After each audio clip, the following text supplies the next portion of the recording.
Welcome to Chesterton Radio Storycraft, broadcasting from Atchison, Kansas, where old stories...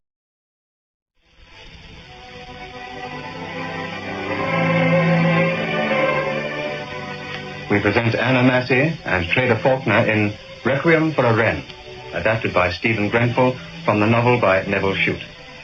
Requiem for a Wren.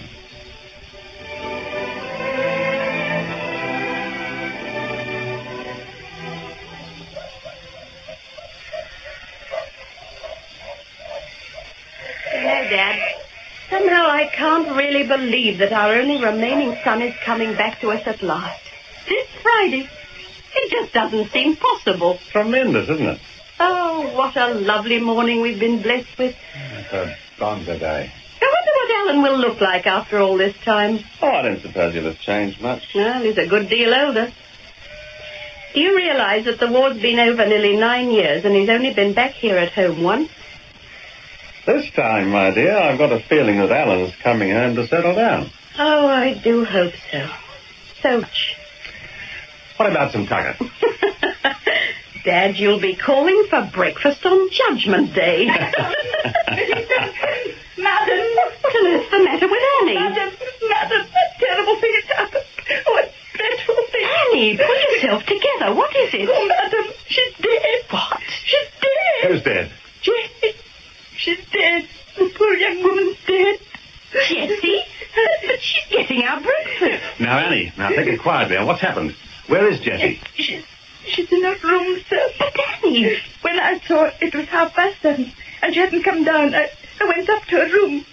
I knew that she must be ill. Annie. Well, I knocked on her door. There wasn't any answer. Oh, God. Oh, madam, she's lying there in her bed, just as though she's still sleeping. Her face is peaceful and innocent as a wee baby. Annie, are you certain the girl's dead? Quite certain, Colonel Duncan. She's already cold. I just can't understand it. On the table next to the bed there's a wee bottle, madam. A wee empty bottle. Oh, that placid, happy girl. Suicide. Oh, I just can't believe it. Oh, it's the truth, sir. God rest her soul. It's only too true. What a homecoming for my son.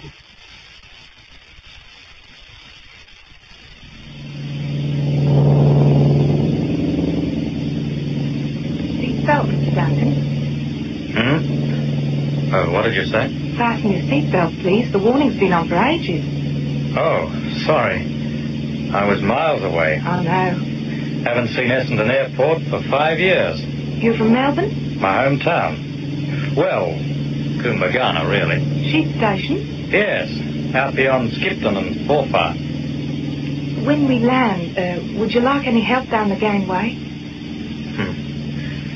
It's clever of you to realize that going downstairs is the tricky part. Oh, I didn't mean to embarrass you. You haven't, really. The wolf? Yes. I'm all right if I'm allowed to take my time. I'll just wait till all the other passengers are off, I think. Right. I'll be around anyway. Just give me a shout if there's anything at all I can do. Thanks.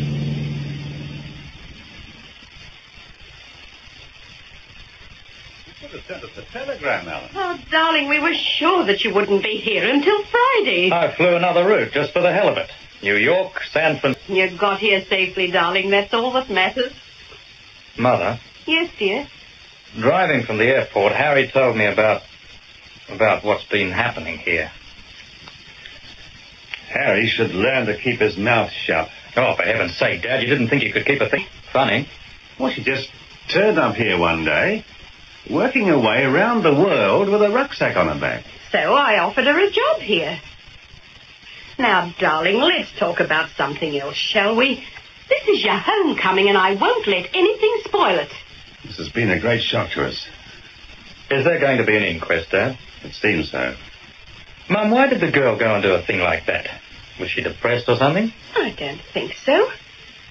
She was a very, well, reserved sort of girl, Alan. She didn't talk about herself or her affairs. Was she an attractive girl? Was there a man? Well, she was rather plain, if anything. Oh, it wasn't that, I'm sure.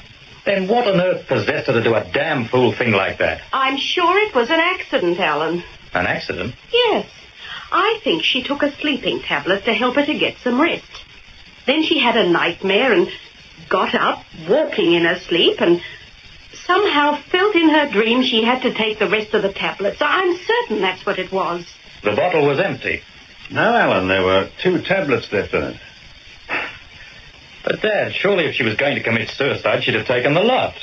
I mean, she'd want to make sure, wouldn't she? Well, let's talk about something else. Oh, Mum, that's not like you. You can't just shrug off a thing like a young woman's suicide. I'm not shrugging it off. Did she get any letters yesterday? Well, she never received any letters at all. No letters? Well, isn't that very unusual? Did she write any? Annie says no, never. Or could she write? Oh, she was a very well-educated young woman. What about her relations? As far as we know, she hasn't got any. What? No, there isn't a scrap of evidence in her room to tell us who she is. But this is fantastic. Well, there must be something. A passport, for instance, inoculation certificates, things like that. No, Alan, nothing. Just her clothes and, a few novels. Well, I'm damned. Annie thinks the girl came out from England several years ago, but I don't agree. Why not, Mum? Well, she once told us that she landed in Australia only a few weeks before she turned up here. She was probably married, though. Married? We never thought about her being married somehow.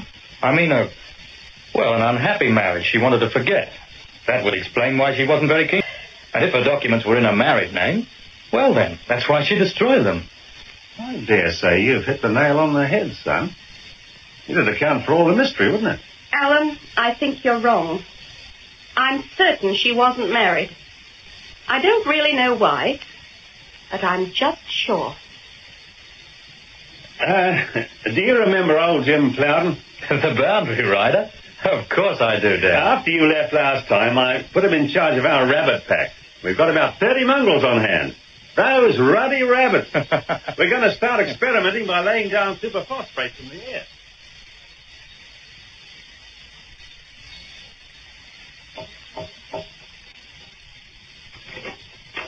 Oh, Mr. Allen. I wondered if you'd still be up, Annie. Can I come in? Oh, you're always welcome, Mr. Allen. Now, make yourself comfortable, as you used to do when you were a wee laddie. It's good to have you back home again, Mr. Allen. I'm back for keeps this time. Is that the truth? Yes, Annie. This time it's the truth. That's fine. Mind you, I still don't think I've wasted all these years since the war ended. After all, I did take my degree at Oxford, in spite of Hitler. Though I don't suppose being called to the bar and the sort of work I was doing is going to help me much when I come to run Kumbagana. Perhaps that'll be sooner than you think, Mr. Allen. Your mother cannot manage the stairs alone anymore. And that operation your father had last year, it's shaken him a lot. Yes. Annie. This girl, Jessie Proctor? Yes, Mr. Allen. You were the person who knew her best. I did that.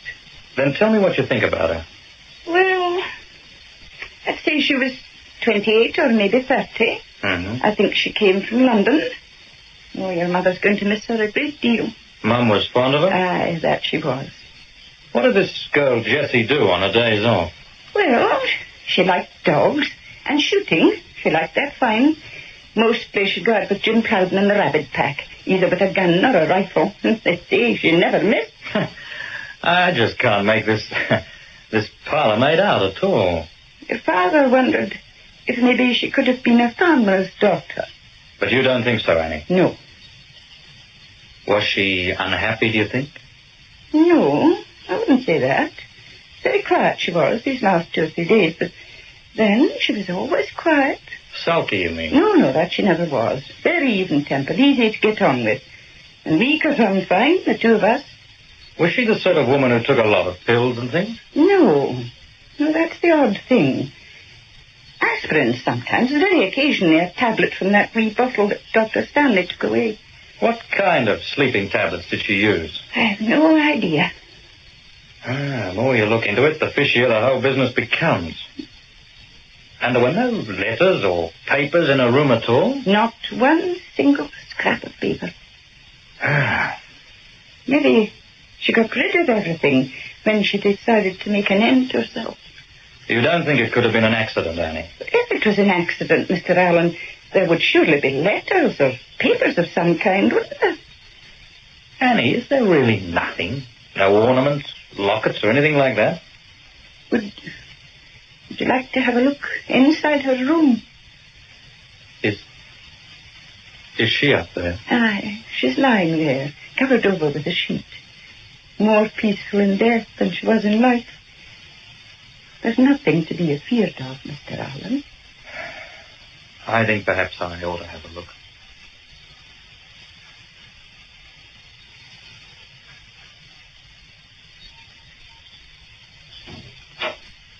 We must be careful not to disturb the others. Yes. Well, this, Mr. Allen, was Jessie Proctor's home for nearly a year and a half. What a simple little room. Aye. This bottle of ink. It's nearly half full. Mm-hmm. Did she have a fountain pen? Oh, I saw it in her bag. Uh-huh. Here it is. This pen's been used. Very recently. She never wrote letters. Well, look at this ink on the nib. Aye. Still damp. Mm-hmm. No Bible. Nope. No prayer book. Would you want to take a look at her, Mr. Allen? No, Annie. Leave it.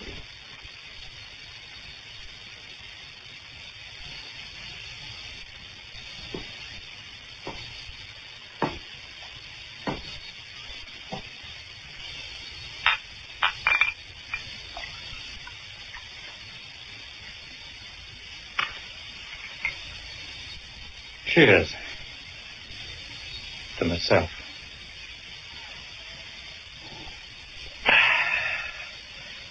No. To Jessie Proctor. The whole thing's fantastic. So absurdly deliberate. How could she possibly have been so certain of her death? Because she was certain. Otherwise, she wouldn't have destroyed every single scrap of evidence. I've been drinking too much whiskey tonight. Suppose she didn't burn all her papers. Suppose she packed all the stuff she wanted to get rid of in a box or a suitcase and hid it somewhere. Where at Kumbagana would she be likely to hide a suitcase? Somewhere that was accessible to her, but where nobody would see her when she went to hide it. One of the two rooms used as lumber rooms. Why not? By God, yes.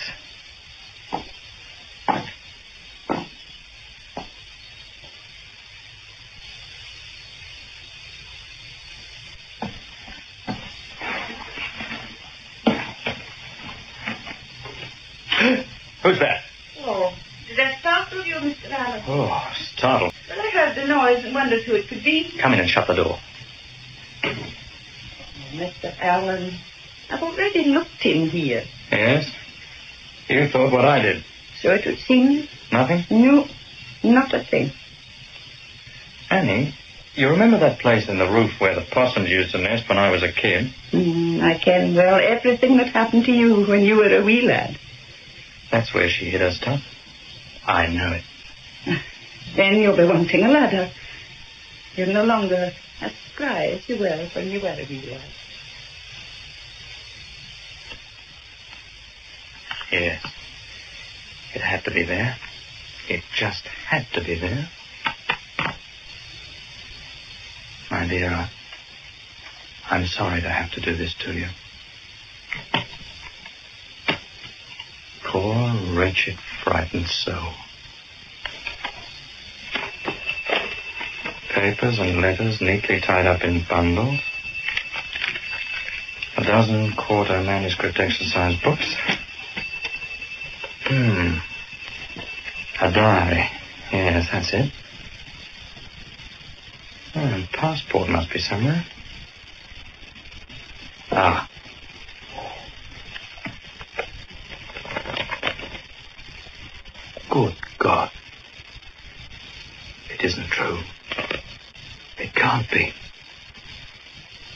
Janet Prentice. Leading Wren, Janet Prentice. Janet, who belonged to Bill.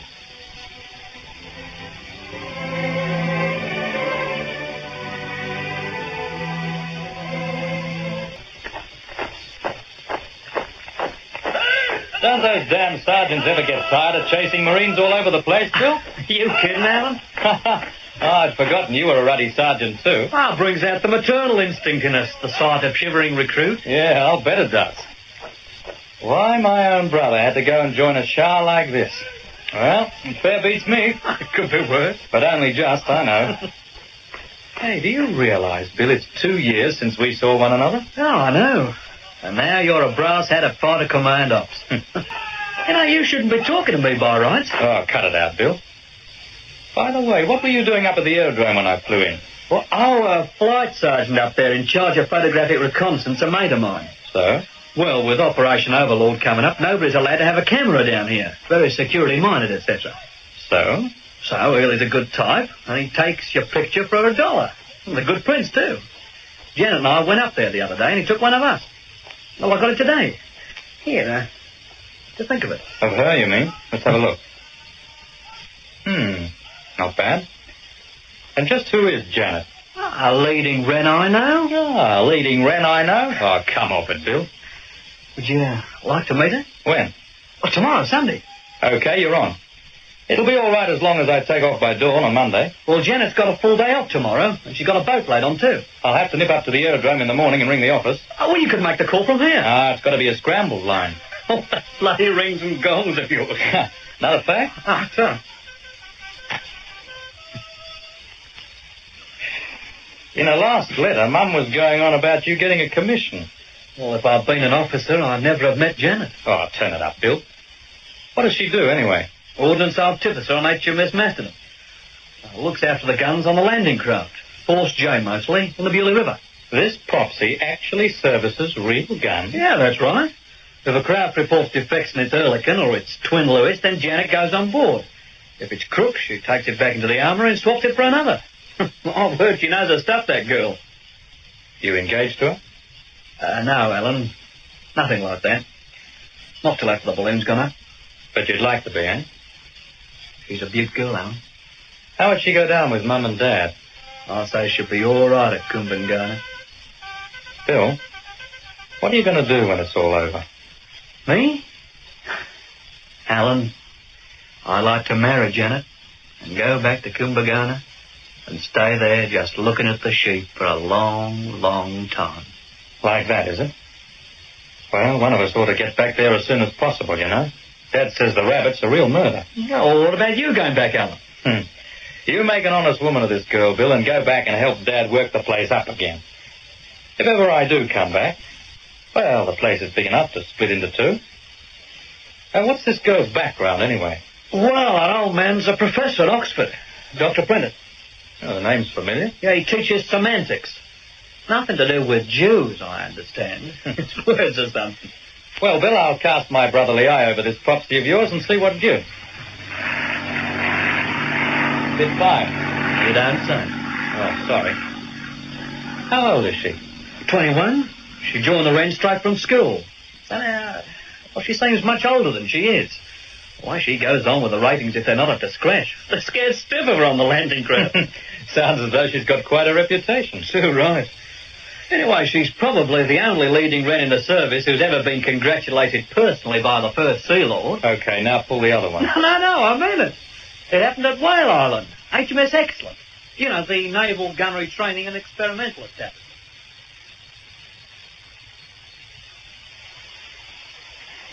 Why the hell do these chair-borne baskets from the Admiralty have to come tooling down here? Sort of fresh air, sir, after Whitehall. Sheer waste of time for busy people like us. Yes, sir. As soon as the brass arrived, I had to stop my training shoots. Now I've got 100 ratings and a dozen Wrens hanging about idle, waiting for all this confounded experimental nonsense to finish. Would you like me to dismiss them, sir? No, I refuse to pass them out until every single one of them has had a proper shoot.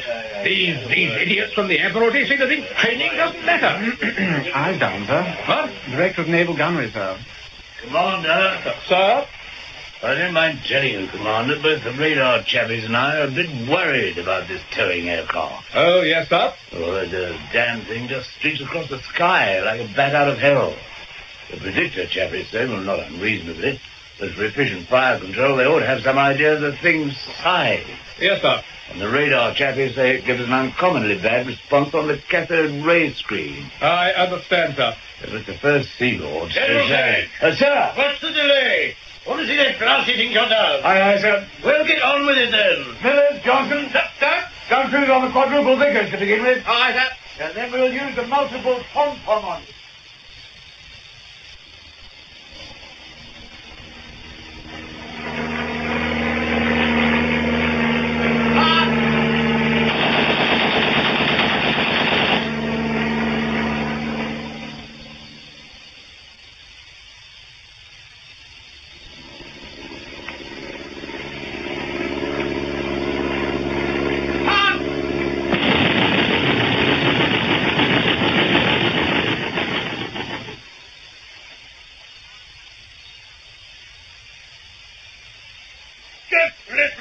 It just isn't possible. Well, you see, sir... You people been finding that blasted target for now now. 10 runs past the grid. Yes, sir. And the thing is still flying merrily about the blasted sky, sir. On the cart, right? Yeah, what is it, Chief? I got a wren down there, get it, that thing. On the Erika? Yeah, sir, she's a natural. Could she really hit it? Ah, piece of cake. Just ask his son of the training class go and have a bash. Leave the rest to me. Right, Chief. We have 3 training courses waiting on the grid, sir. Well, Commander? For their final day of eye shooting, sir. Eye shooting, eh? Perhaps we could save time, sir, in getting out another aircraft by letting them try their hands at this. What does the director gunnery think? Well, sir, I don't really think you can expect very much from that. I've no objection. Interesting to see the comparison. Well, go ahead, Commander. Aye, sir. Chief. There you. Leading the range apprentice. On the Hurricane, look sharp about it.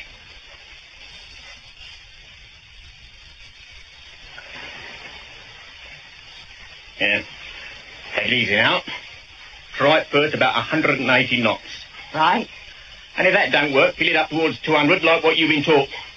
Now, wait till I tell you to fire. You bet, Chief. Here's the basket now. Remember, don't look at the tracer, just keep looking at the sights. And mind what I told you. Wait for it. I've got it fair and square between the rings about 4 o'clock. Steady now.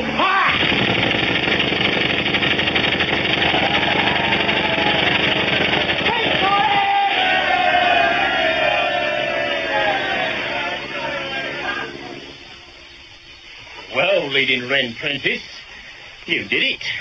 Thanks, Chief. That'll be an extra coconut. Thanks, Chief. Now release yourself from the back strap. That's it.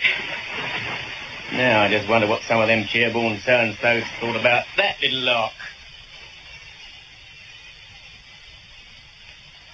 Good afternoon, leading Wren Prentice. Good afternoon, sir. You know who I am? Yes, sir. The first Sea Lord. That was splendid shooting, young lady. I congratulate you. Thank you, sir. Some rather ungallant officer suggested somewhat resentfully that you were probably a senior wrangler in civil life, eh? Taught trigonometry. I wasn't anything, sir. I mean, I was at school. School? What about it, eh? Do you know? And you, DDD, eh? Beat my blasted girl with 5 bobs worth of sights on a gun? God bless my soul. Haven't enjoyed it often like this in years. Prentice, what were you best at school? Well, sir, I liked Latin best. Latin. Did you have any difficulty learning eye shooting? No, sir, I just did what the Chief taught us. Well, Chief, I congratulate you on this young lady. She is a credit to you. Now listen to me, you rents. I've just been congratulated by the first dealer himself on account of what Lady Wren Prentice just done. Now, what Lady Wren Prentice just done, any one of you can do, if you take the trouble. Otherwise, you'd better change your category and go for a cook, right? Stand easy. Janet, did you really see the first Sea Lord? I saw him all right. What did he say? He asked me what I did before I joined up, and I said I went to school. And then the director of the gunnery division asked me what I was best at when I was at school, and I said Latin. I think they're all crackers, if you ask me. Mad as March hares. No wonder they can't hit the bloody aeroplane.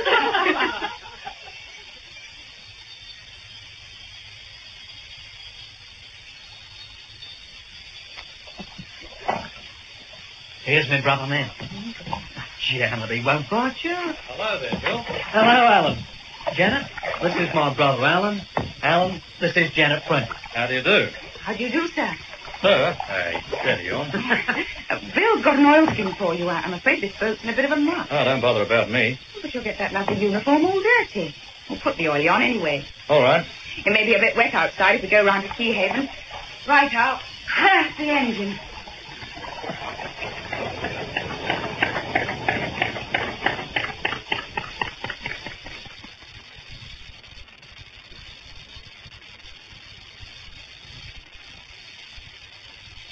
Somehow it just doesn't seem possible that all this happened less than 10 years ago.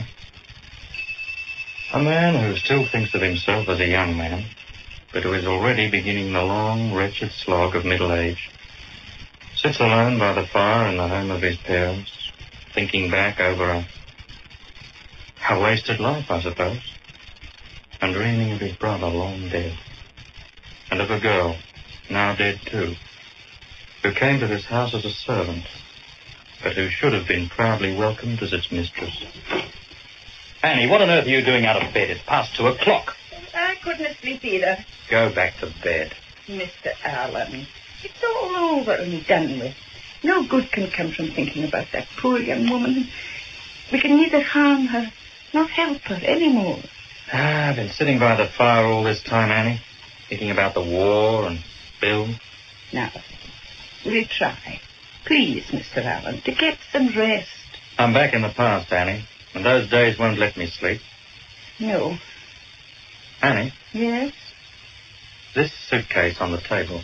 What of it? One day soon I'll explain it to you. I can bide my time, Mr. Allen. Until I do, Annie, I want you to give me a solemn promise that you won't mention the suitcase to any other person. You have my word. Believe me, it's better this way, for all concerned. The living and the dead. Very well, Mr. Allen.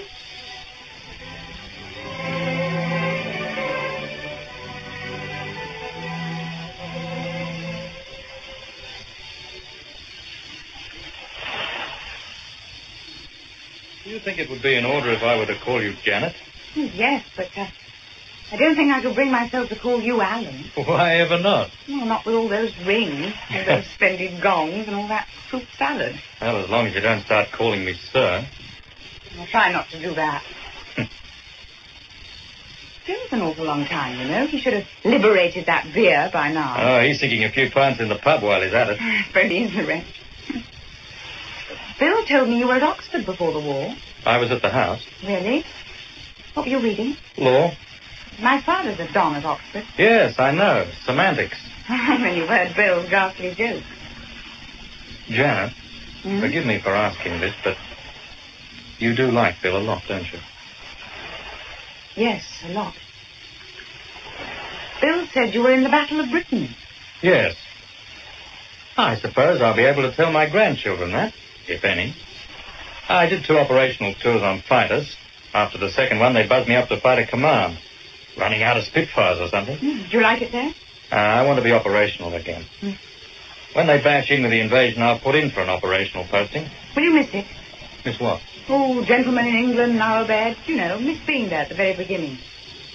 I suppose I will.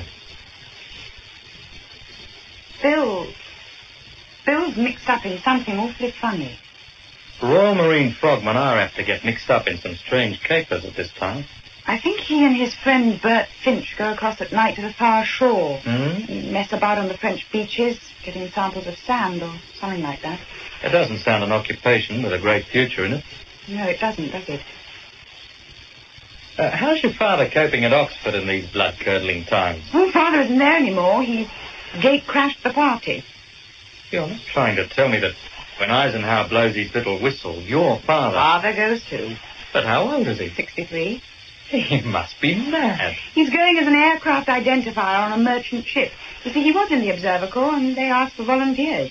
Oh, he must be a fantastic character. 63. He seems to imagine age doesn't matter. Oh, there. Ah, here's Bill. Yeah, and about time, too. Slosh to the gills, I shouldn't wonder. Grogged up sport. You'll have to learn the language. Well, children, success.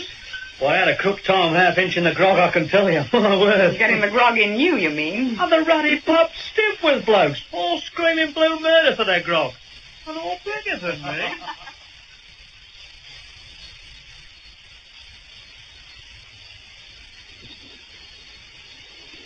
Morning, Janet. Morning, sir. What do you think my landing cost? 1 Sten gun, sir, and a box of ammo. Will you sign for the stuff? Okay, every little helps. We should be getting a lot more in a few days, sir. I'll do what I can. Thanks, Janet. Well, I'll be. Enemy aircraft approaching. Anti-aircraft station. That's a German, sir. Hadn't somebody better man the Ehrlichen? Dead lost. Both my gunners are on leave. Oh, my God. Tell you what, Janet, you take the port gun and I'll cope with the starboard. Aye, sir. Jameson, open the lockers and pass out the drums. Aye, sir. The rest of you, what the hell are you standing there for? Don't you know the drill? Wear your ruddy tin hats. Everything shipshape your side, sir. Okay, here. I'm afraid we lost the so-and-so. What is it, anyway? Yonkers 188. What do you suppose he's doing round here? Photographing everything. He can get his beady Teutonic eyes on. He's got a hellish nerve, I must say. Oh, damn, I'll be flanked off by Monkey's Island in a minute, Janet, so he's all yours. Aye, sir. Will you just go? He's on it! He's burning like a haystack. Oh, God.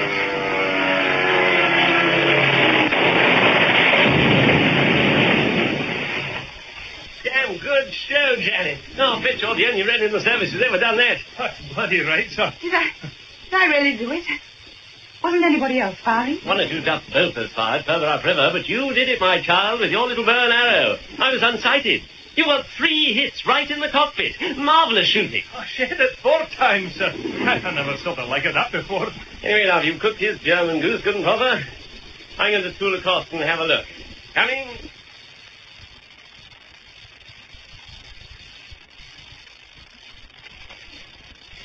Get a move on there, chaps. Drag the bodies over here, and then we can lay them out on this parachute silk. Right, we have a deco. What? Oh, you must. It's Ring here, shot the thing down. Oh, you'd have the sense to do it someone else. How many bobs in it? 7. 7. The JU-188 only has a crew of 4. Well, they must have been sitting on each other's knees. That's the last time they'll sit on anybody's knee, isn't it? I must say, they all look rather pallid now.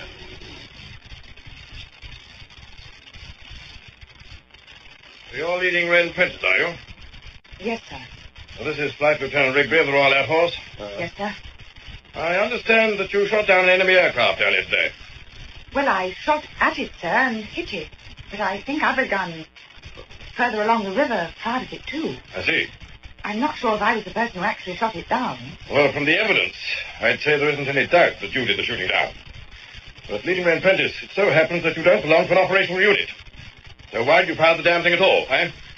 Well, sir, there weren't any gunners on LCT 702, and the sub-lieutenant wasn't doing much about it, really. Is that so? The thing was an enemy aircraft, and it seemed obvious the guns ought to be manned. Well, sir, I think I asked Lieutenant Craig, but I'm not really sure.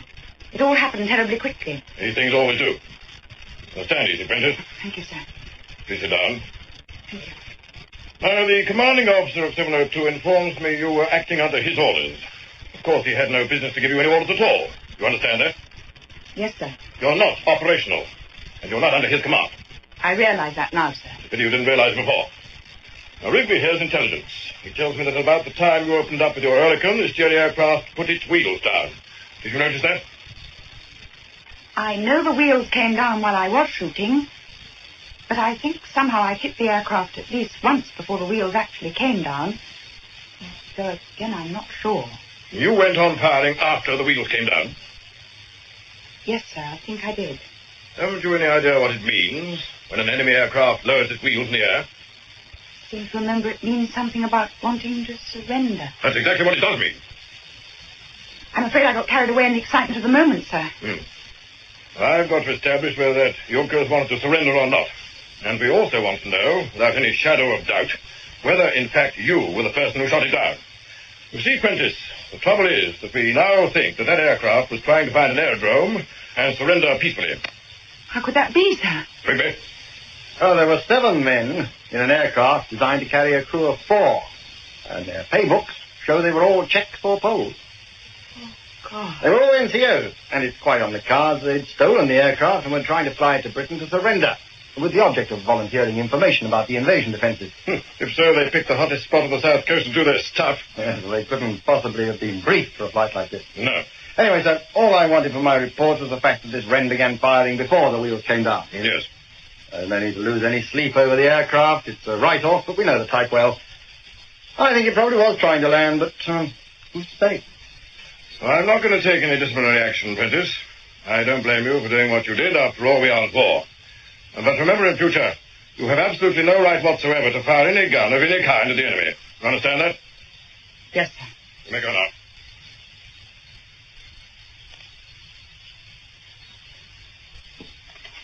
Letters. Letters by the dozen.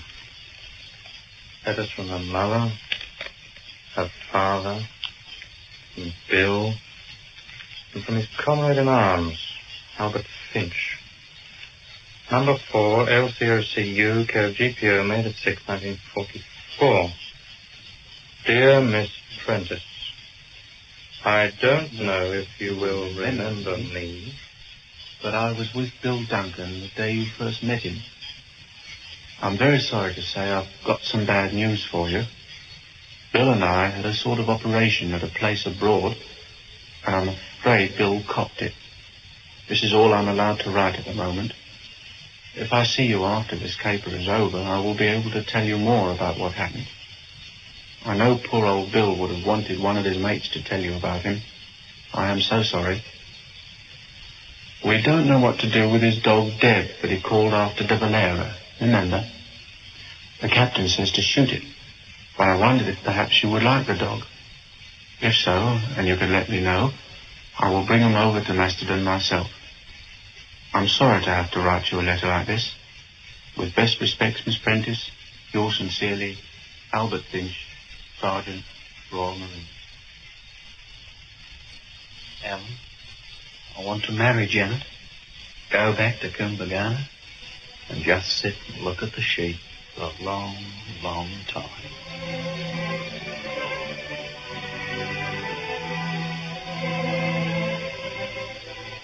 Dozens school exercise books.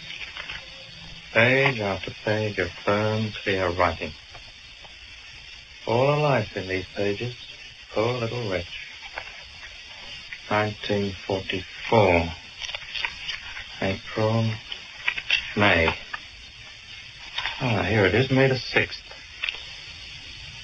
Father gave me a letter today. It was from first finish. Bill's friend. Bill is dead. Gave Vala the letter to read. She says she's worried because I haven't been weeping and carrying on since the letter came. But what's the use? Bill's dead and I shall never see him again. I simply have got to do something about Bill's dog. Bill would never forgive me if I failed to do that.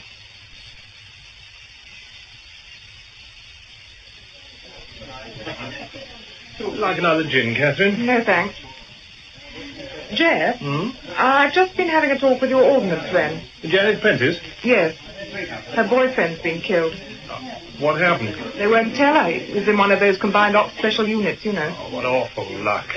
She wants to take his dog over and have it here. But the captain won't have dogs around the place. Oh, really? I've never heard such nonsense. The captain wouldn't hear of it when Second Officer Foster wanted to have her dog here. Well, he's not going to hear of it now.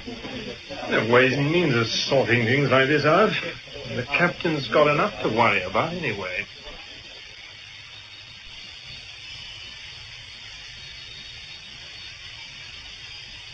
I sent for you, Prentice, because Third Officer Collins happened to talk to me about you. Did she, sir? She tells me you want to keep a dog here. The captain won't allow it, sir. I've been having an unofficial natter with McAllister, the gardener. The gardener? Yes, and he suddenly discovered that he needs the dog to guard his greenhouses. Tells me the ratings are nipping out at night and liberating lettuces, tomatoes, and what have you in the salad line. I've had a couple of ratings and knock a kennel together. Sir, I just don't know what to say. It's nothing whatever to do with the captain or even their lordships if the gardener decides to import a dog to guard his lettuces. Thank you. Thank you. Don't cry, Jenny. Keep your chin up. Come along to McAllister's cottage and have a word with him. And let Mac bring the animal in, not you. You understand, Jenny? Yes, sir. Look, I'm awfully sorry, Janet, and I can't help crying. I'll be all right in a moment. I'll go and see Mac anyway. And remember, he's going to swear black and blue the dog's his.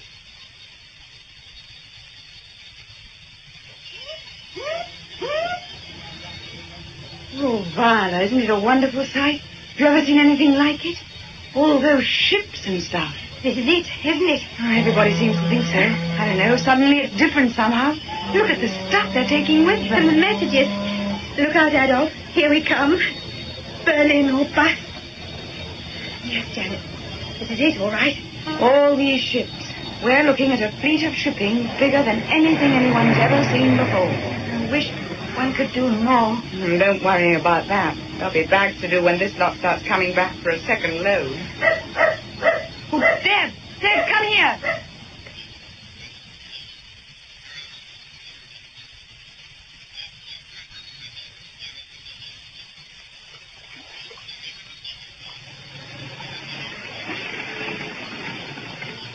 Here, give me a hand with this Ehrlichen ammo, huh? Okay.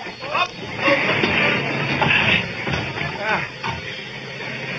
What was it like? Oh, bloody terrible. The jails have got landmines, old shells, anything that will go off with a bang tied up on them ruddy beach obstacles. 3 craft of our lot copped it and sank in 2 feet of water on the beach. God, what a shambles. You've never seen anything like it, miss. Reckon Jerry's a mile or so inland by now. What about Jerry aircraft? Oh, 1 or 2 of them come over, strafing our lads on the beach. Everybody had a bash at them. Brought a couple of the baskets down. Leading Red Princess? Here, ma'am, in 709. Oh, Princess, I'd like a word with you. Right, ma'am. In private. Shan't be a tick, ma'am.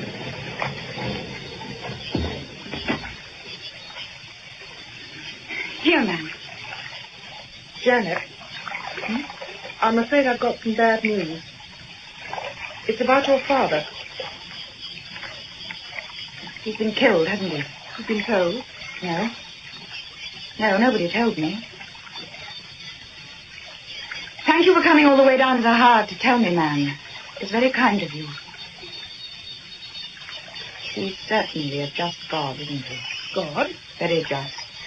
I killed 7 men who weren't Germans, such as Czechs and Poles who were trying to come over to our Now, side. Janet, don't let's go into all that again. As though that weren't enough, he decided to take Daddy too. I've arranged for you to go on 48-hour leave immediately. I don't want to go on leave, ma'am. I think you ought to go and see your mother. I can't. Not until this flap's over. All right, Prentice? Anyway, you'd better phone your mother at once. That's the very least you can do in the circumstances. Very good, ma'am. I'll go back to the Renry and see if I can get the GPO line for you.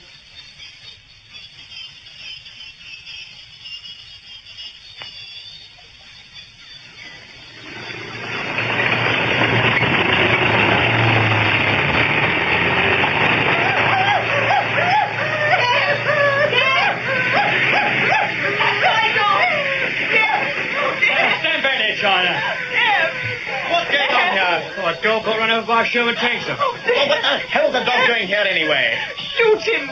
Please shoot him for me, sir. Who does it belong to? He's mine. Please, shoot him. Quickly. Just beg out the Hard and try not to listen.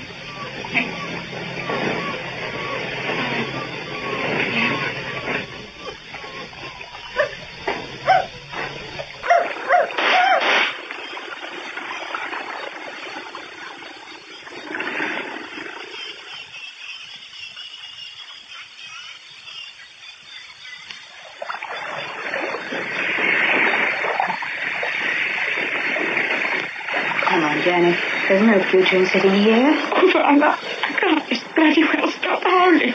No, Sweetie, I'm going to take you back to the Rennery. No, I can't leave. Oh, nonsense. Miss Spikins can't cope with all these ships alone. Of course she can. No, even so, I can't leave her. I shouldn't. But there's no more loading here tonight. Here, take my hanky, Janet. I'll go and make my number with the hard master in the telegram.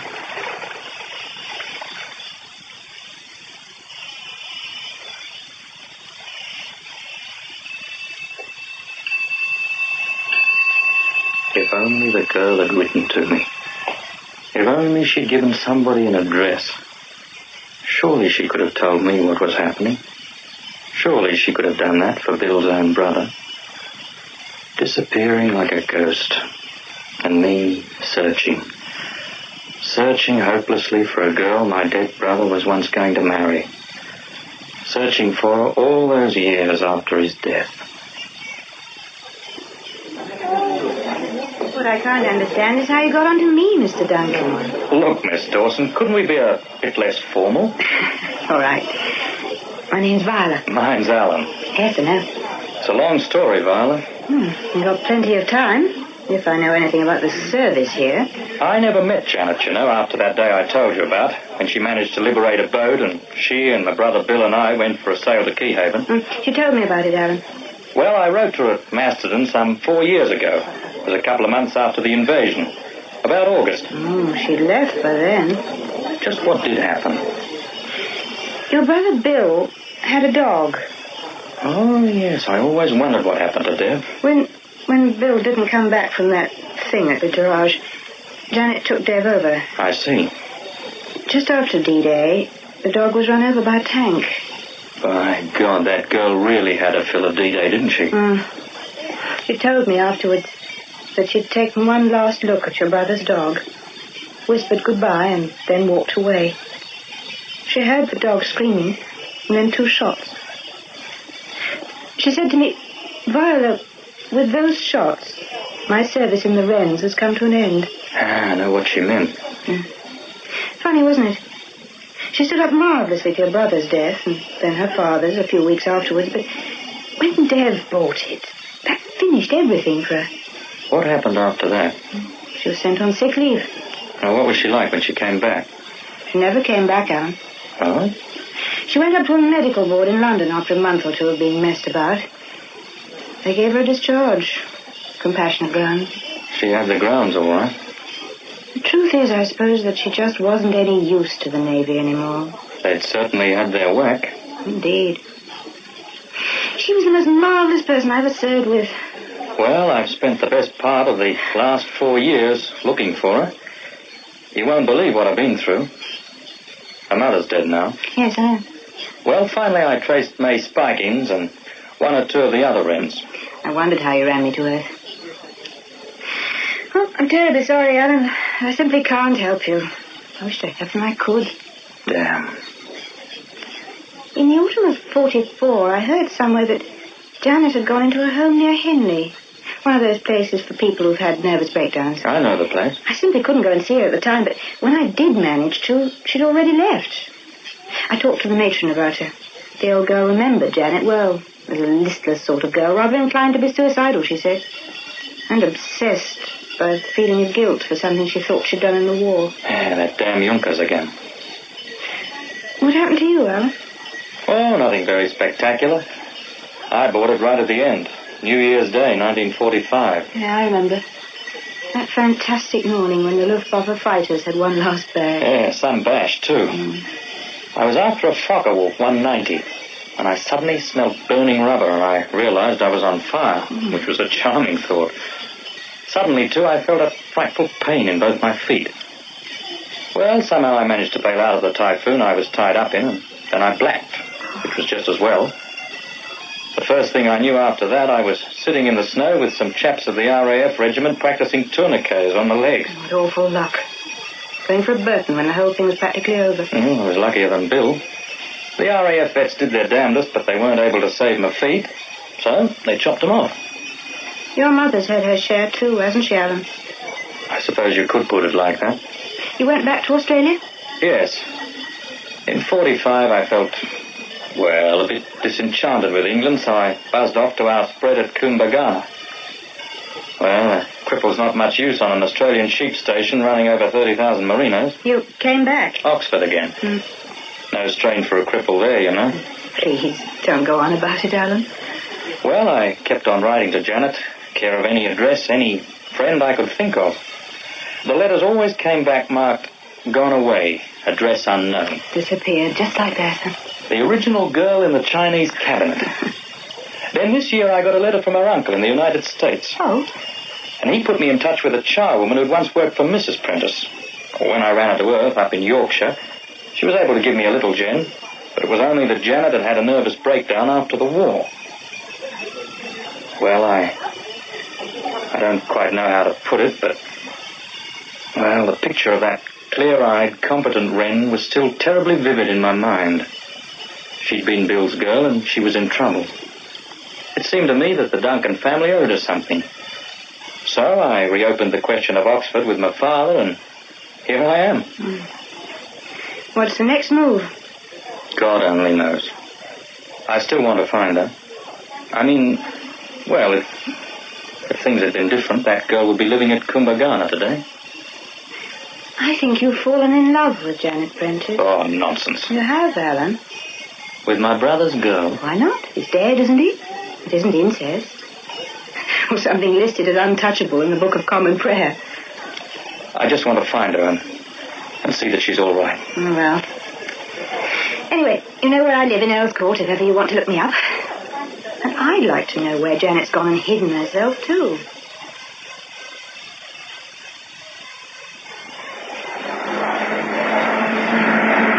You idiots have got the bottle opener. Johnny had it last. Oh, Johnny, for heaven's sake. Yes, Jim's new 1954 Cooper. But this is still 1953. Oh, take the child away and explain the facts of life to her, someone. Well, it's silly, isn't it? I mean, you can't have next year's car this year. This is Goodwood, sweetie, not Mayfair. Come and get it. Oh, it smells good. Hey, with a dark primer stone for the galley, it's a miracle I managed anything hot at all. You said galley. Well, Alan? And what did you do in the Great War, Grandma? Grandma yourself. I was in the Royal Navy. I thought I detected a faint female matelot tang about you. Wrens, I take it. What else? Another banger? Ta. What category were you in? Boat's crew, of course. First to Brightlingsea, then Pompey and HMS Hornet. When were you at Portsmouth? 44 and 45. I don't suppose you ever ran up against a wren I used to know in those days. A leading wren Prentice. She was an ordnance artificer, I think, at HMS Masterton. Oh, not the famous wren who shot down that Jerry aircraft. Yes, I believe she did do something like that. Oh, Janet Prentice. She was engaged to my brother before he bought it. Well, I knew her, all right. Well, there couldn't have been two leading wrens called Prentice or Bewley at the same time. Oh, she just dropped out altogether. Completely disappeared. Oh, a girl I know called Viola Dawson would be the best person to help you. Oh, I've already seen Viola. Oh, recently? No, we met a few years ago. Well, I'd try it again then. Oh, why? Well, I bumped into her last month. Yes? She happened to mention Janet Prentice, said she'd heard from her or about her or something like that. Cynthia, you've made my day. Well, I hope something comes of it. Now, for heaven's sake, let's have some food. All this nostalgic war napping makes me feel slightly queasy. Don't know why. Career, perhaps.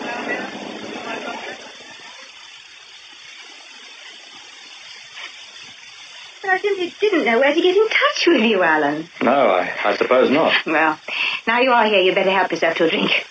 I'll go and wash this paint off my hands. I didn't realize you were an artist. Oh, my job's really set designing movies, mostly.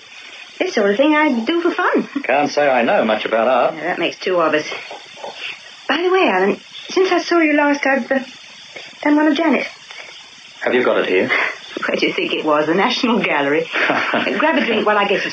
Thanks. What about you? Cooking, Sherry.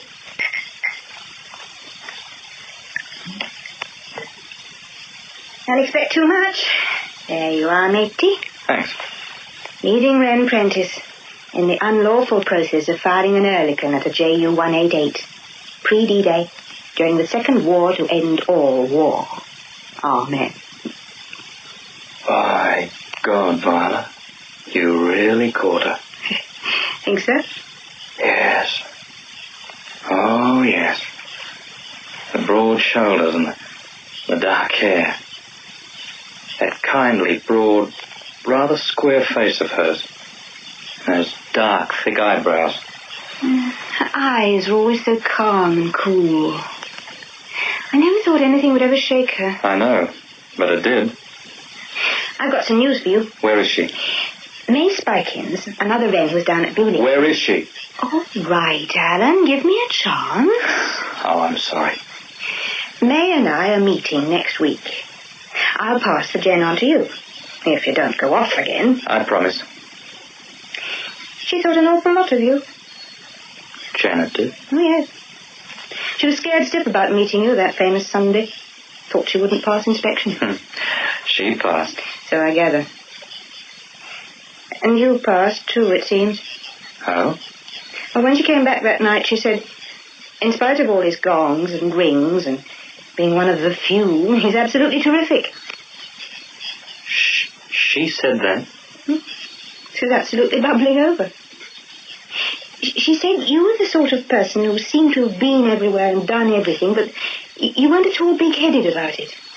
That you were terribly quiet. She didn't make friends very easily, you know. Viola, could I possibly have that painting you've done of Janet? What do you want it for?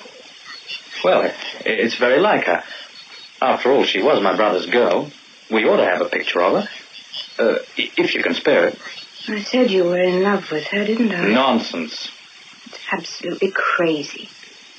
You only met her for a few hours, 8 or 9 years ago. I'm only trying to find the wretched girl. And when you found her, what then? Do you honestly think she's the same person she was 9 years ago? Or that you're the same person you were in the war? Oh, for God's sake, Alan, try and be your age. Stop behaving like a soppy teenager. I suppose after that it's about time I made myself scarce. You can have the picture. I'm sorry if I've said anything to hurt you. Take the blasted thing. How could you hurt me? Well, I'm most grateful. Well, when I've seen May, I'll let you know what she's got up her sleeve. Thanks, Viola. After that, I don't think I want to see you anymore. If you say so.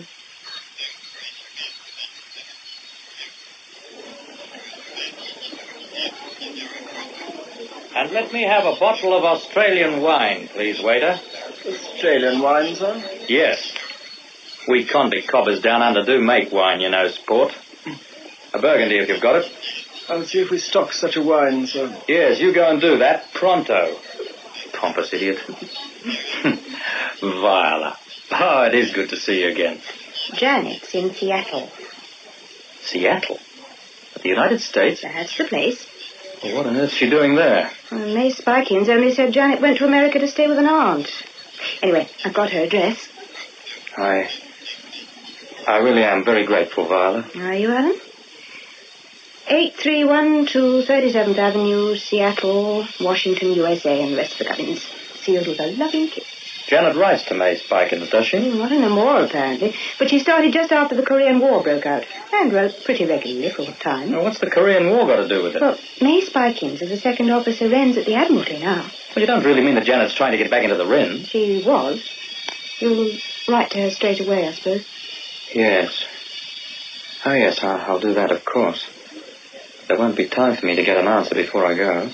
I didn't know you were leaving England. Oh, didn't I tell you, Viola?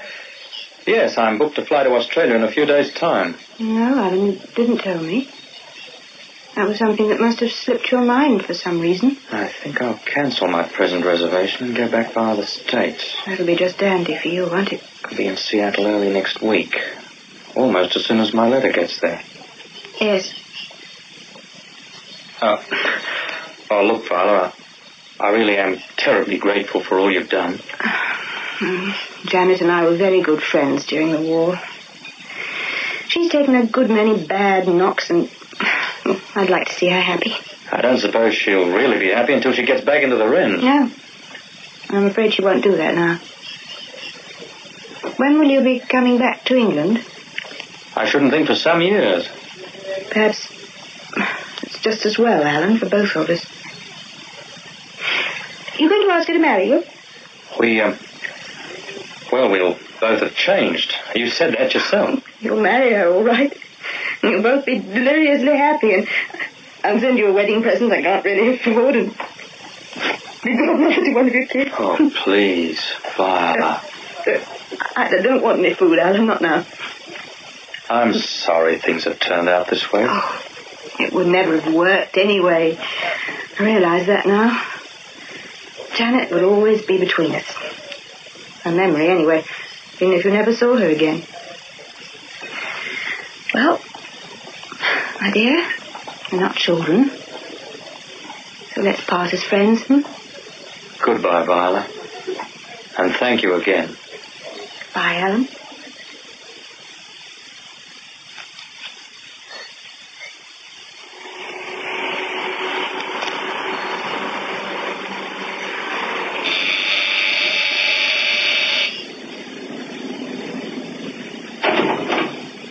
Yes? My name's Alan Duncan. Yes? And I'm looking for a friend of mine, a Miss Janet Prentice. I think she's expecting me. I wrote her airmail from England last week. Say, you're English, aren't you? Well, British. Australian, really. Your letter's still here, Mr. Duncan. You mean she hasn't got it yet? Your friend left here about 18 months ago, right after the old lady died. We bought the house from them, Sam and me. Oh, no, this is too much. Did she leave a forwarding address? My, you are English, aren't you? Address. No, I'm sorry to say she didn't. I was going to give your letter back to the mailman this noon. No, I'm afraid I'm not able to help you at all, Mr. Duncan. Oh, it was just a wild shot. As the British Vice Consul here in Seattle, I knew of your friend's existence, naturally. But you didn't choose to take me into her confidence. No, she wouldn't. As far as I'm aware, your friend returned to England some considerable time ago. Well, to the best of my knowledge and belief, that is.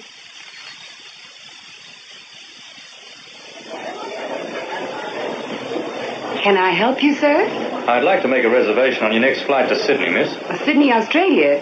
Well, I didn't know there were any others. Sydney, Australia. Oh, tomorrow noonday. Fine. Flight PA 763.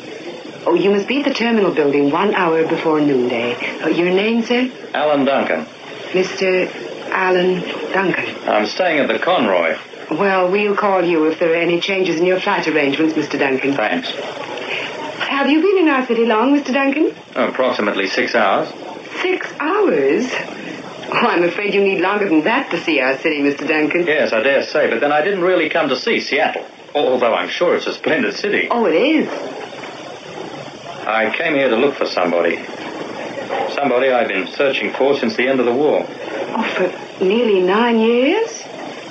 Well, then it must be a girl, I guess. Yes. And you found her? No. No, I haven't. Well, I thought maybe you found her and you both discovered you'd changed a lot after all those years. Oh, we've changed all right. I'm certain of that. Wherever she is. And if she's alive. Well, you don't really suppose she's dead? I just don't know. I don't know if she's alive or dead, where she is or even what she is anymore. You're going to Australia to look for her? I'm giving up the search. Oh, don't do that. Oh, I'm sorry, sir. I shouldn't have said that. Well, what else can I do? No, I'm going back home to be a sheep farmer. And believe me, I won't worry about her any longer.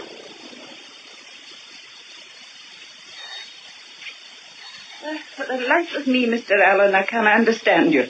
You sit up half the night looking through poor Jessie Proctor's things and staring into the fire. And when I come in to see what's going on, you're angry with me. I'm sorry, Annie. You order me off to bed, and when I do go, and I happen to fall asleep, which I didn't think was possible the night, you come creeping into my room and tell me to get up. Oh, I don't know whether I'm on my head or my heels. Annie, I want you to come with me into Jessie's room. Why, Mr. Allen? You see all these exercise books? Huh? These books are her diary. Oh, does it say why she chose to make an end of herself? I don't know. That's why I came to you. But I told you everything I could about her. You can help, Annie. Just now I read one extract from her diary, and I felt just as though I'd done something to desecrate a church. Would it not be better if we just put her things away again where she hid them and forgot that she'd ever found them? No, we can't do that.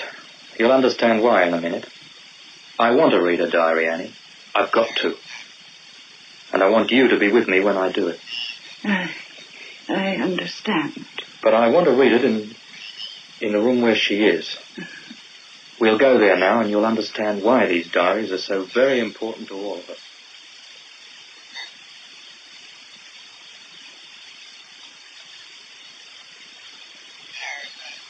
Mr. Allen, would it not be better if I were to light a fire?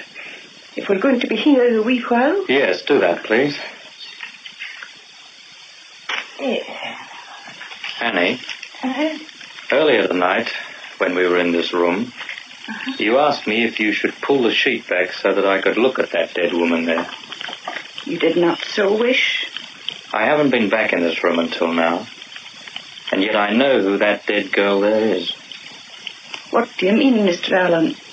Annie, did you know she was Bill's girl? I didn't know it for certain, but I thought perhaps it might be something of the sort. Well, that's the girl Bill would have married if he hadn't been killed. Her name wasn't Jessie Proctor at all. No. It was Janet Prentice. There's more strife in this world, in a person's heart, than we can imagine. I knew that girl, Annie. I met her with Bill a few weeks before the invasion. Then she left the service.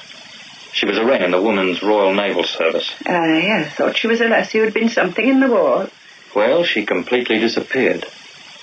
And on and off, I've been searching for her for most of the years since the war ended. And if things had been different, Mr. Allen, she would have come here to Kumbagana. Indeed she would, Annie. Eventually to be its mistress. And she did come here. But she came without Bill. She came alone. God knows why, using a false name and looking for work as a parlour maid. Why should she want to come here at all? I think these diaries will tell us that. Perhaps she came here to be near the mother of the boy she was going to marry, to see his home, and to know more about that boy than she'd learned during their brief love affair. Why, when she'd done that, she should suddenly decide to take a life. That's something to do with me, Annie. I'm sure of it. With you? Oh, I come into it all right. But how? That's what I'm not sure of yet. So we must find out. Here and now. We're going to learn what it was that drove this girl, nearly 9 years after I saw her, to destroy herself.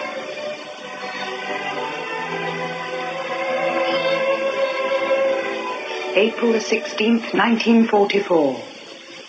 Tomorrow, Brother Allen. I wish Bill and I could go on as we are, Sergeant and leading Wren.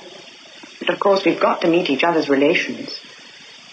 Bill thinks such a lot of Alan that I'm really rather windy. Bill was quite right, of course. Brother Allen really is something rather terrific. 3 rings, wings, 5 metal ribbons, including the DFC and bar. I'm not a bit windy now about meeting Bill's people. They can't be so different to us as I thought.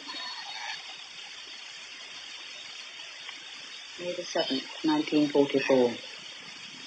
I'm glad now I never told Mother and Father about Bill.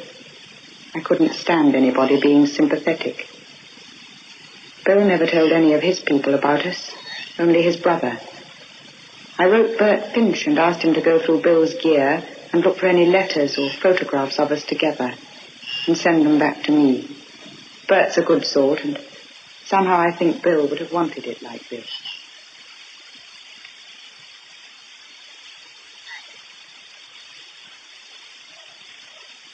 September the 16th, 1946.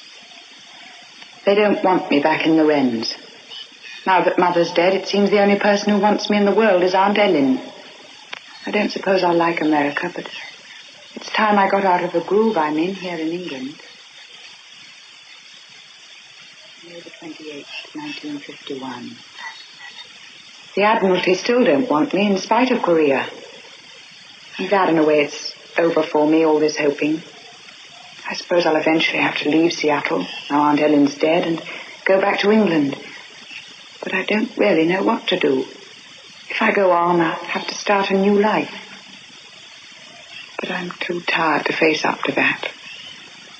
It would be terribly easy to give up, because I've got enough of Aunt Ellen's stuff to kill a horse. I would make the seventh person, too. The seventh sacrifice, I suppose one could call it. All the people I've loved have died. Bill, and I loved him most of all. Father, Mother, Deb, Aunt Ellen, and her Jimmy. I'd make the seventh, and then all the men in that Junkers would at last be paid for. Perhaps I'll make one last effort and go and see Dr. Ruttenberg again. He may be able to help. Medically speaking, Miss Prentice, your case is not a complicated one. And I've nothing to worry about. I didn't say that, Miss Prentice. As you no doubt know, your problems are psychological. Horrible word. Now, you've spoken to me very frankly. I can understand that the circumstances under which you lived in 1944 were good and valid reasons for your not wanting strangers to know about your love affair with Bill Duncan. But the circumstances of 1951 are very different. Are they? Look, Miss Prentice, if Bill Duncan had lived, you would have become part of his family. You would have owed certain duties, certain allegiances to your new relations by marriage. It didn't work out that way. I don't really feel that you have thought about them enough. No, Doctor. Perhaps you're right there. I always was selfish, I suppose. Well, your aunt's recent death has given you a certain measure of independence. You would benefit from a long sea voyage, you know. You mean I ought to go out to Australia? Yeah, why don't you do that, Miss Prentice? Why don't you visit Australia, seek out the Duncan family, and satisfy yourself that all is well with them, that they're not in any need of help from you? It's something I'd never really thought about. Well, from what you told me, these people were farmers. The old folks must be slowing down a lot by now. They may be in some sort of distress. June the 2nd, 1951. Dr. Ruttenberg has given me an awful lot to think about. He's probably right, as usual. I'll have to go out to Australia and snoop around, probably under a made-up name, like a spy. If Bill's people are all right, I can just retire quietly and come back. Anyway, it'll mean a month on a ship, Honolulu, Fiji, New Zealand, Sydney. It would be a marvelous trip. August the 30th, 1951. Well, here I am at long last. Not actually at Kumbagana yet, but at Forfa, the nearest town. I must say, I really have been a clop. I've come all this way for nothing. Kumbagana isn't a village, it's an estate. Well, apparently it's a marvellous place. A really enormous sheep station in the Western District. 14,000 acres, a big house the size of the Admiralty, and heaven alone knows how many sheep. I've been such a fool. But then I often am these days. I ought to have known there was nothing I could do for Bill's mother and father. Went into the post office hotel in Forfa and asked the proprietor, a Mr. Collins, if I could have a job for a week or two. Gave my name as Jessie Proctor again. Said I was working my way around Australia and going on to Adelaide.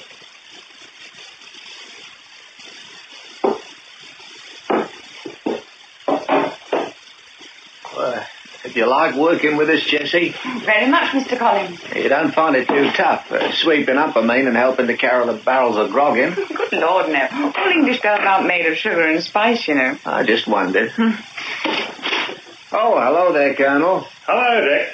Oh, Colonel, I'd like to introduce a new member of my staff, a girl out from home, Miss Jessie Proctor, Colonel Duncan, Jessie. Pleased to meet you, Miss Proctor. Hope you like it out here in Australia. How do you do, Colonel Duncan?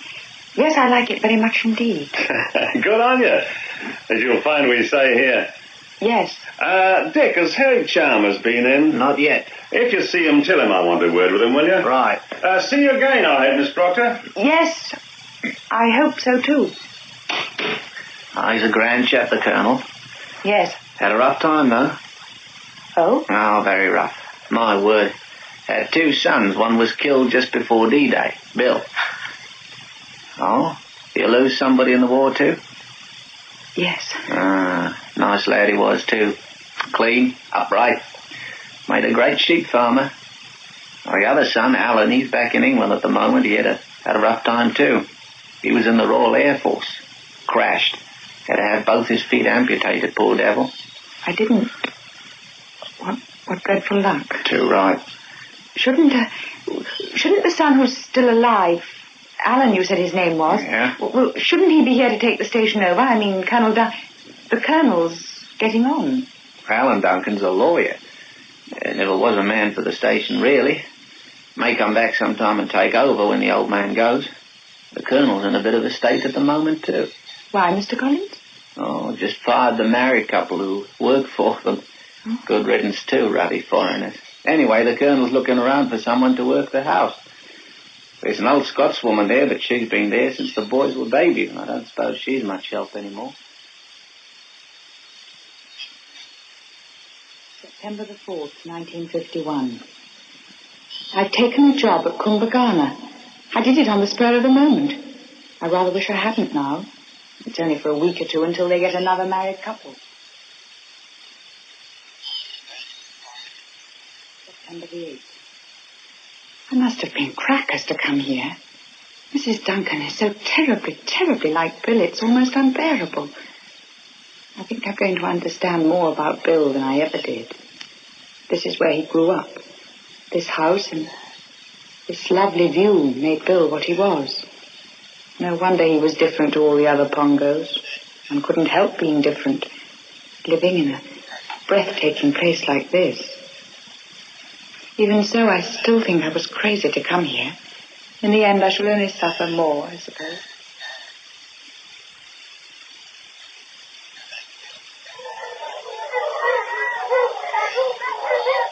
We put the ferrets in, you see, Jessie. Uh-huh. They'll chase the bleeding rabbits out, then we'll shoot them as they scatter. I say, Jim, could I have a go? Well, you ever fired a gun? Good Lord, yes. Well, I don't suppose there's any harm in it. Here, Jessie, take this one. Thanks. Here they come, Jim. Right. Ready, Jessie? Ready. Well, watch it.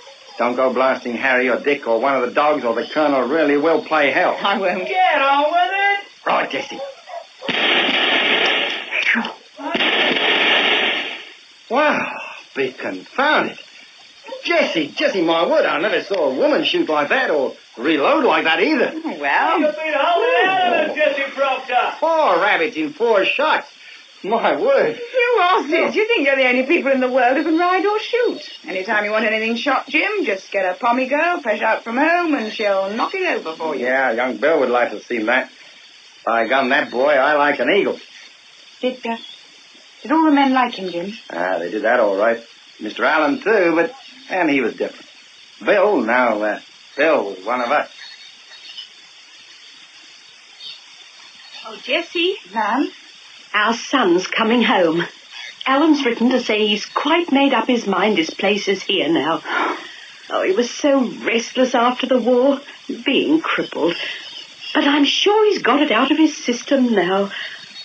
Oh, I do so much want him to find a nice girl and settle down here at Kumbagana. I hope he will, ma'am. I think, ma'am, that I ought to be leaving here quite soon. But I thought you were happy with us. Oh, but I am. I haven't been so happy for a long time. Well, then, why talk about leaving us? When I came, it was only for a week or two. But that was 18 months ago. You're one of the family now, Jessie. It's almost as though you've become a kind of daughter to us. Thank you. Thank you for saying that. Then don't let us have any more talk about you going away. It's been a great day for them. I'll definitely have to move on somewhere else before Alan gets here. He'd be bound to recognize me. He'll be able to help his parents, and I won't be wanted any longer. It's going to be a dreadful wrench leaving this lovely place. I might have another crack at getting back into the Wren. He lies at home. I simply don't know what to do. I would like to see Alan again. He was such a grand person. I hate going away. If only I could meet Alan somewhere before he came here.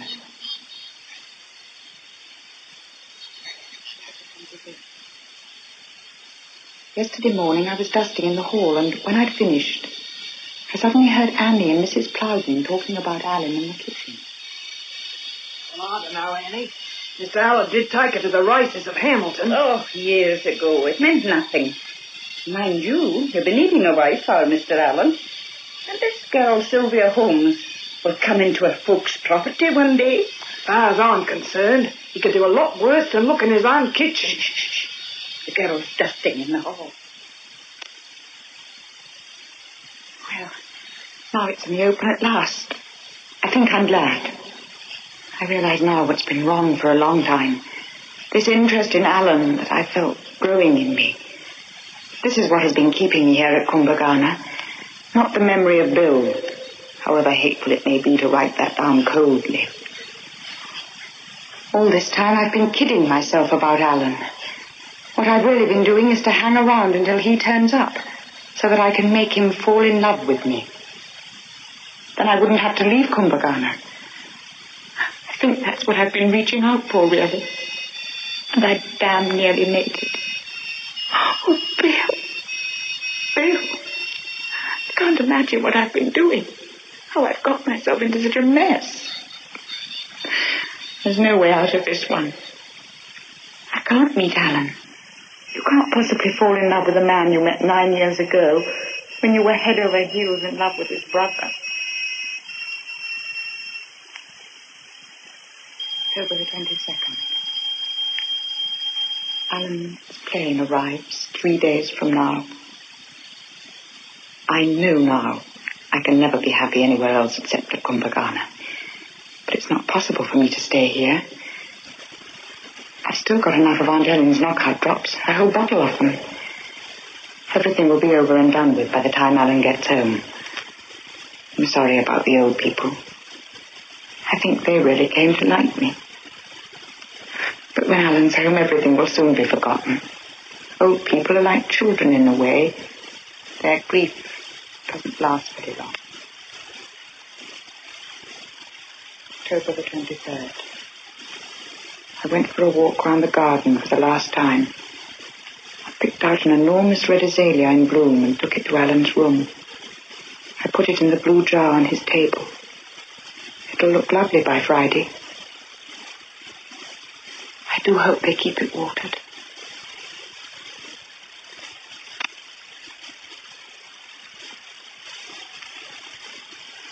I told you we'd find the reason, Annie.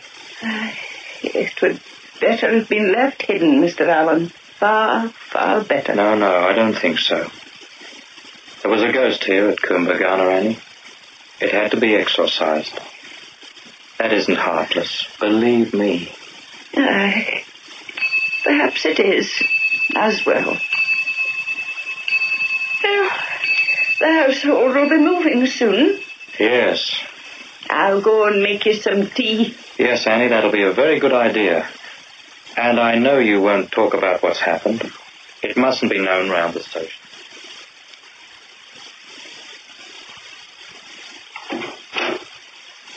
Morning, Alan. Morning, Dad. You're up very early, son. As a matter of fact, I didn't go to bed at all. Too restless on your first night home? Dad? During the night, I found a suitcase that girl left behind, hidden up in the room. It had all the papers in it. There's something going on here I don't understand. I know. I've got a lot I want to tell you before Mother appears. Right, we'll go into my study. Before we start on the whole thing, though, and it's a very long story, there's a telephone call I want to put in. Operator? This is Kumbagana. Yes. Will you please get the overseas radio telephone operator in Melbourne and book a call for me? No, Alan Duncan. Yes, I want to book a call to England. It's a London number. Fremantle, 7261. Yes, a personal call. For a Miss Viola Dawson. No, Viola Dawson. Yes, I shall want about a quarter of an hour. Right. I'll be waiting. Thanks. Now, Dad, I'm going back to England. Flying as soon as I can get a reservation. I see. But I don't expect to be there more than a week or so. Then I'm coming back to Kumbagana for good. And all this, for some reason I don't yet understand, is to do with a person called Viola Dawson. Yes, Dad. Very much to do with her. Now, let's go into the study and I'll tell you why. What I'm going to tell you will take a long time. You won't find it easy to grasp at first, and I think you'll agree with me that it must be kept from Mother. It's, an obituary, I suppose.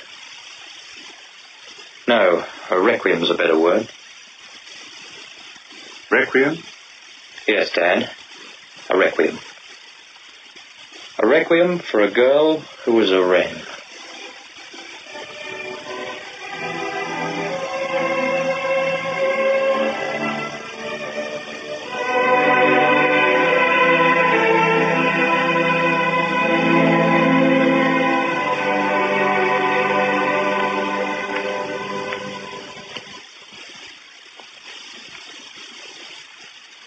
That was Anna Massey as Janet Prentice and Trader Faulkner as Alan Duncan in Requiem for a Wren, adapted by Stephen Grenfell from the novel by Neville Shute.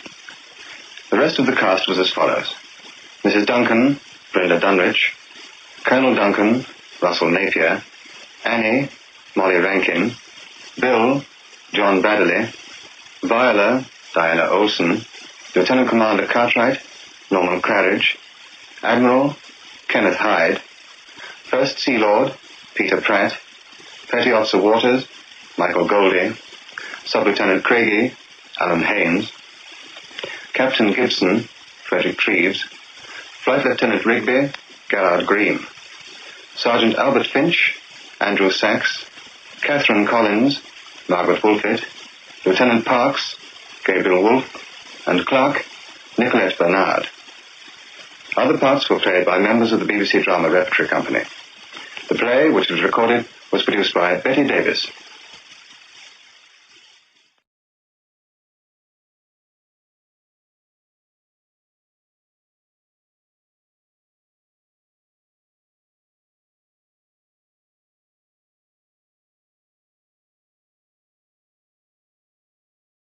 Broadcasting from Chesterton Radio, right here in Atchison, Kansas.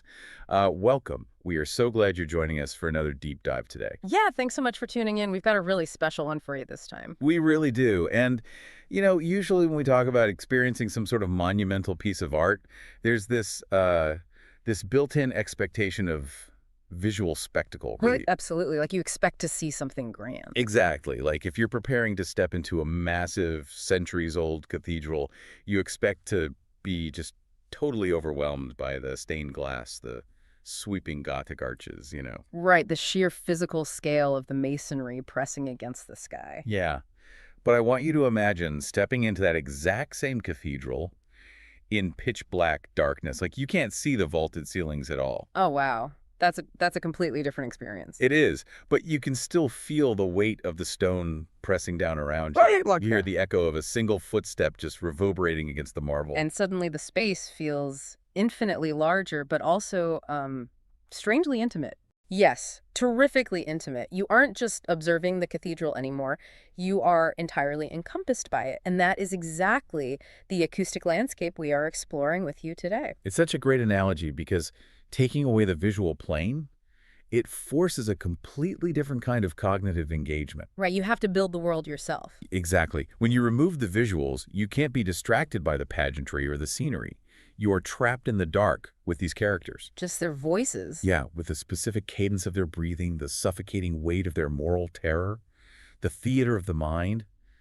It requires you, the listener, to act as the set designer. The lighting director, the cinematographer, all of it. Exactly. You do all the heavy lifting. Which is just a Beautiful way to frame our subject for today's deep dive. We are immersing ourselves, and we're inviting you to immerse yourself with us in a truly mesmerizing piece of cultural heritage. It really is a masterpiece. It's the 1937 Mercury Theatre radio production of Victor Hugo's epic 1862 novel Les Misérables. Such a massive undertaking. Right. And what makes this particular broadcast so staggering is that this entire auditory cathedral was adapted by, directed by, and stars a 22-year-old Orson Welles. Just 22. Yeah. The sheer gravity of what Welles accomplished at that age, it kind of defies ordinary comprehension. It really does. I mean, what were we doing at 22? Definitely not defining the golden age of radio, that's for sure. Yeah, exactly.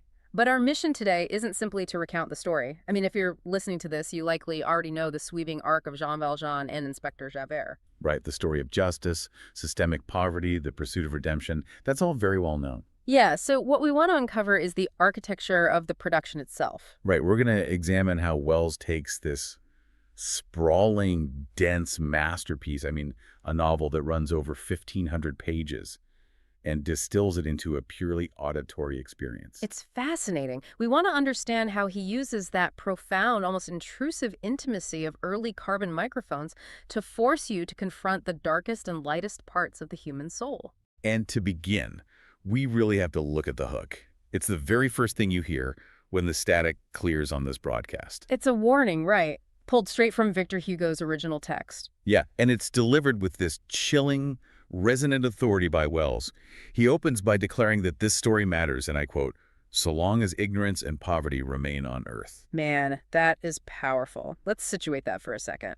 That warning was penned back in the 1860s, but it was broadcast by Welles in 1937. Right, in the grueling depths of the Great Depression. Exactly. To audiences who were literally sitting around wooden radio cabinets in farmhouses, crowded tenement apartments. And sitting here today, talking to you from Kansas, it retains every single ounce of its terrifying relevance. It really does. That historical layering is just essential. Because if you put yourself in the shoes of a 1937 listener, maybe someone who's just watched their farm turn to dust. Or lost their job in the manufacturing collapse. Right.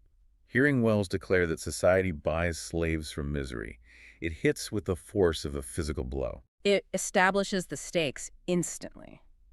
This isn't just some historical romance or a swashbuckling adventure in 19th century France. No, it is an active, blistering indictment of a broken world. But to achieve that impact, Welles faced a frankly insurmountable structural challenge. The original novel is famously enormous. Sprawling is almost an understatement. Right. It's this massive ecosystem filled with, 50-page digressions on the Parisian sewer system. Oh, yeah, and the tactical minutiae of the Battle of Waterloo. Yes, the enclosed theological world of convents. And Welles had to condense all of that literary geography into just 7 distinct radio broadcasts. And the structural choices he makes to achieve that compression they're just fascinating. Because he can't rely on sweeping camera pans or elaborate costume changes to show the passage of time. Exactly, or a change in location. So he adopts this very specific technique. He doesn't just play the lead role of Jean Valjean. He also acts as the omniscient narrator. Right. He literally reads directly from the book, using his voice to bind these intense dramatic episodes together. He's serving as the bridge across decades. And it's a brilliant adaptation strategy. If we look at the evolution of audio storytelling, that running narrative acts almost like a cinematic voiceover. But this is before modern cinema had fully perfected that form, right? Exactly. It allows the production to leap across years and traverse entire cities without ever losing the emotional thread. But I wonder, and I want to push back on this a little bit, does that lack of physical scope actually hurt the story in some ways? How do you mean? Well, when you experience a stage production or a film adaptation, the sheer visual scale, the grime, the massive architecture of Paris, it contributes to the overwhelming sense of societal oppression. That's true. The visual weight of the city is huge. Right. So without that visual spectacle relying entirely on Wells's voice right in your ear, does the story risk feeling too small, like trying to fit an entire symphony into a music box? That is a completely fair critique of the medium. But I'd argue that in this specific case, the restriction actually acts as a magnifier. A magnifier. Okay, explain that. Well, without the distraction of the physical world, the internal psychological landscape becomes the primary setting. Think of it like a magnifying glass focusing sunlight into a single burning point. Oh, I like that. The architecture of the story ceases to be about the streets of Paris and becomes entirely about the architecture of conscience. So we are no longer observing a man walking through a city. We are observing a man navigating the labyrinth of his own morality. Exactly. And that intense claustrophobic focus perfectly sets the stage for the narrative's inciting incident. Which is, fundamentally, a single staggering act of grace that completely overwrites a man's existence. Let's step into that incident, because the mathematical cruelty of Valjean's life up to this point is simply brutal. It's horrific. So it's October 1815.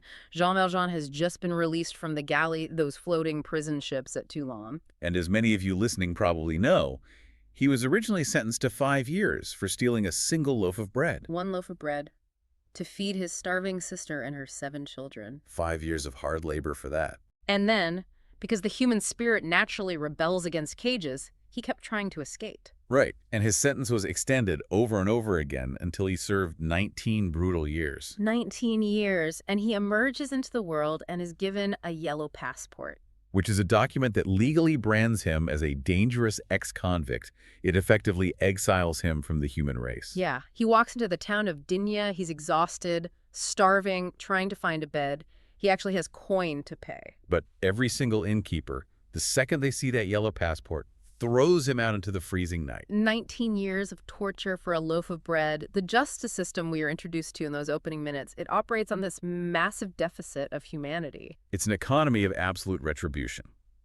The punishment doesn't just fit the crime, it completely consumes the individual. Yeah. So when Valjean finally collapses on a stone bench, a local woman points him to the home of the local bishop. And this bishop, Monseigneur Bienvenu, he operates on an entirely different economic model. The scandalous, completely unearned economy of grace. Yes.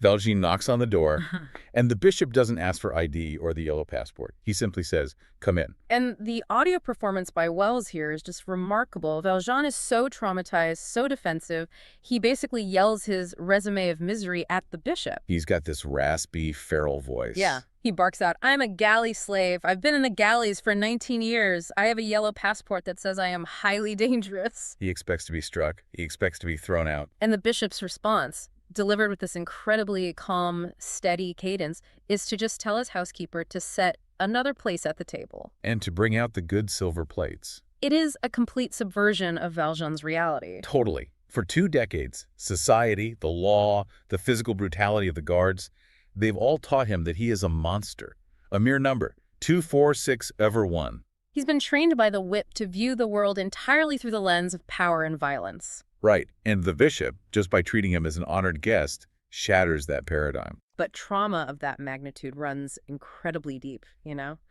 Valjean has internalized the brutality of his captors. The survival instincts forged in the galleys, they don't just vanish over a single warm meal. Exactly. So in the middle of the night, he reverts to the only logic he knows. He wakes up, steals the bishop's only worldly treasure, those 6 silver plates, and flees into the dark. And the state's retribution is swift.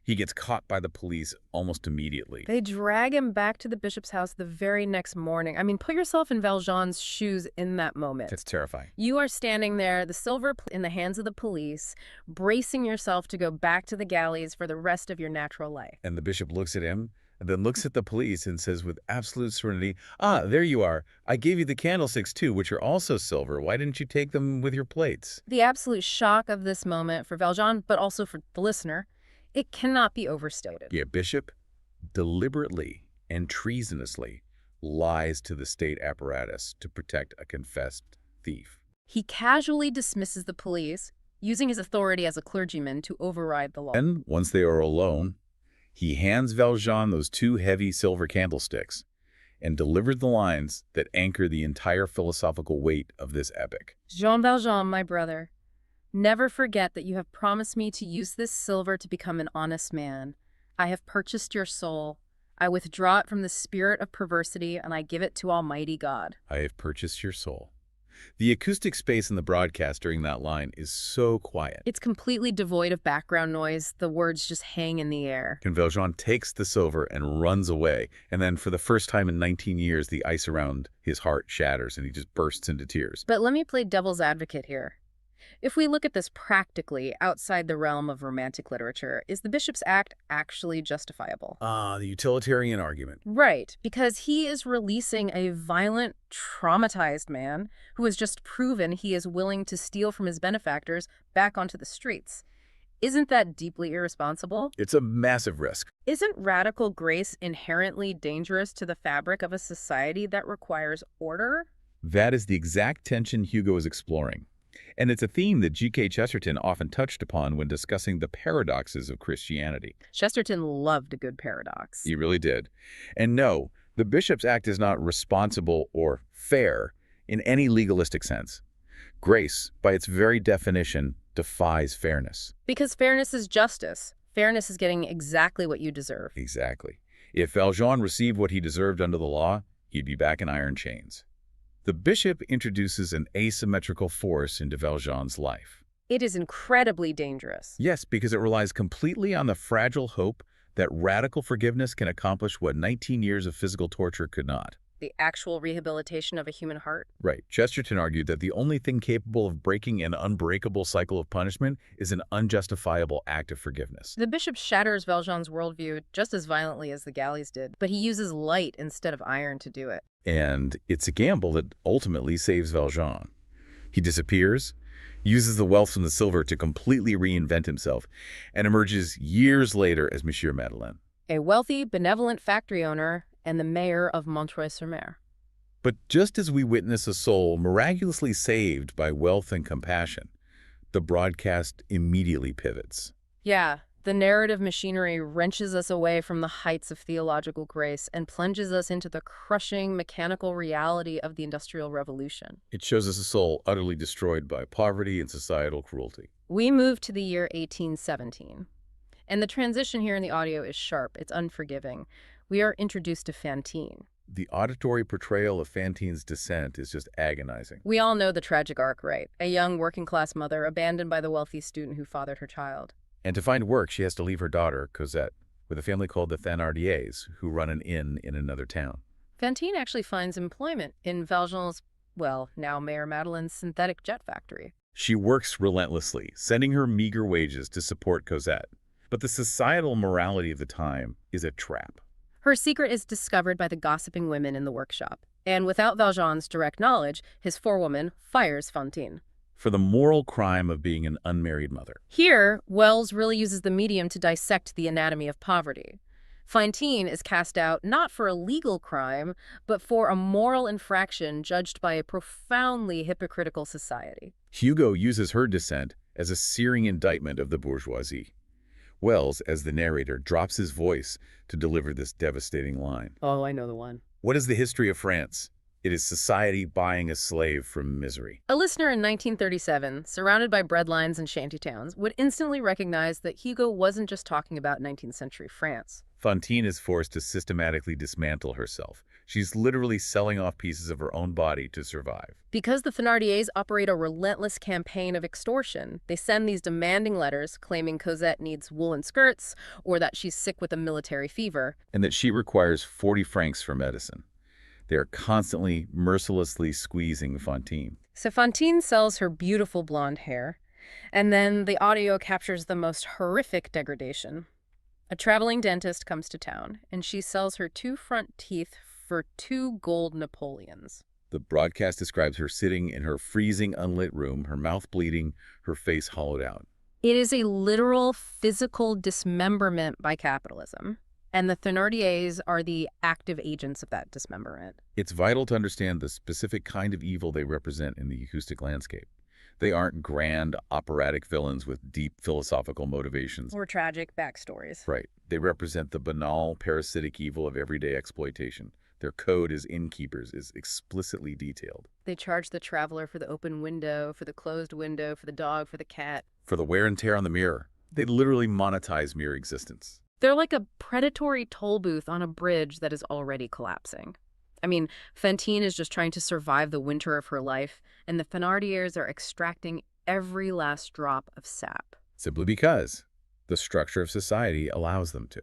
And I want to challenge you on this. While the story gives us grand ideological antagonists later on, Aren't the Thénardiers actually the most realistic monsters in the narrative? Oh, without a doubt. Because they aren't driven by grand philosophy, just petty greed. They're the most recognizable monsters in the text because they are entirely unregulated by conscience. We encounter the legacy of the Thénardiers in any system that preys on the vulnerable. From company stores in mining towns that kept workers in perpetual debt to predatory lending structures today, they thrive in the dark spaces where law and compassion are absent. But this introduces a terrifying dichotomy, because while the Thénardiers exploit the vulnerable through lawless greed, the state crushes the vulnerable through the absolute unbending application of the law itself.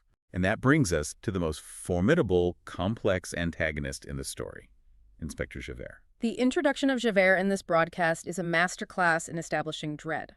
Wells, in his narrator voice, describes Javert's origins with chilling precision.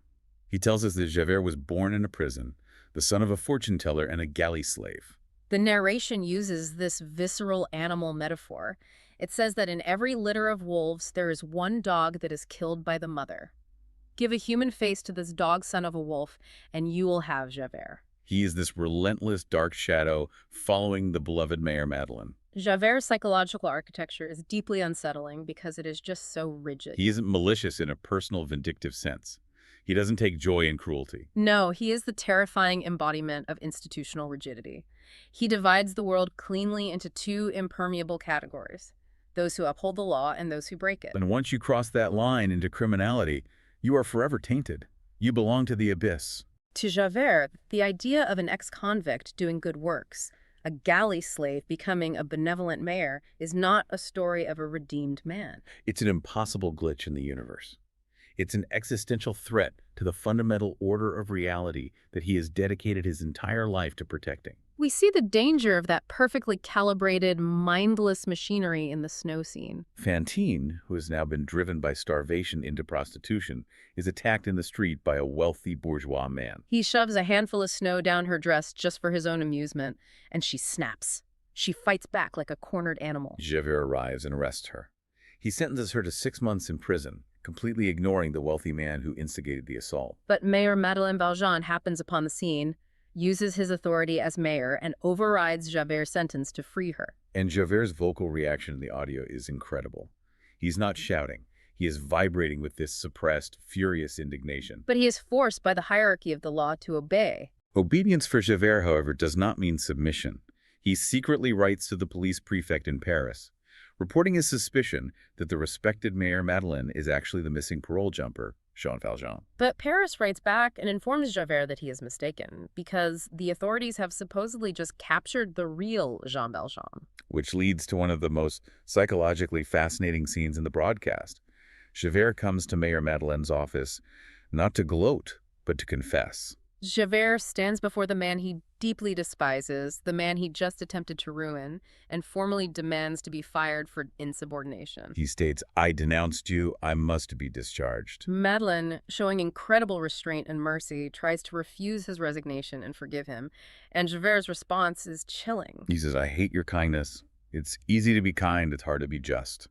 If we look closely at this, doesn't Javert's demand to be stripped of his badge show a twisted kind of integrity? It absolutely does. He applies the exact same merciless standard to himself that he applies to Fantine. He is perfectly, dangerously consistent. Can we even call him evil if he's just a machine executing its programming? That is an excellent way to conceptualize him. Javert's integrity is entirely real, but it is fatally divorced from empathy. Right. He worships authority and structure above humanity. When he demands his own dismissal, he proves that he is not a hypocrite.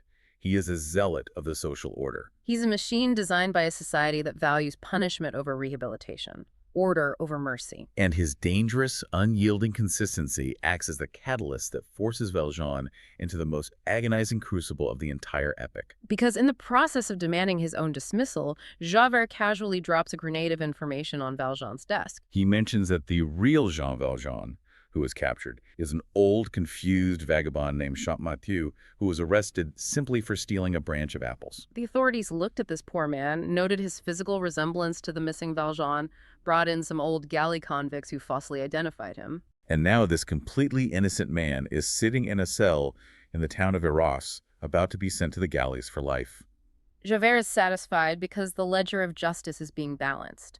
But Valjean is left sitting in his office, alone in the dark, holding the horrifying knowledge that another man is about to be buried alive in his place. It's the ultimate crisis of conscience, and it strikes right at the heart of utilitarian philosophy versus absolute moral duty. Let's break that down.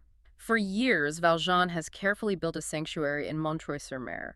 As mayor, he provides jobs, wealth, and economic stability to an entire region. He funds the hospitals. He's currently nursing the dying Fantine, having sworn a sacred oath to rescue her daughter, Cosette. If he simply stays silent, he continues to do massive utilitarian good for thousands of people. All it costs is the freedom of one idiot who is likely going to rot in a local prison for stealing apples anyway. From a purely mathematical utilitarian standpoint, the greatest good for the greatest number, staying silent, is the logical choice. It's like the ultimate nightmarish trolley problem, right? Oh, that's exactly what it is. He's a railroad switchman standing at the levers. On one track, a massive passenger train is hurtling forward, carrying the entire prosperity of his town, the orphans, the sick Fantine, and his own freedom. And on the other track stands one confused old man he has never met. Does he pull the lever and derail everything he has built to save a stranger? Valjean realizes that if he doesn't pull the lever to save the innocent man, he might keep his town rich, but he is throwing his own newly purchased soul onto the tracks. The audio representation of this internal war is a triumph of radio. Wells performs Valjean's internal monologue, his voice echoing with reverb to simulate the chambers of his mind. Jean Valjean, behold yourself, an honored man, the rich man who feeds the poor. There shall be a man wearing your red blouse and bearing your name and dragging your chain in the galleys. Valjean rejects the utilitarian mathematics of the state. He chooses the absolute moral imperative. The bishop purchased his soul for God. He cannot allow another human being to be crucified to subsidize his comfort, no matter the greater good of the town. So he travels through the night to the courthouse in Arras. And the way the radio medium handles this courtroom scene is a brilliant exercise in auditory focus. We don't see the judge or the jury.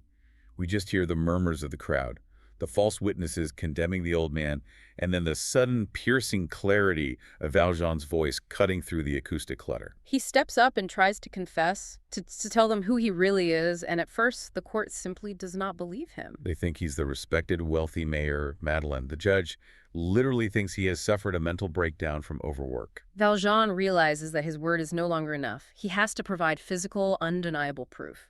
So he turns to the old convicts on the witness stand, calls them by their specific galley numbers, and strips his shoulder bare to reveal the permanent brand burned into his flesh in the galleys. He says, "Release this man, he is innocent. Gentlemen, I am Jean Valjean." To hear Wells deliver that line with a mixture of absolute defeat and profound spiritual victory is unforgettable. By choosing truth over power, Valjean executes a profound act of moral courage. But practically speaking, this ethical victory plunges him straight back into the physical nightmare of being hunted. The narrative shifts instantly. We move from a slow, agonizing psychological thriller of the mind into a visceral, heart-pounding physical escape. Valjean rushes back to the hospital to try and save Fantine, but Javert is already there, hot on his trail. The shock of Javert's cruelty, his absolute refusal to grant Valjean 3 days to fetch Cosette, literally kills Fantine in her hospital bed. Valjean is arrested, sentenced to the double chain for life in the Toulon galleys, but manages a desperate escape by falling from the rigging of a prison ship into the sea and faking his own drowning. Which brings us to a transition in the story that perfectly highlights the unique power of the medium. Valjean is legally dead to the state. He immediately travels to the Thénardiers' inn on a terrifying, freezing Christmas Eve, pays them an exorbitant sum of 1,500 francs to release Cosette, and flees to Paris with the little girl. But you cannot outrun a bloodhound like Javert forever. Javert spots them in the city, and what follows is a sequence that fundamentally changes the rules of a chase scene. They are cornered in a blind alley at midnight.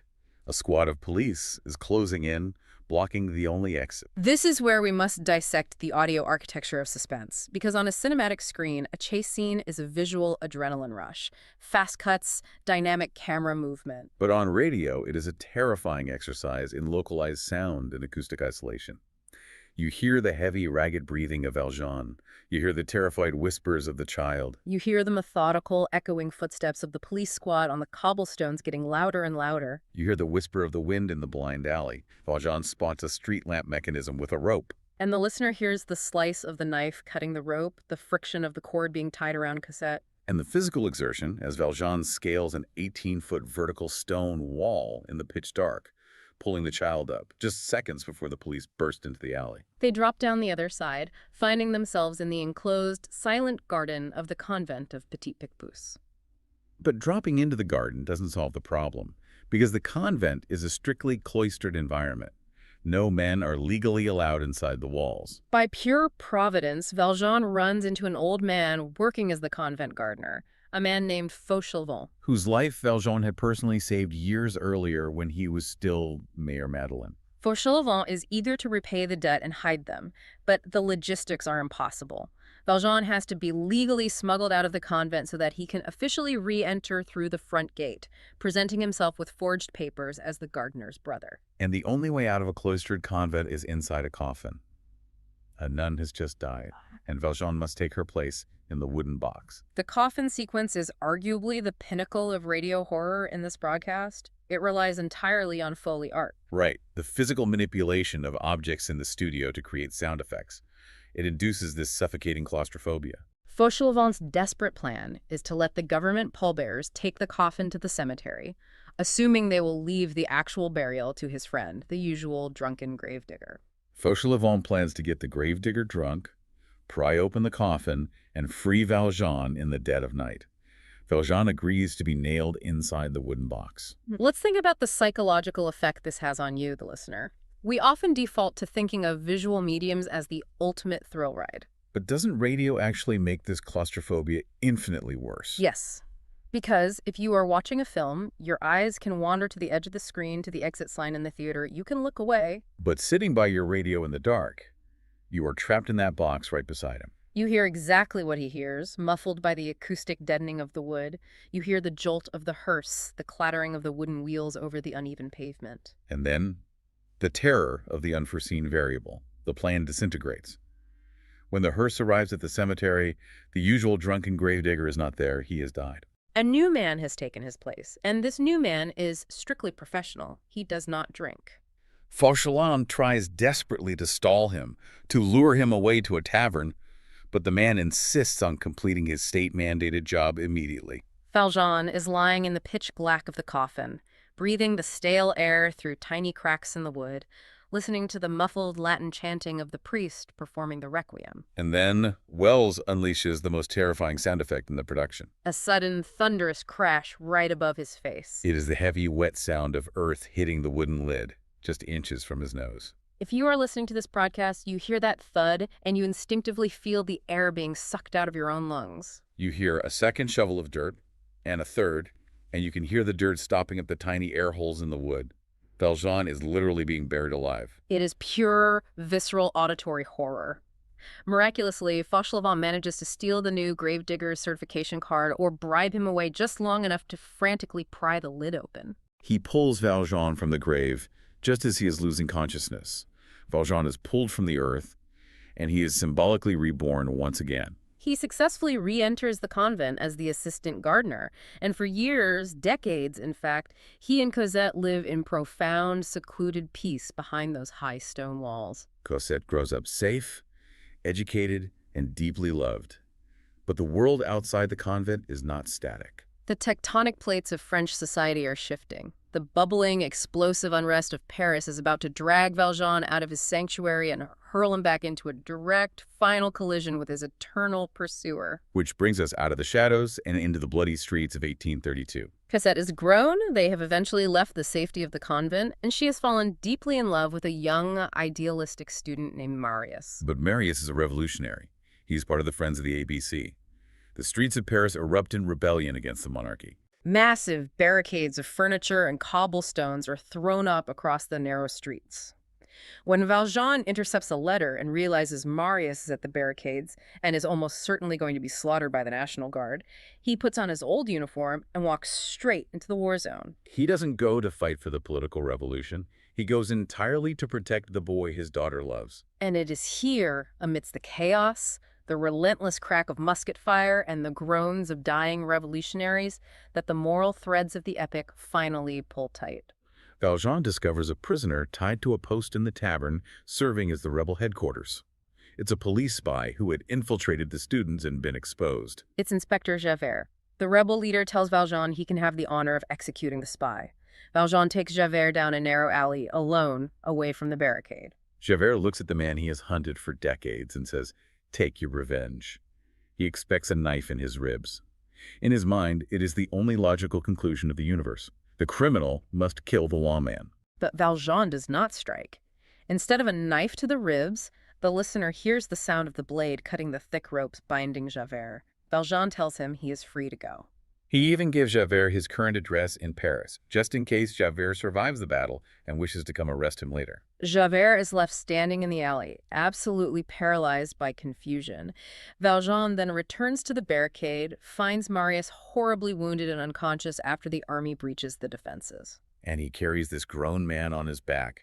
He pries open an iron grate and descends into the hellish, bloody, pitch-black labyrinth of the Parisian sewers to escape the advancing soldiers. He wades through waist-deep slime, dragging the boy to safety. The descent into the sewers is a masterful piece of symbolism by Hugo, heavily emphasized in the audio production through the echoing, dripping Foley work. The sewers represent the physical manifestation of the societal waste, the corruption, and the forgotten misery that runs beneath the gleaming, wealthy surface of Paris. Valjean navigates this literal underworld, carrying the future of his daughter on his shoulders, and finally reaches a heavy iron grating that leads out to the River Seine and to freedom. But the grate is locked. He manages to get through with the unwitting help of Thénardier, who does not recognize him in the filth. Valjean emerges onto the muddy bank of the river, exhausted, only to find a tall figure waiting for him in the shadows. It's Javert, the ultimate confrontation. Valjean does not fight. He asks for one final human favor. Help me get this dying boy to a doctor, and then I will surrender to you without resistance. Astoundingly, Javert agrees. They put Marius in a carriage, drop him at his grandfather's house, and then Javert drives Valjean to his own home so Valjean can say a final goodbye to Cosette. Javert says, "I'll wait in the street." Valjean walks upstairs, looks out the window, and the street is empty. Javert is gone. This moment marks the ontological collapse of Javert. We really need to unpack that term deeply because it is the crux of Hugo's philosophical argument. Ontology is the philosophical study of being, right, of what constitutes reality and existence. Exactly. Javert's entire reality, his reason for existing, is built on a binary, unshakable foundation. The law is infallible, and criminals are irredeemable demons. When Valjean spared his life at the barricade, Javert's foundation didn't just crack, it evaporated. If a convicted galley slave can act with profound mercy, then the law can be wrong. And the law can be wrong, then his entire life's hunting Valjean, punishing Fantine, enforcing the rigid hierarchy of society wasn't justice. It was just blind, horrific cruelty. It's as if Javert is a navigator on the open ocean, and he has relied on a single compass his entire life. Suddenly, he sails into a massive magnetic storm. The needle just starts spinning wildly. The fixed point of true north that he used to define his entire reality is gone. He's completely unmoored. Is Javert's leap into the Seine an act of cowardice, or is it the only logical conclusion for a man whose fundamental operating system just crashed? The audio production highlights this internal destruction brilliantly. We hear Javert walk slowly to a police post near the roaring waters of the Seine. He sits down at a desk, takes out his notebook. The exact same notebook he used to meticulously track Valjean for decades. And he begins to write a list of administrative reforms. He writes things like, the prisoners should not have to take off their shoes. The guards shouldn't charge them 2 sous for calling their names. This is a heartbreaking detail. He is moments away from death, and he is writing about footwear in the prisons. By drafting those mundane bureaucratic notes, he is making one final desperate attempt to assert order over a universe that has just collapsed on him. He is trying to fix the system to make it fair, but he knows it is fundamentally futile. He has realized the devastating truth. The monster he hunted for decades was nearer to the angels than he was. He cannot return Valjean to the galleys because his awakened conscience recognizes that would be a crime against a saint. But he cannot let him go because his ingrained duty demands he enforce the law. He is trapped in an impossible, fatal contradiction. So unable to exist in a world where mercy supersedes law, he walks to the edge of the parapet, places his hat neatly on the stone, and falls straight into the black abyss of the river. With the law permanently defeated by grace, the external conflict of the novel is finally over. But the internal conflict of the protagonist has one last devastating chapter. We move to the year 1833. Marius has recovered from his wounds. He and Cosette are married in a joyous, beautiful ceremony. Valjean has provided them with an immense fortune, over 600,000 francs, saved from his days as Mayor Madeleine. But Valjean fakes an injured arm, so he doesn't have to sign the official marriage documents, because he is still using a fake name and refuses to commit perjury on their marriage certificate. And the day after the wedding, he goes to Marius alone in a quiet room and confesses everything. I am a convict. I have been in the galleys. Marius, who is a product of his bourgeois societal conditioning, is horrified. He doesn't know that Valjean is the man who carried him through the sewers. He only knows the overwhelming societal stigma attached to the galleys. Valjean, seeing Marius's revulsion, slowly and deliberately distances himself to protect Cosette from the stain of his criminal past. He visits the young couple less and less. He refers to Cosette formally as Madame. Eventually, he stops coming altogether, retreating to a cold, bare room to quietly die of a broken heart. He gives away his wealth, his hard-won freedom, and finally, his only source of joy in the universe, Cosette herself. Watching him fade away like that, it brings to mind the image of a generational transfer. The bishop handed the heavy baton of grace to Valjean. Valjean carried it through decades of mud, blood, and the literal sewers of Paris, constantly hunted, enduring unimaginable suffering. Just so he could hand it, clean and pure, to Cosette and Marius. But I look at that and I have to wonder, did Valjean ever truly get to enjoy the grace he was given? Or was his burden simply to carry it so that someone else could live in the light? That is the tragic, transcendent beauty of his redemption.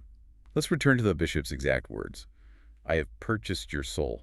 Valjean's life, from that moment in 1815 onward, was no longer his own to enjoy in the traditional sense of earthly comfort. He was a currency spent entirely on the salvation of others, on Fantine, on Fauchelevent, on Marius, and ultimately on Cosette.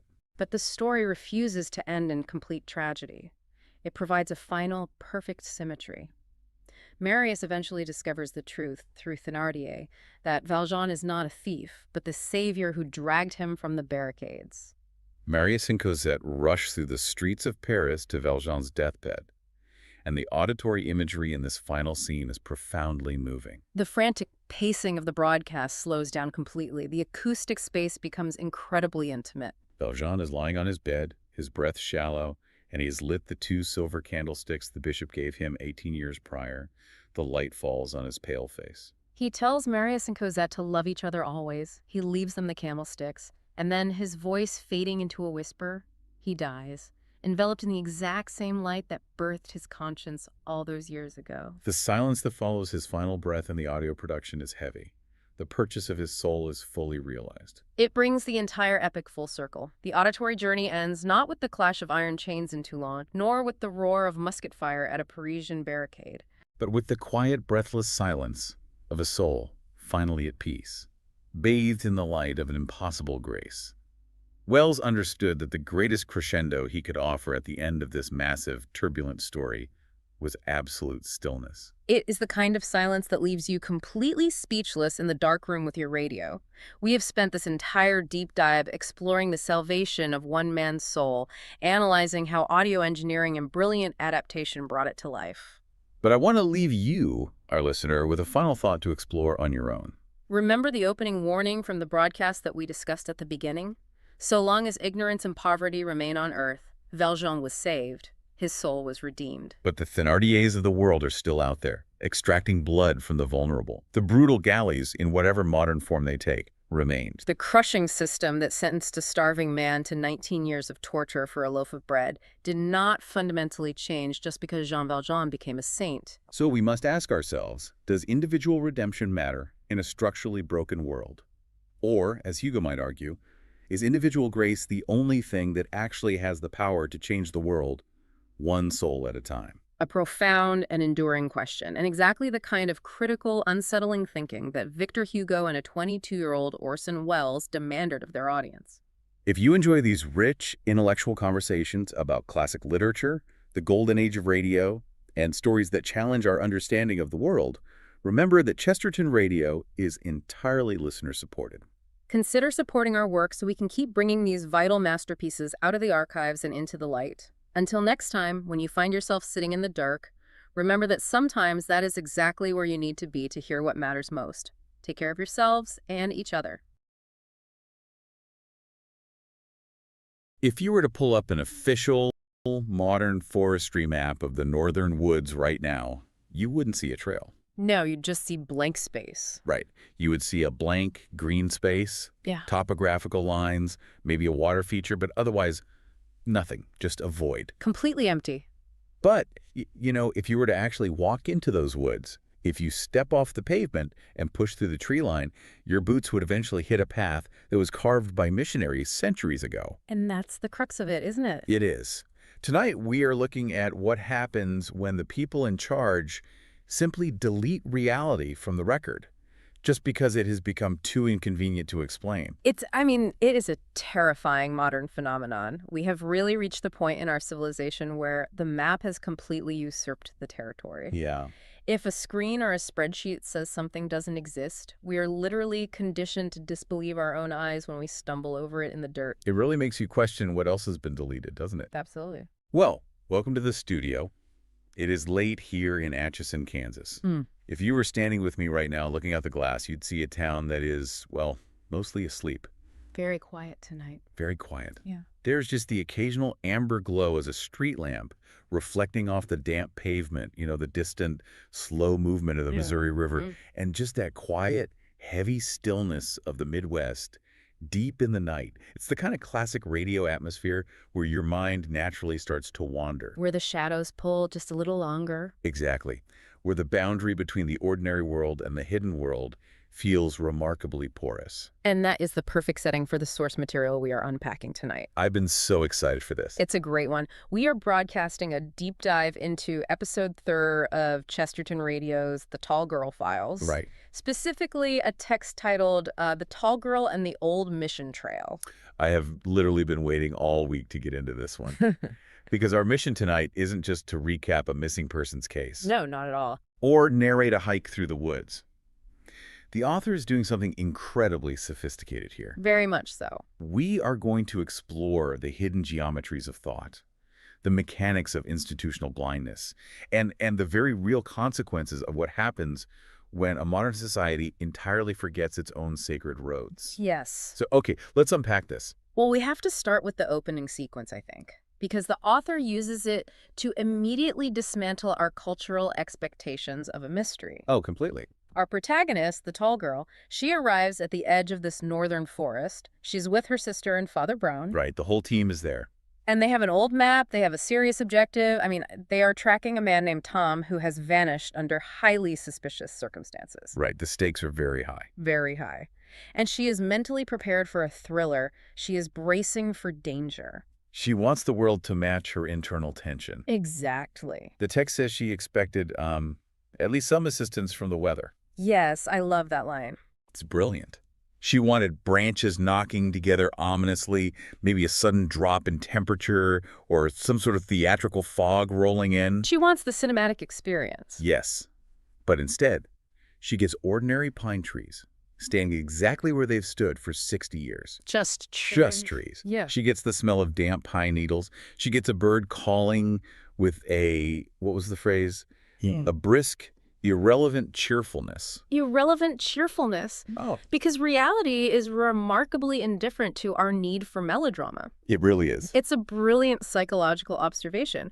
When we build something up in our minds, especially an event with high stakes, we desperately want the physical environment to validate our anxiety. Right. We want the soundtrack to swell. Exactly. And when it refuses to do so, it makes us feel somewhat ridiculous. The tall girl is standing there holding this antiquated map looking for a missing man, and the forest is just acting like a forest. It's like when you're dealing with a massive personal crisis. You know, maybe you're waiting for life-altering medical news, or you've just lost your job and you look out the living room window and see your neighbor just meticulously edging their lawn. Right, or the mail carrier just casually sorting envelopes. Yes. You almost feel offended that the world hasn't stopped to acknowledge your plot line. Offended is the exact right word. But that disappointment is actually a crucial psychological filter. How so? Well, because the world refuses to provide a cinematic soundtrack, she is forced to abandon her romanticized expectations. Oh. She has to Okay. stop looking for a movie and start looking at the actual ground. Which is much harder to do. Much harder. And what they find is not a paved, neon-lit highway leading straight to the answers. It's a trail so faint, so completely integrated into the landscape, that a careless person would just walk right over it. The description of this path is just stunning.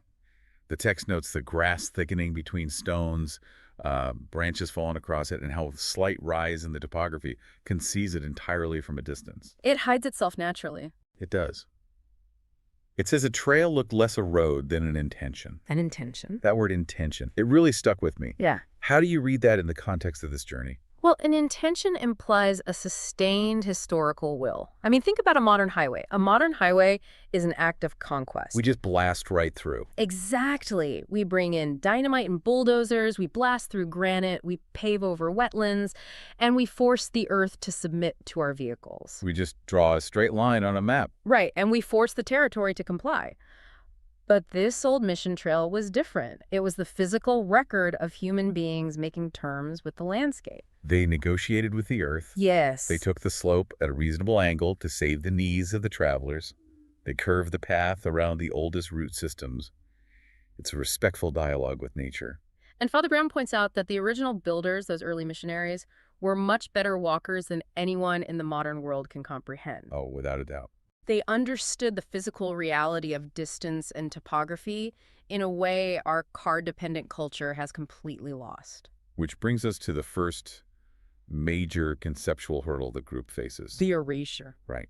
The tall girl's sister, who possesses this profound, almost uncanny physical awareness, crouches down and actually touches the forest floor. She gets right into the dirt. She sweeps away some of the detritus and points out the shoulders of the trail.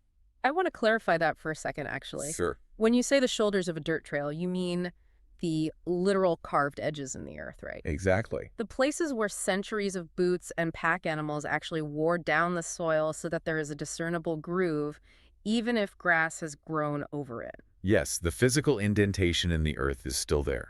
It is undeniable. And this is where the tension of the narrative really snaps into focus. Because of the map. Right. Because the tall girl looks at this undeniable physical evidence, looks down at her official, newly revised map from the forestry department, and asks the most logical question in the world.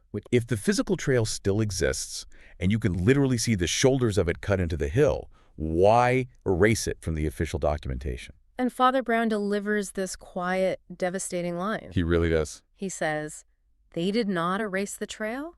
They erased the admission that it exists. Chills. Honestly. It is the philosophical fulcrum of the entire story. The map is no longer a tool for and political convenience. Okay, wait. I want to play devil's advocate here for a minute. Please do. Yeah. Because we are throwing around terms like institutional blindness. Right. But if I am a regional director of a massive state park system, right? Okay. And there is a 200-year-old mission trail that is full of deadfalls, washouts, and unstable ground. A hazard, essentially. Exactly. And I simply do not have the taxpayer budget to send crews out there with chainsaws to maintain it. Right. Isn't it just responsible management to delete it from the public map? Yeah. I mean, I don't want a family of 4 from the suburbs wandering out there, twisting an ankle and suing the department. That's a very practical concern. So why are we instantly assigning this dark Orwellian malice to what is likely just a budget constraint? That is a phenomenal question, and it is exactly the kind of administrative logic that provides cover for much darker things. Cover. Yes. It isn't necessarily malice at the outset. Often it begins precisely as you described, bureaucratic pragmatism. Which makes sense. It does, but there is a massive categorical difference between marking a trail as closed for maintenance or travel at your own risk and deleting its geographical existence entirely from the Geographic Information System, the GIS database. Because one acknowledges the truth but warns of the danger, and the other pretends the truth isn't there at all. Precisely. When an institution deletes the acknowledgement of a fact, they are no longer managing a park. What are they managing? They are managing an illusion. The sister instantly recognizes this behavior. She says, that sounds like something institutions do. They really do. And Father Brown expands on it, pointing out that governments, school boards, dioceses, newspapers, corporate HR departments. Oh, especially HR departments. Yes. Even local social clubs. They all share this fundamental flaw. Human beings are forever deleting acknowledgments of facts they would rather not explain. It makes you wonder about the listener's own life, doesn't it? Oh, absolutely. I mean, you listening to this right now, we all have those realities. Maybe a toxic dynamic in our family or a feeling process at our workplace. A glaring issue that no one talks about. Right. It is perfectly visible if you just look at the ground. You can literally see the shoulders of the dysfunction. But because talking about it is too awkward. Or requires too much paperwork. Exactly. It gets completely scrubbed from the official map. Everyone at the Thanksgiving table or the board meeting just pretends the blank space is actually blank. And nature abhors a vacuum. It really does. When you create a blank space on the map, someone will inevitably move into it. Always. As the group leaves the mapped area and steps onto this erased trail, the text knows how rapidly the modern world of coordinate planes, liability forms, and parking areas just evaporates. It vanishes. The woods enclose them. The author describes the silence of the woods not as an absence of noise, but as something produced from the inside, like an old church. That transition from the administrative world to the physical world forces them to rely on entirely different skill sets. Which is where the sister shines. Completely. And this is where the sister truly takes over the narrative. We need to talk about how she reads the environment, because it is a masterclass in observation. It really is. She doesn't just wander through the trees, she places herself. She walks with the extreme economy of movement you see in high-level athletes. The text mentions she has a reverence for space. Yes. And that is not just a poetic flourish, is it? It is a tactical reality. No, it's highly practical. She understands how distance alters danger. She understands sight lines. And right. Because she's grounded in the physical reality of the territory, she starts picking up historical and present clues that the tall girl is completely oblivious to. Okay, let's break down the mechanics of these clues because they are fascinating to me. Let's do it. First, they find a scar of an old blaze mark on a tree, completely hidden under years of lichen growth. Mm-hmm. Then they cross a damp patch of ground, and the sister points out a few rotting timbers submerged in the mud. Father Brown calls it an old corduroy crossing. Right. I actually had to look that up. For anyone unfamiliar, a corduroy road isn't just dropping a log over a puddle. Far from it. It is a highly labor-intensive engineering technique where you lay dozens or hundreds of logs perpendicular to the direction of travel across a swampy area. It looks like the ridges of corduroy fabric, hence the name. Right. The presence of a corduroy crossing is definitive proof that this was not a casual deer trail or a temporary hunting path. You do not fell and haul that much timber unless you are establishing a permanent, heavily trafficked corridor. It proves the historical legitimacy of the road. Exactly. Yeah. As Father Brown notes, roads are incredibly conservative things. They survive because the earth holds the groove and feet remember them. Feet remember them. I love that. But historical evidence isn't enough to find a missing man. No, they need something current. And the tension ratchets up when the sister stops in a patch of exposed pine roots and points out fresh evidence. She finds impressions in the softer earth, at least 2 recent sets of footprints. Fresh tracks. And the tall girl, who is still struggling to see anything but mud, asks how she can possibly tell they are fresh or how many people there are. Right. And the sister gives this beautifully clinical breakdown. She says, stride, pressure, overlap. Let's actually dig into the mechanics of that because tracking is a science of physics and anatomy. Yes, please. When she says stride, she's looking at the distance between the heel strikes. Which tells you what? Well, a long stride indicates speed or a taller individual. A short, choppy stride might indicate someone carrying a heavy load, or maybe they're navigating in the dark. Okay, and pressure is about depth, right? Yeah. Because the sister points out that one set of tracks is digging deeper into the outer edge of the boot, shifting outward. Yes. If you are walking normally, your weight transfers relatively evenly across your foot. But if you are carrying something heavy and awkward, say a wooden crate, your center of gravity shifts. Oh, wow. You compensate by widening your stance, and the pressure pushes to the outside of your footwear. The sister is literally reading the physics of a burdened man written in the dirt. That is incredible. And what about overlap? Overlap tells you the sequence of events. Like who came first? Exactly. If track A is stamped over by track B, then person B was following person A. But it also tells you about the individual's state of mind or body. How so? If a single person's rear foot is constantly clipping or overlapping their front track slightly, it indicates extreme fatigue. They're dragging their feet. Yes, they are dragging their feet, unable to fully clear their own stride. So the sister isn't just looking at dents in the mud, she is reverse engineering the physiological state and the cargo of the people who walked there hours ago. It's like she's reading a forensic report directly from the soil. Right. And it confirms the tall girl's creeping dread. It does. This erased trail isn't abandoned. It's being actively used. As Father Brown Riley observes, the Sins change uniforms every century, but they are rarely very imaginative beneath them. Such a great line. So they follow these tracks until noon, the trees begin to thin, they hear water, and they arrive at the edge of a hidden lake. And this is where it is really interesting. Yes. There, pulled half onto the stones, is a scratched, beaten-up canoe. The scene at the lake is one of the most elegantly constructed psychological puzzles in the text. I completely agree. It is a masterclass in anomaly detection. They find the canoe. There are paddles inside. But resting perfectly in the middle, a wooden seat not dropped on the floorboards, not tossed into the brush. But deliberately placed. Yes, deliberately placed is Tom's smartphone. I want to spend some real time on this because it blew my mind when I realized what the author was doing. It's brilliant. If you are running for your life from criminals in the woods, you don't neatly center your iPhone on a canoe seat. No, you don't. If you have been kidnapped and dragged away, your phone might fall out of your pocket, but it would drop into the curved hull of the boat or into the water. It would be chaotic. Physics dictates chaos and a struggle. Exactly. The deliberate placement is an anomaly. The sister immediately secures a perimeter and reads the surrounding space. Right, she goes back to the physical evidence. She notes the stones on the shoreline are only slightly disturbed. There are no scuff marks indicating a struggle.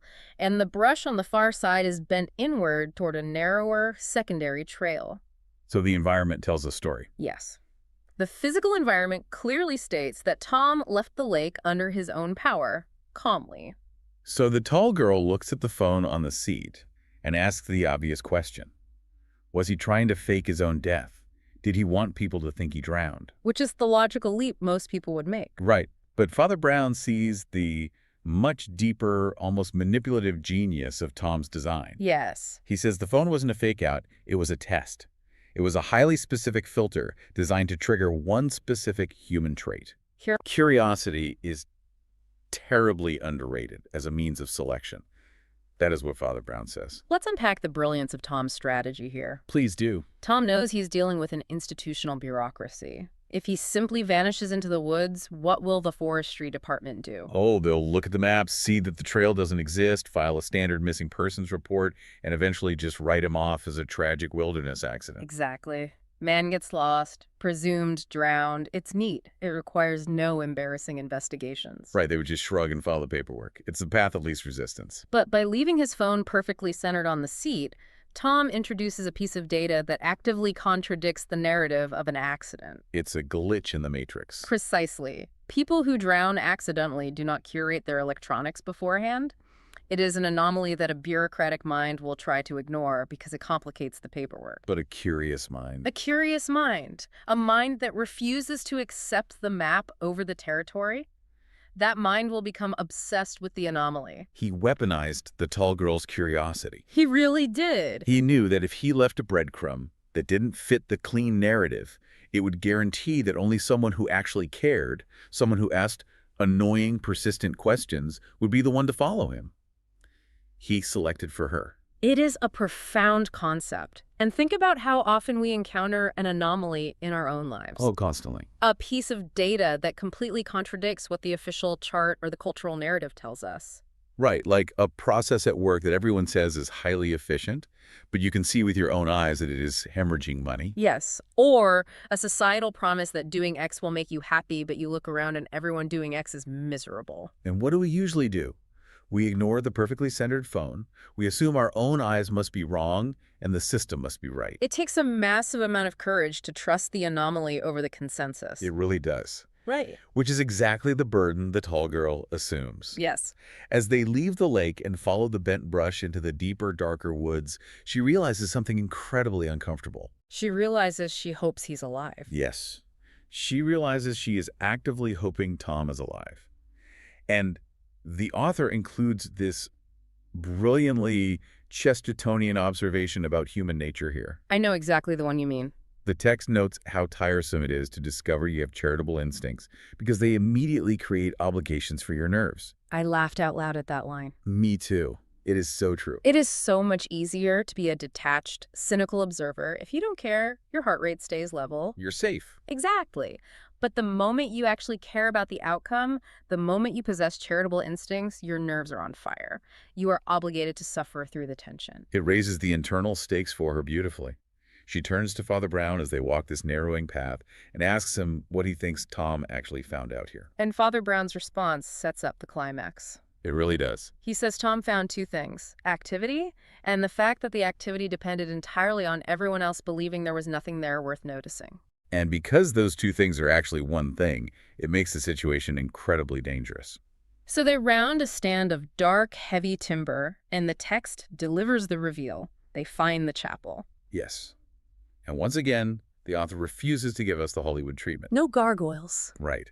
It is not some crumbling, ivy-covered Gothic cathedral.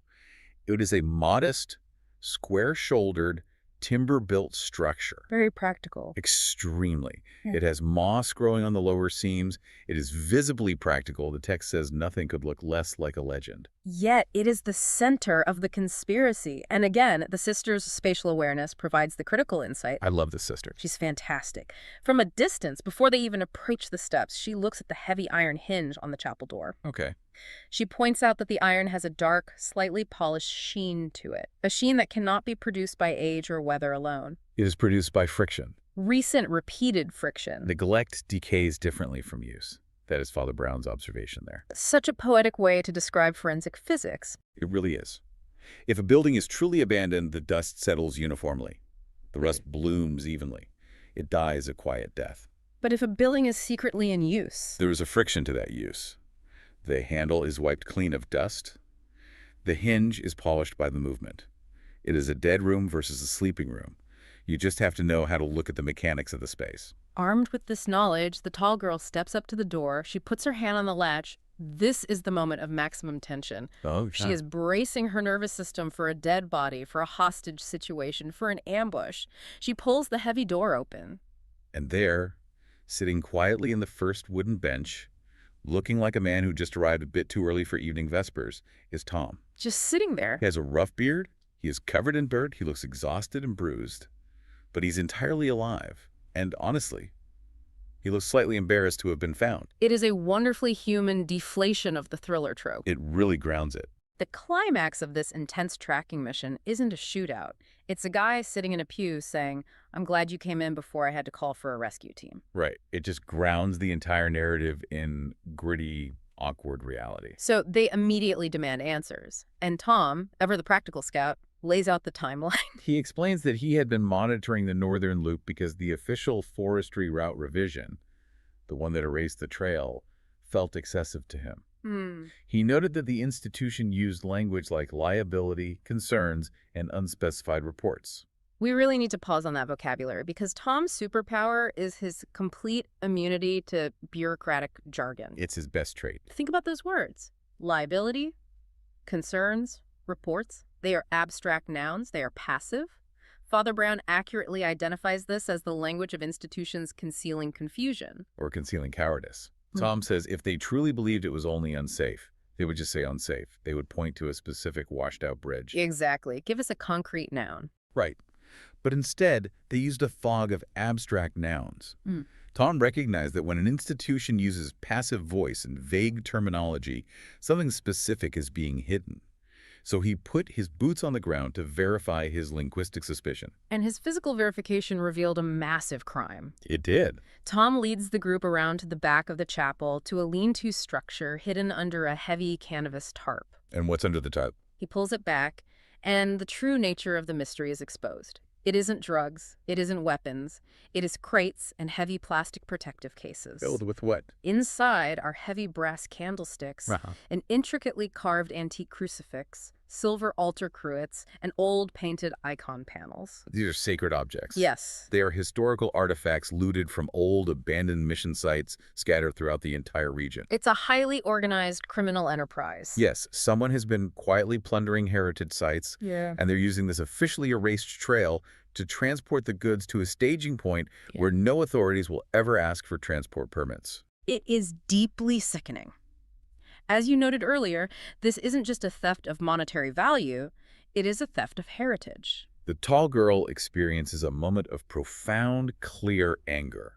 She looks at the crates and says, they used a mission trail to rob mission sites. Which brings us to one of the most powerful thematic statements in the entire source material. Yes, Father Brown's observation. Father Brown looks at the stolen crucifix and replies, that is exactly the kind of irony evil most prefers. It has no imagination for creation, so it borrows the roads of good. Evil as a fundamentally parasitic force. Yes. It is a classic philosophical concept articulated beautifully here. Evil cannot build a road. It lacks the patience, the vision, and the cooperative spirit required to engineer a pathway through the wilderness. It can only hijack a road that good men built for a noble purpose centuries ago. So Tom explains the rest of his ordeal. He had cautiously reported his initial suspicions about the trail traffic to the administration weeks ago. And what was the administration's response? To immediately revise the map and officially close the area. That was the trigger for Tom. He realized that someone with influence wanted distance without inquiry. They wanted a black site. So he went back. He came back out to investigate, heard two men approaching, and realized he was trapped. He retreated into the chapel and had been hiding inside for 4 days. Which introduces the immediate tactical problem. The crates. Right. The crates are current inventory. They aren't abandoned evidence from a year ago. They are packed for transport. The smugglers are coming back. And this is where the tall girl, still clinging to a little bit of her thriller movie expectations, suggests they set a trap. Let's ambush them. Let's lock the doors and fight. Yep. But Father Brown shuts that down with absolute cold pragmatism. He says, we do not attempt heroics of the cinematic type. We observe, verify, withdraw if necessary, and make it impossible for the right people to pretend ignorance afterward. He completely dismisses the utility of excitement. Excitement, he points out, usually accomplishes the least in situations of genuine danger. It usually gets people hurt. Right. The goal is not to win a fistfight in the woods. The goal is to dismantle the administrative fog that allowed the crime to happen in the first place. Yeah. You have to force the institution to look at the territory. But to do that, they have to get Tom out alive and contact the authorities without walking into the smuggler's path. Which is tricky. Very. Tom assumes the danger will come straight up the front path from the lake. It's the widest route. But the sister, our keeper of angles, says absolutely not. And here, the author explicitly connects her spatial genius to her background as a soccer goalkeeper.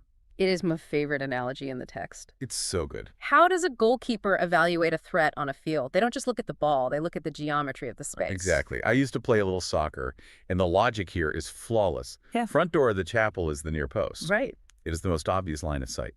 If this chapel is a secret transfer point, the criminals know that anyone stumbling upon it will be looking at the front door. So what does the sister say? You don't attack the space people are watching. You attack the opening they aren't. She understands the inherent weakness of secrecy. People who rely on hidden paths believe that secrecy is the same thing as invisibility. But it isn't. No. Secrecy is just a different, highly rigid structure. If you want to remain unseen in a landscape, you are locked into a predictable geometry. You have to use the depressions, the blind spots, the flank approaches. She looks at the topography behind the chapel, the rise in the hill, the thick cover, and identifies the far post, the blind spot. So they formulate a plan based on this geometry. Tom, Father Brown, and the tall girl will hike out via a southern route to reach a ranger station. And the sister. The sister will separate from them, take the high ground above the chapel, confirm the hidden approach routes, and act as an overwatch. The tall girl hates the idea of splitting up. Her nerves are screaming. Understandably. But the sister's logic is unassailable. She says if there's danger, the person best at reading the angle should read it. And, right before they separate, the sister gives the tall girl a piece of advice that serves as the capstone to her character arc. She tells her to remember the line. Yes, she tells her she has done well today, and reminds her to remember the invisible line between the threat and the place it wants to reach. And then she gives her that incredible compliment. Your greatest gift is that once a mystery becomes personal, you refuse to become stupid. To refuse to become stupid when your emotions are involved is a monumental achievement. It really is. Usually when a situation becomes personal, when our safety, our pride, or our loved ones are on the line, we lose all intellectual rigor. We panic. We panic, we demand cinematic heroics, we stop looking at the evidence. The tall girl feels terror, she feels hope, she feels rage at the looters, but she refuses to let those emotions override her newly acquired ability to read the terrain. So they execute the withdrawal, they hike south, they reach the ranger station, and suddenly the world reverts back to modern mechanics. Radios crackle, forms are filled out. Right? Procedural seriousness takes over, the authorities move in, and sure enough, just before nightfall, 2 men approach the chapel from the exact rear rise the sister predicted. They walk right into an ambush of consequences. The arrests are made, the crates are recovered, and the physical plot is cleanly resolved. But the physical plot, the arrests, the police procedural aspect, that isn't the real point of the narrative. No. The author doesn't end the story with handcuffs. 2 days later, the tall girl, her sister, and Father Brown return to the now empty, quiet chapel. And the tall girl asks a question that transitions us away from the events and plunges us deep into the thematic core of the text. What does she ask? Looking at the empty altar, she asks, "Why does this feel sad?" Here's where it gets really interesting. Because to answer that question, we have to synthesize everything we've talked about today. The erased maps, the administrative jargon, the stolen crucifixes. We have to look at the central theme of institutional blindness. Let's focus intensely on the diagnosis Father Brown provides in that empty chapel. He says, modern men are capable of astonishing blindness when embarrassment is cheaper than truth. Let me stop you right there, because that phrase, embarrassment is cheaper than truth, is the skeleton key to understanding so much of the modern world. Oh, without a doubt. Think about how a massive corporation reacts when they discover a fatal flaw in a product. Acknowledging it, recalling it, and fixing it is the truth. But the truth is expensive. It costs stock value and public trust. So what do? They bury the engineering report. They choose the cheapness of embarrassment over the cost of truth. Or consider it on a micro level within a family system. Okay. A family might have a generational history of severe substance abuse or domestic trauma. Acknowledging that reality would require an incredibly painful, disruptive confrontation. It would ruin the holiday dinner. Exactly. So the family enforces a code of silence. They delete the trauma from the official family narrative. Rearranging the chart is always easier than explaining the road. The low-level administrators at the forestry department who revised the map and closed the northern loop probably weren't criminals.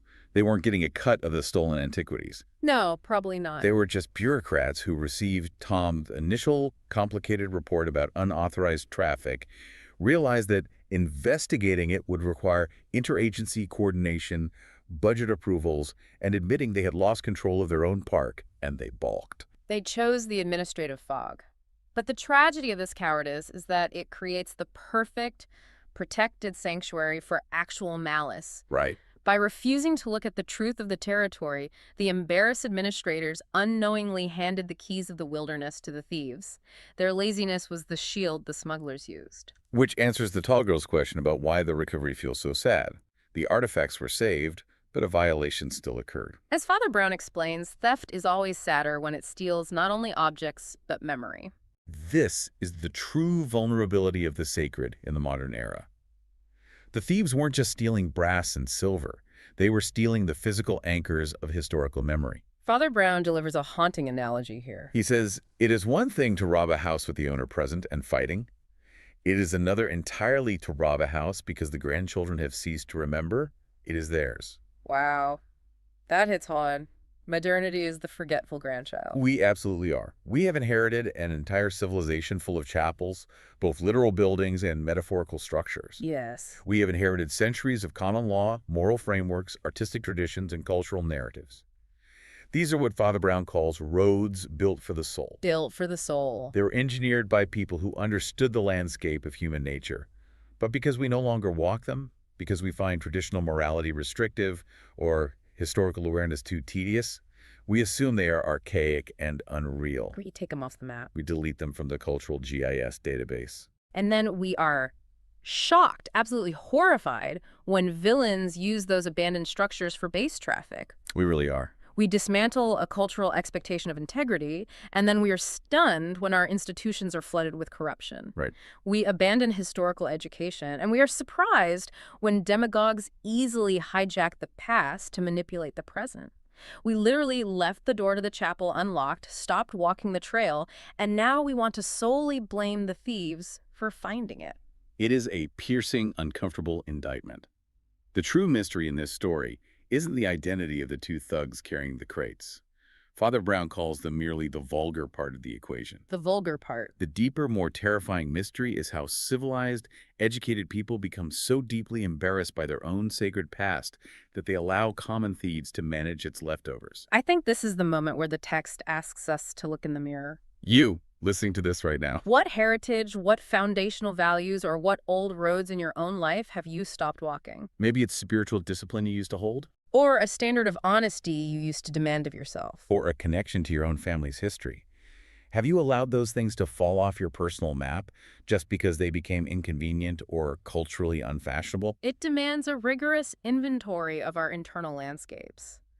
Are there trails in your own mind built by the careful discipline of your ancestors or your own past virtuous habits that you have allowed to overgrow with the thick grass of neglect? Because the mechanics of the forest apply to the mind. Exactly. If you do not actively walk your own roads, someone with worse intentions will eventually use them to smuggle things into your life that you do not want. That is heavy. But it pushes us right to the edge of the unknown, because while the thematic mystery is solved, the narrative mystery is decidedly not. No, it is not. The story ends, but the conspiracy remains open. Yes, the unsolved conspiracy. Father Brown remarks that criminals are tiresome enough in themselves, but the far more interesting puzzle is the respectable silence that makes them possible. The respectable silence. The two men arrested at the chapel were just laborers. Who is the respectable silence in this operation? Let's look at the data Tom provided during that tense debrief in the pew. Okay. The tall girl takes notes, and Father Brown asks these brilliantly simple, targeted questions. Had the program leadership seen the cache of stolen goods? No. Who proposed the route revision that closed the trail? Tom says it was a regional director, acting on recommendations from others. And then Father Brown asks the golden question.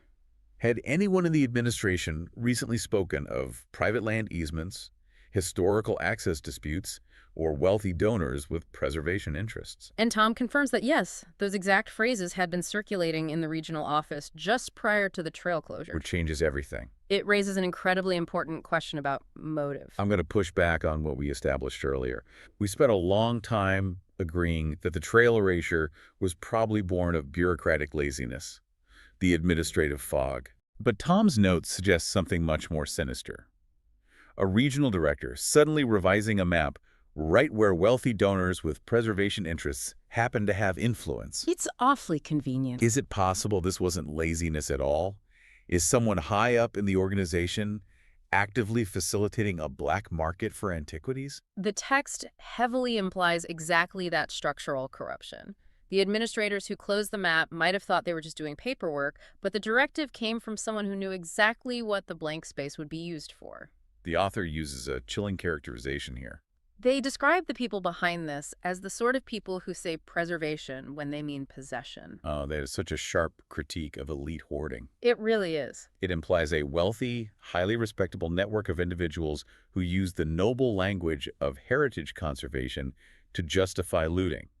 They aren't smashing the crucifixes or melting down the silver. No, they are hoarding them in private, climate-controlled collections. They are privatizing the sacred for their own aesthetic pleasure, while the public is told the items are lost to history. It completely reframes the scale of the threat, and it sets the stage perfectly for the future of the tall girl files. It does. At the very end of the text, the sister looks at the tall girl and asks, was it worth becoming interested? And the tall girl, having survived the fear and the exhaustion, says yes. Then, when asked about their upcoming plans, she states, I'm definitely still going north for the summer expedition. She knows the conspiracy goes higher, and she is walking right into the heart of truth. That is the ultimate resolution of this text. The victory wasn't the police procedural aspect of recovering the crates.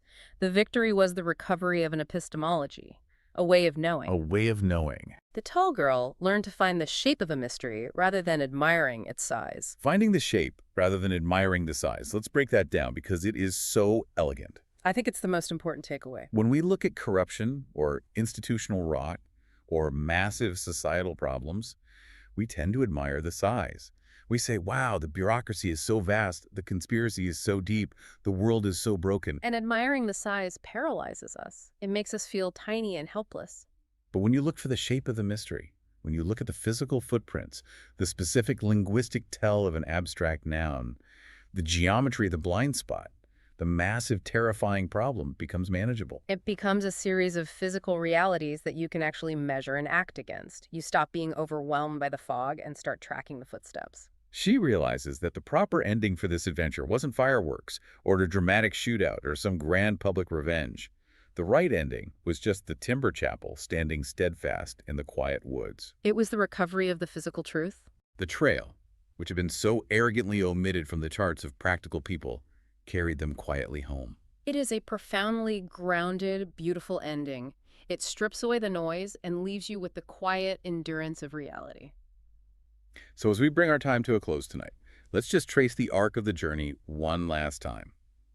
We started at the edge of a disappointing, perfectly ordinary pine forest, expecting a cinematic soundtrack that never came. We learned to read the intention of the earth alongside a sister who understood the geometry of danger. We exposed the cowardly mechanics of administrative fog, and we confronted the tragic, parasitic irony of evil borrowing the roads of good. We witnessed the evolution of a learner who refused to let her emotions make her stupid, and we were anchored by a priest who effortlessly translated physical clues in the dirt into universal moral laws. We traveled from romantic illusion through rigorous observation into profound, undeniable reality. It was quite the deep dive. And so, looking out at the dark waters of the Missouri River tonight, I want to leave you with one final thought. We spent an hour dissecting the difference between the map and the territory. We did. We saw how an entire physical road, carved by the sweat and patience of missionaries, could be deleted from existence by an embarrassed institution, yet remembered perfectly by the earth itself. The dirt held the truth, even when the official paperwork lied. The challenge this text leaves us with is to apply that same critical, unrelenting eye to our own civilization. What fundamental truths about human nature, about community, or about morality have been paved over by the administrative fog of modern convenience? What basic realities have been deemed too awkward, too controversial, or too fraught with liability to remain on the official chart? Are you willing to look at the ground? The lines are still there. The shoulders of the old roads are still visible in the earth, if you just know how to look for the stride, the pressure, and the overlap. The truth hasn't vanished. It is merely less fashionable than the revised chart. It is waiting out there in the quiet, just waiting for someone brave enough and curious enough to start walking it again. We must all strive to become keepers of angles in our own lives. Do not trust the blank space. Watch the lines between things. From the studio here at Chesterton Radio in Atchison, Kansas, we want to thank you for staying up late and walking the old trail with us. Keep your eyes open. Keep questioning the map. And above all, refuse to become stupid. Have a good night. Good evening, wherever you are listening. This is Chesterton Radio, broadcasting from Atchison. Welcome to the studio. Listen to the wind rattling the studio glass tonight. It is it's a proper restless Midwestern wind. Oh, absolutely. It really is. Yeah, it's the kind of weather that makes you want to stay inside, right? Yeah. Perfectly safe on the tidy, brilliantly lit, well-mapped roads of modern civilization. Which is exactly the false sense of security we are going to dismantle tonight. Precisely. Because tonight, we are asking you to step off that map. We have the studio quieted down to look closely at a broadcast we've prepared for you regarding a narrative known as the Tall Girl Files. And, we are not looking at this because it's a standard thriller. Not at all. No. We are looking at this because it is a story about what happens when the road you are walking is quietly, almost imperceptibly, erased from the map by people who find the truth inconvenient. It really is the perfect atmosphere for this kind of deep dive. When you look at the source material for the Tall Girl Files, you realize very quickly that it's asking you to pay attention to the negative space, the things that aren't there. Exactly, the things deliberately removed. We are digging into the first 3 parts of this narrative tonight, and I want to set the stage for you. Please do. So we start at Benedictine College with a freshman known to us only as the tall girl. Right. She never gets a proper name in the text. Never. She's just arrived on a dance scholarship, and she is trying desperately to step out of the very long, very imposing shadow of her older sister. Ah, the sister. Yeah, the sister who is a senior at the same college and a legendary, highly stoic soccer goalkeeper. Which becomes incredibly important later. But what does the tall girl actually want at the start of all this? Well, honestly, all she wants is to go on a summer wilderness expedition in the Northwoods. Just a normal collegiate summer trip. Right. But that completely ordinary desire tangles her up with a mysterious outdoor guide named Tom, and eventually the brilliant and perpetually observant Father Brown. And I mean, the moment Father Brown enters the periphery of a story, you know you are no longer dealing with a simple procedural. Oh, completely. It elevates instantly. Yeah, you are dealing with a philosophical puzzle. The entire catalyst for this mystery hinges on something so small you might completely overlook it if you were rushing. Which is exactly what the administration hopes you'll do. Exactly. Student wants to go on a hike. She requests the expedition brochures. But the inciting incident isn't an explosion or a murder. No, it's much quieter. It is a missing trail spur on a newly revised map and a cryptic text message from a wilderness guide who suddenly vanishes. It is brilliant because it takes something we implicitly trust, cartography, an official PDF from a recognized institution, and it turns it into a weapon of obfuscation. Yeah, it uses our trust against us. To frame how we're going to look at this, I want you to think about a mechanical analogy. Okay, let's hear it. Think about a massive tech company that suddenly pushes a quiet, mandatory software update to your phone. Oh, I hate those. Right? And they don't announce it with a press release. The update notes just say, routine bug fixes. They always say that. Always. But what they are actually doing is patching a massive, catastrophic security flaw that exposed millions of users. Ah, so they are covering their tracks. Exactly. They aren't fixing it quietly to protect you. They're fixing it quietly to protect their stock price and avoid liability. That is a fascinating way to look at it. They are hiding a failure behind administrative tidiness. That is the exact tension operating in the Tall Girl files. So the question is, are we looking at a story about a crime being committed in the woods, or are we looking at a civilized society erasing uncomfortable truths just to make life easier for the administration? Precisely. Episode I, Keep the Old Map, really establishes this. It does, and that analogy of the software patch is spot on because the erasure in this story feels incredibly sterile at first. It's very mundane. Yeah, when the narrative opens, the tall girl has just arrived on campus. She's intensely relieved to be there on her own merits. Right, she survived that dance audition that the text describes as feeling suspiciously like a professional tribunal. Yes.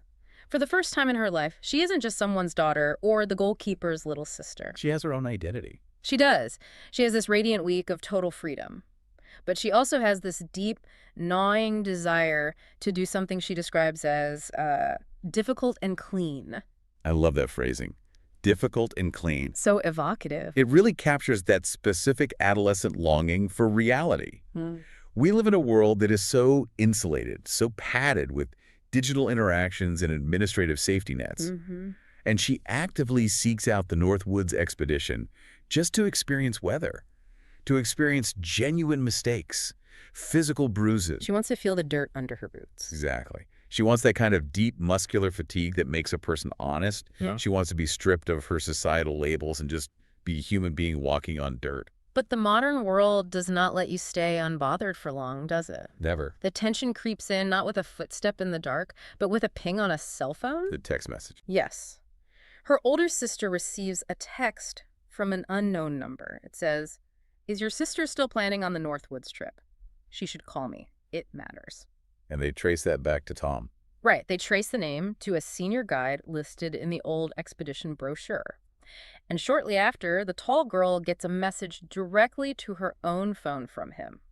And it is chilling. It's terrifying because of how brief it is. He writes, "If you still mean to come north this summer, don't let them change your route. Keep the old map. I may not be reachable tomorrow." I may not be reachable tomorrow. Yeah. It carries the absolute weight of a man who knows a door is being shut. He knows something is coming for him. Right. He doesn't say, I will be out of cell service. He says, I may not be reachable. It implies action being taken against him. Which is such a subtle but horrific distinction. And this introduces the central physical artifacts of our mystery. The two maps. The old and the new. Yeah, the tall girl has the old printed brochure map she downloaded weeks earlier, and then she receives the newly emailed revised route directly from the expedition program's administration. And the physical discrepancy between the two maps is minimal, but the implication is massive. It's just a tiny line. Just a line. The new map has completely removed a very specific tiny deviation called the Old Mission Trail Spur.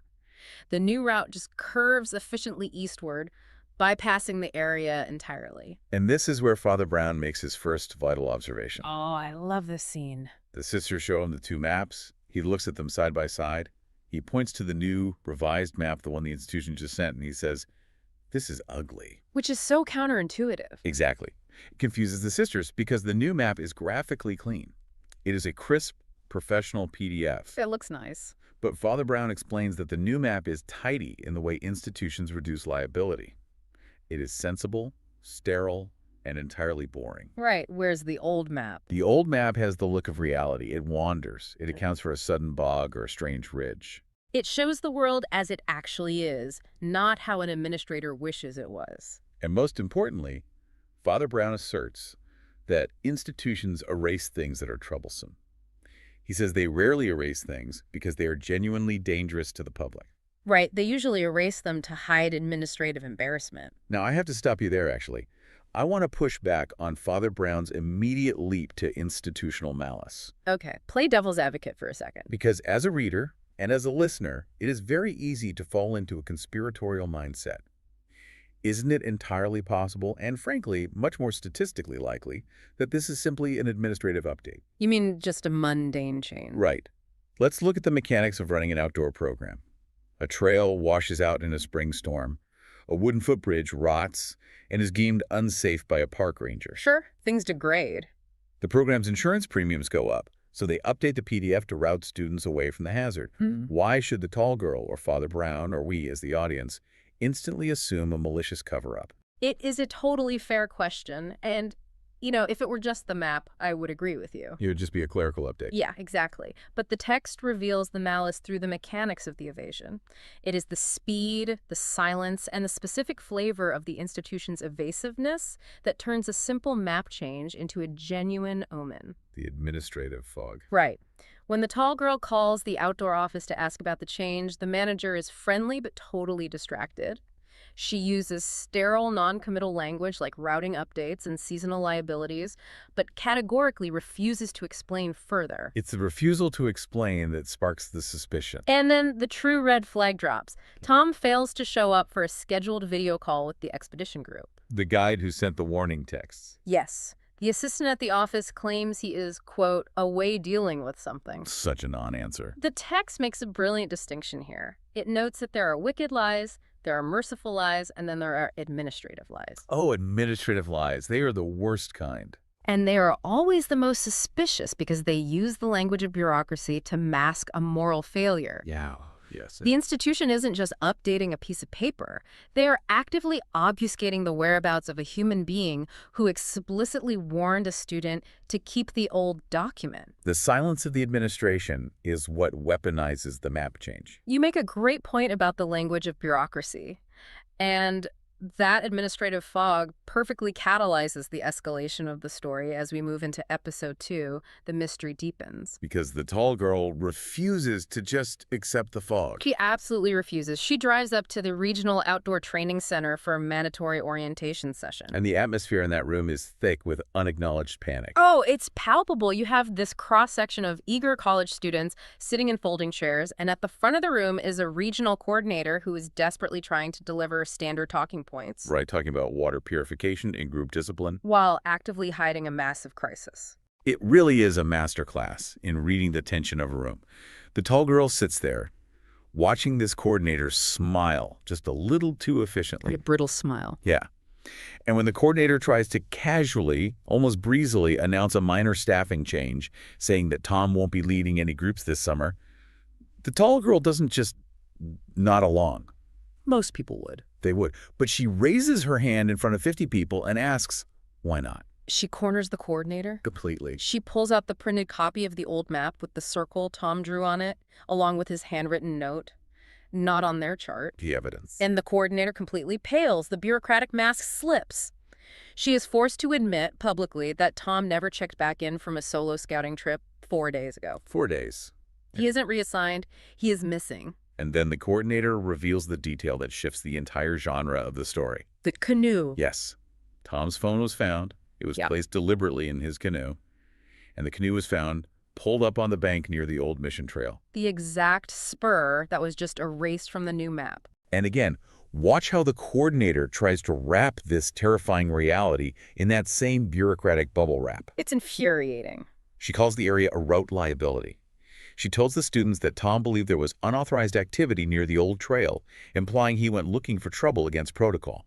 She is blaming the victim to protect the program's liability. Exactly. Right. Which fundamentally changes the stakes for us as the audience. Right. If you track the narrative structure, the erased trail is no longer just the setting of the story. Is the motive. Yes. Father Brown, who essentially materializes at the orientation center, invited by Providence, as he cheekily puts it to the sisters, points out this exact shift. He has a knack for showing up right when the philosophy needs to be articulated. He tells the tall girl that her guide vanished near the one route the institution quietly removed from public use. He says to her, the mystery exists right at the intersection of memory and convenience. Memory and convenience. And let me tell you, modern civilization loves to build parking lots right over that intersection. If a memory is inconvenient, pave it over. This raises a vital question for you listening right now. Look at the tall girl in this exact moment at the orientation center. I want to debate her state of mind here. All right, let's debate it. Is she acting incredibly foolish? She is an 18-year-old freshman dancer. With no wilderness survival training. None. And she is actively confronting an institution about a wilderness disappearance that likely involves dangerous people. I could easily argue she is completely over her head and should let the authorities handle it. I see the argument for recklessness, I really do. But I have to firmly defend her. Defend away. I don't think she is foolish. I think she possesses a rare kind of moral clarity. Her older sister notes earlier in the text that the tall girl doesn't become silly when she's scared. Which is a profound psychological trait. It really is. Most people, when faced with an intimidating bureaucracy or a frightening unknown, retreat into nervous laughter or willful ignorance. They look the other way. The tall girl doesn't. She sees a discrepancy. A man warned her about a map, the map changed, and the man vanished. And she simply refuses to let the fog roll over her. She demands reality.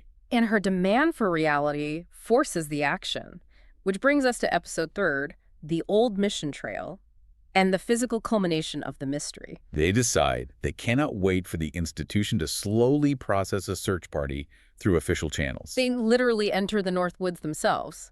The tall girl, her stoic older sister, and Father Brown. An unlikely fellowship. Very much so. And the sensory details the text provides here are stunning precisely because they are so grounded. It's not a spooky fairy tale forest. No, the forest doesn't look like a gothic nightmare. There is no spooky fog. It just looks like a massive, indifferent pine forest. But as soon as they step off the sanctioned route and onto the faint remains of the old mission trail, the modern world of desks and coordinators completely evaporates. And this sequence is where the older sister's specific genius takes center stage. We absolutely have to unpack her tactical mind because the story heavily emphasizes her role as a goalkeeper. Right. But it makes a point of explaining the mechanics of goalkeeping.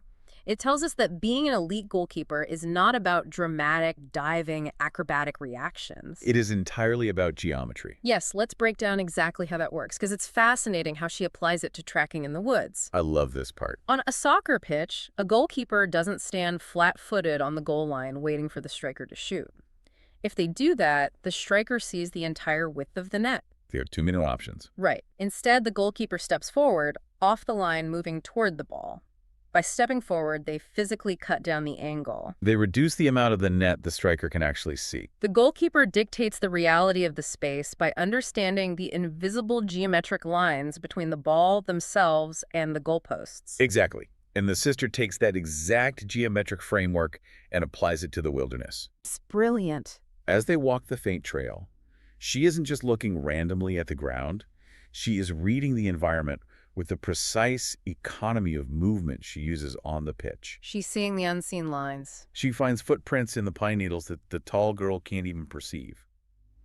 But more than just seeing the print, she reads the mechanics of the print. She reads the depth of the heel strike, the length of the stride, the overlap of the boots. Right, she can tell that one person is carrying significantly heavier weight because their foot sinks deeper on the medial edge.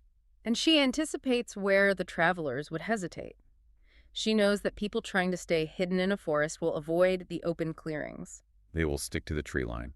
But a dense tree line forces you into narrow corridors. So she doesn't look everywhere.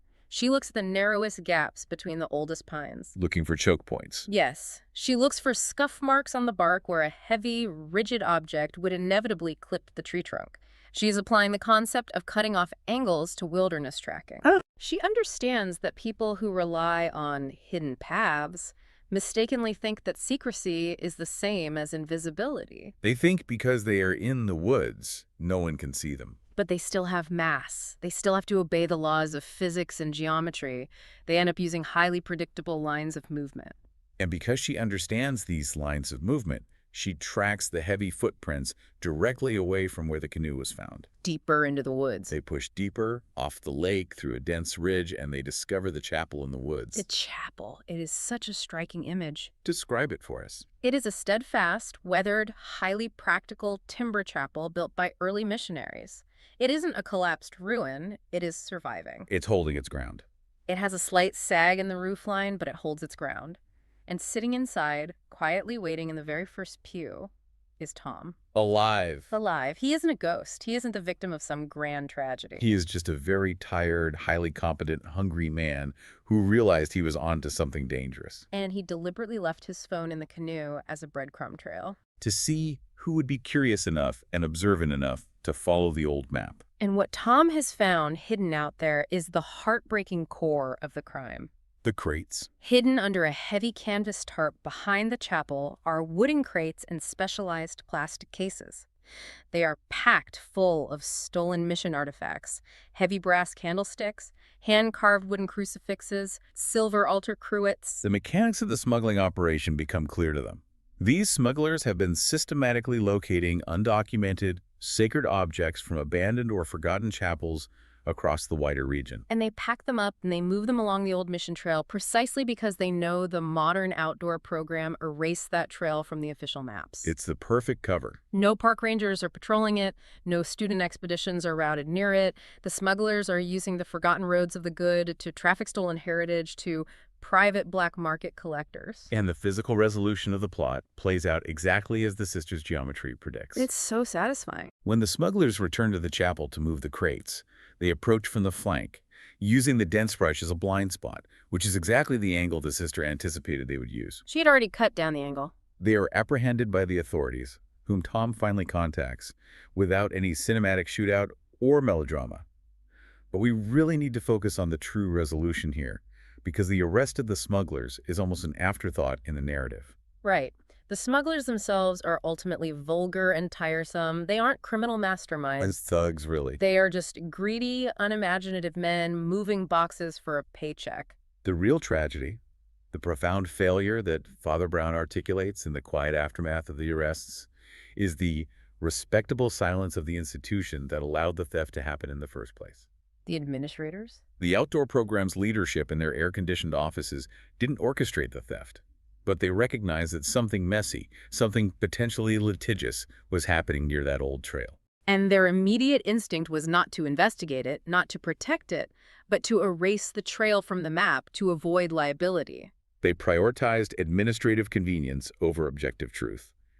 And by erasing the map, they provided the perfect, officially sanctioned shadow for the thieves to operate within. It is an incredible indictment of bureaucratic cowardice. They literally paved the way for the criminals by refusing to look at the crime. Which brings us to the thematic foundation of this entire story. The deep dive into the philosophy. Because the Tall Girl Files is operating on a philosophical level that demands we unpack it.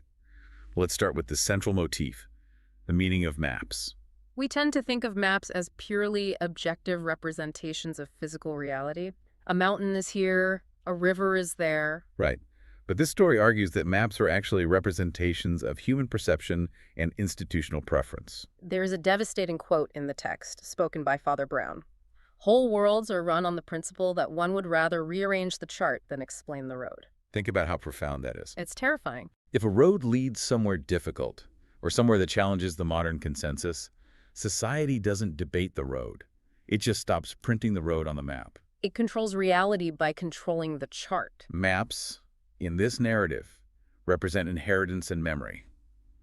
The old map, the one Tom told the tall girl to keep, was ugly.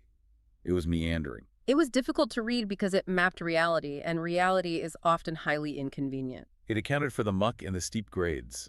The new map was tidy because it mapped modern preference. By erasing the mission spur, the institution wasn't changing the physical earth. The dirt was still there. The chapel was still there. They were deleting the public admission that the path existed. They were trying to manage truth by refusing to print it. Which forces us to look deeply at the identity of the tall girl herself. Who is she in this grand thematic structure? Is she just a character in a thriller? Or is she a symbol of you, the listener? Is she a presence meant to awaken us to our own erased maps? If you track her psychological arc, she starts out wanting a romanticized, almost selfish adventure. She wants to suffer a little bit in the woods to build her own character. Just a personal challenge. But what she actually learns, what she is actively taught by watching her sister's geometry and listening to Father Brown's philosophy, is a completely new way of seeing. She learns to stop being overwhelmed by the sheer, terrifying size of a mystery or a bureaucracy. And instead learns to find its shape. She learns to read the physical map of reality, not just the sterile PDF she is handed by an administrator. She stops being a passive consumer of her own life. She becomes an active reader of the world's geometry. And the world she is reading brings us to the profound role of place in this story. The North Woods. The old mission trail. Father Brown makes a vital historical distinction early on. He says the modern world remembers roads built for commerce, but it rapidly forgets paths built for souls. Let's ground that concept. Think about your own city. A 6-lane highway exists solely to move consumer goods and commuters efficiently from point A to point B. It has massive economic value, so it is meticulously maintained and mapped. Potholes get filled immediately. Right. But a mission trail, like the one in the story, exists for a completely different reason. It exists because there are human souls at the end of it worth walking to. It was built for devotion, not profit. Exactly. And because the modern, hyper-rational world no longer assigns commercial value to the destination of the soul, it assumes the road itself has ceased to exist. It views the trail as a route liability. But the physical landscape, the packed dirt, the worn stones, the shallow shoulders of the path, cut by thousands of footsteps over a century, they endure. The chapel in the clearing is the ultimate architectural expression of this. I love that the text specifies it is not a dramatic theatrical ruin. It doesn't have sweeping, collapsed Gothic arches. No, it is visibly practical. It was built by men who knew how to fell timber and notch joints. It is steadfast. It has a slight sag in the roof that suggests the heavy weight of time, but it shows absolutely no surrender. It is a physical manifestation of a truth that simply refuses to go away, even when every respectable person in society stops looking at it. That enduring chapel creates this incredible, vibrating tension of opposites throughout the trilogy. You have the constant tension of reality versus perception. Represented by the messy, accurate old map versus the tidy, lying institutional map. You have the tension of past versus present, the forgotten mission trail built for quiet devotion versus the modern outdoor program built for loud recreation and liability management. And crucially, the tension of the seen versus the unseen. This is where the sisters' goalkeeping philosophy elevates the text from a thriller to a philosophical treatise. Absolutely. The visible threat, the striker running with the soccer ball, or the smugglers walking through the woods is only half the danger. The unseen reality is the geometry of the space itself. The invisible mathematical lines that dictate where the danger will inevitably arrive. The sister sees the unseen physical angles of the forest, just as Father Brown sees the unseen moral rot of the respectable administrators in their offices. Which leads us perfectly into the critical Chestertonian interpretation of this broadcast. Because you cannot read the Tall Girl Files without feeling the heavy, wonderful, paradoxical influence of G.K. Chesterton's worldview. It is absolutely drenched in it. At the very core of Chesterton's philosophy is the idea of wonder hidden in the ordinary, and and the banality of modern evil. Look at how the story actively avoids spectacular melodrama. When the tall girl finally enters the North Woods, bracing herself for terror, the text explicitly says the forest did not look mysterious. There was no theatrical howling wind. The pines just stood there, smelling like sap and dirt. A bird chirped with what the author calls irrelevant cheerfulness. Evil, when it finally appears in the physical form of the smugglers, isn't a cape-wearing supervillain or a brilliant mastermind. It is, as the text brilliantly describes, a pompous variation of predictable stupidity. It is banal. It is just a couple of guys in the woods moving wooden boxes because they want a quick paycheck. And the greater evil, the true Chestertonian evil, isn't the smugglers at all. It is the bureaucratic cowardice of the people in the clean, air-conditioned offices. The people who decided that enduring a little embarrassment is a worse fate than defending the truth. Modern, civilized men and women are capable of astonishing willful blindness when looking at the truth threatens their departmental funding or disrupts their tidy scheduling. That is the essence of a meaningful mystery. In a lesser chief thriller, the crime is random. It's just a fluke committed by a psychopath to generate tension. In a Chestertonian universe, the crime is always a symptom of a deeper philosophical or moral failure in the surrounding society. It is the direct result of civilization quietly turning its back on the good. And as we sit here in the studio, unpacking the layers of this narrative, looking at the maps and the steadfast chapel and the quiet, geometric courage of these sisters, this feels like the kind of mystery Chesterton would say is not meant to be solved, but understood. Yes. That is the crucial distinction. Solving it just means putting handcuffs on two vulgar smugglers and recovering some silver cruets. That's just police work. Understanding it means realizing exactly why that trail was vulnerable in the first place. It means recognizing the moral vacuum that allowed the theft to occur. And that deep understanding culminates in Father Brown's incredible closing monologue about the theft of memory. Oh, it is one of the most moving passages I've read. The tall girl is sitting in the recovered chapel. The smugglers are gone. The stolen artifacts have been carefully cataloged and removed by the authorities. The physical puzzle is solved. But she asks Father Brown why she still feels a profound sense of sadness. Father Brown sits down next to her and explains that theft is always sadder when it steals not only physical objects, but memory itself. He says it is one thing for a thief to rob a house while the owner is present and fighting back. But it is a far darker, far more tragic thing to rob a house, simply because the grandchildren have ceased to remember it is theirs. That line broke my heart. Because the grandchildren have ceased to remember it is theirs. It's devastating. The modern world has inherited these great vital roads built for the soul. And because modern society no longer walks them, because it is too busy looking at its digital revised maps, it assumes those roads are unreal. It abandons its own heritage, and it lets villains and opportunists manage its leftovers. It is a devastating critique of cultural amnesia, but it is not a despairing one. No, it is a call to action. Which brings us to our key question segment. We want to turn this broadcast outward, directly to you, the listener. We have been examining the mechanics of this story, but let's explore the unresolved echoes it leaves behind. First question for you to chew on: who or what is the tall girl? We never actually learn her given name. Is she just a brave, uniquely curious college student?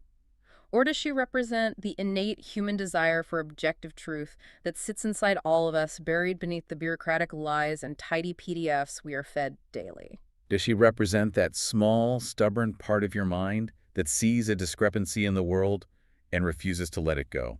Second question: why does the map matter so much to us? Why do we, as a modern society, inherently trust the printed page, the official website, the press release, over the physical reality of the dirt beneath our own feet? Why is it so easy for someone in a risk management office to erase a mountain trail with a keystroke?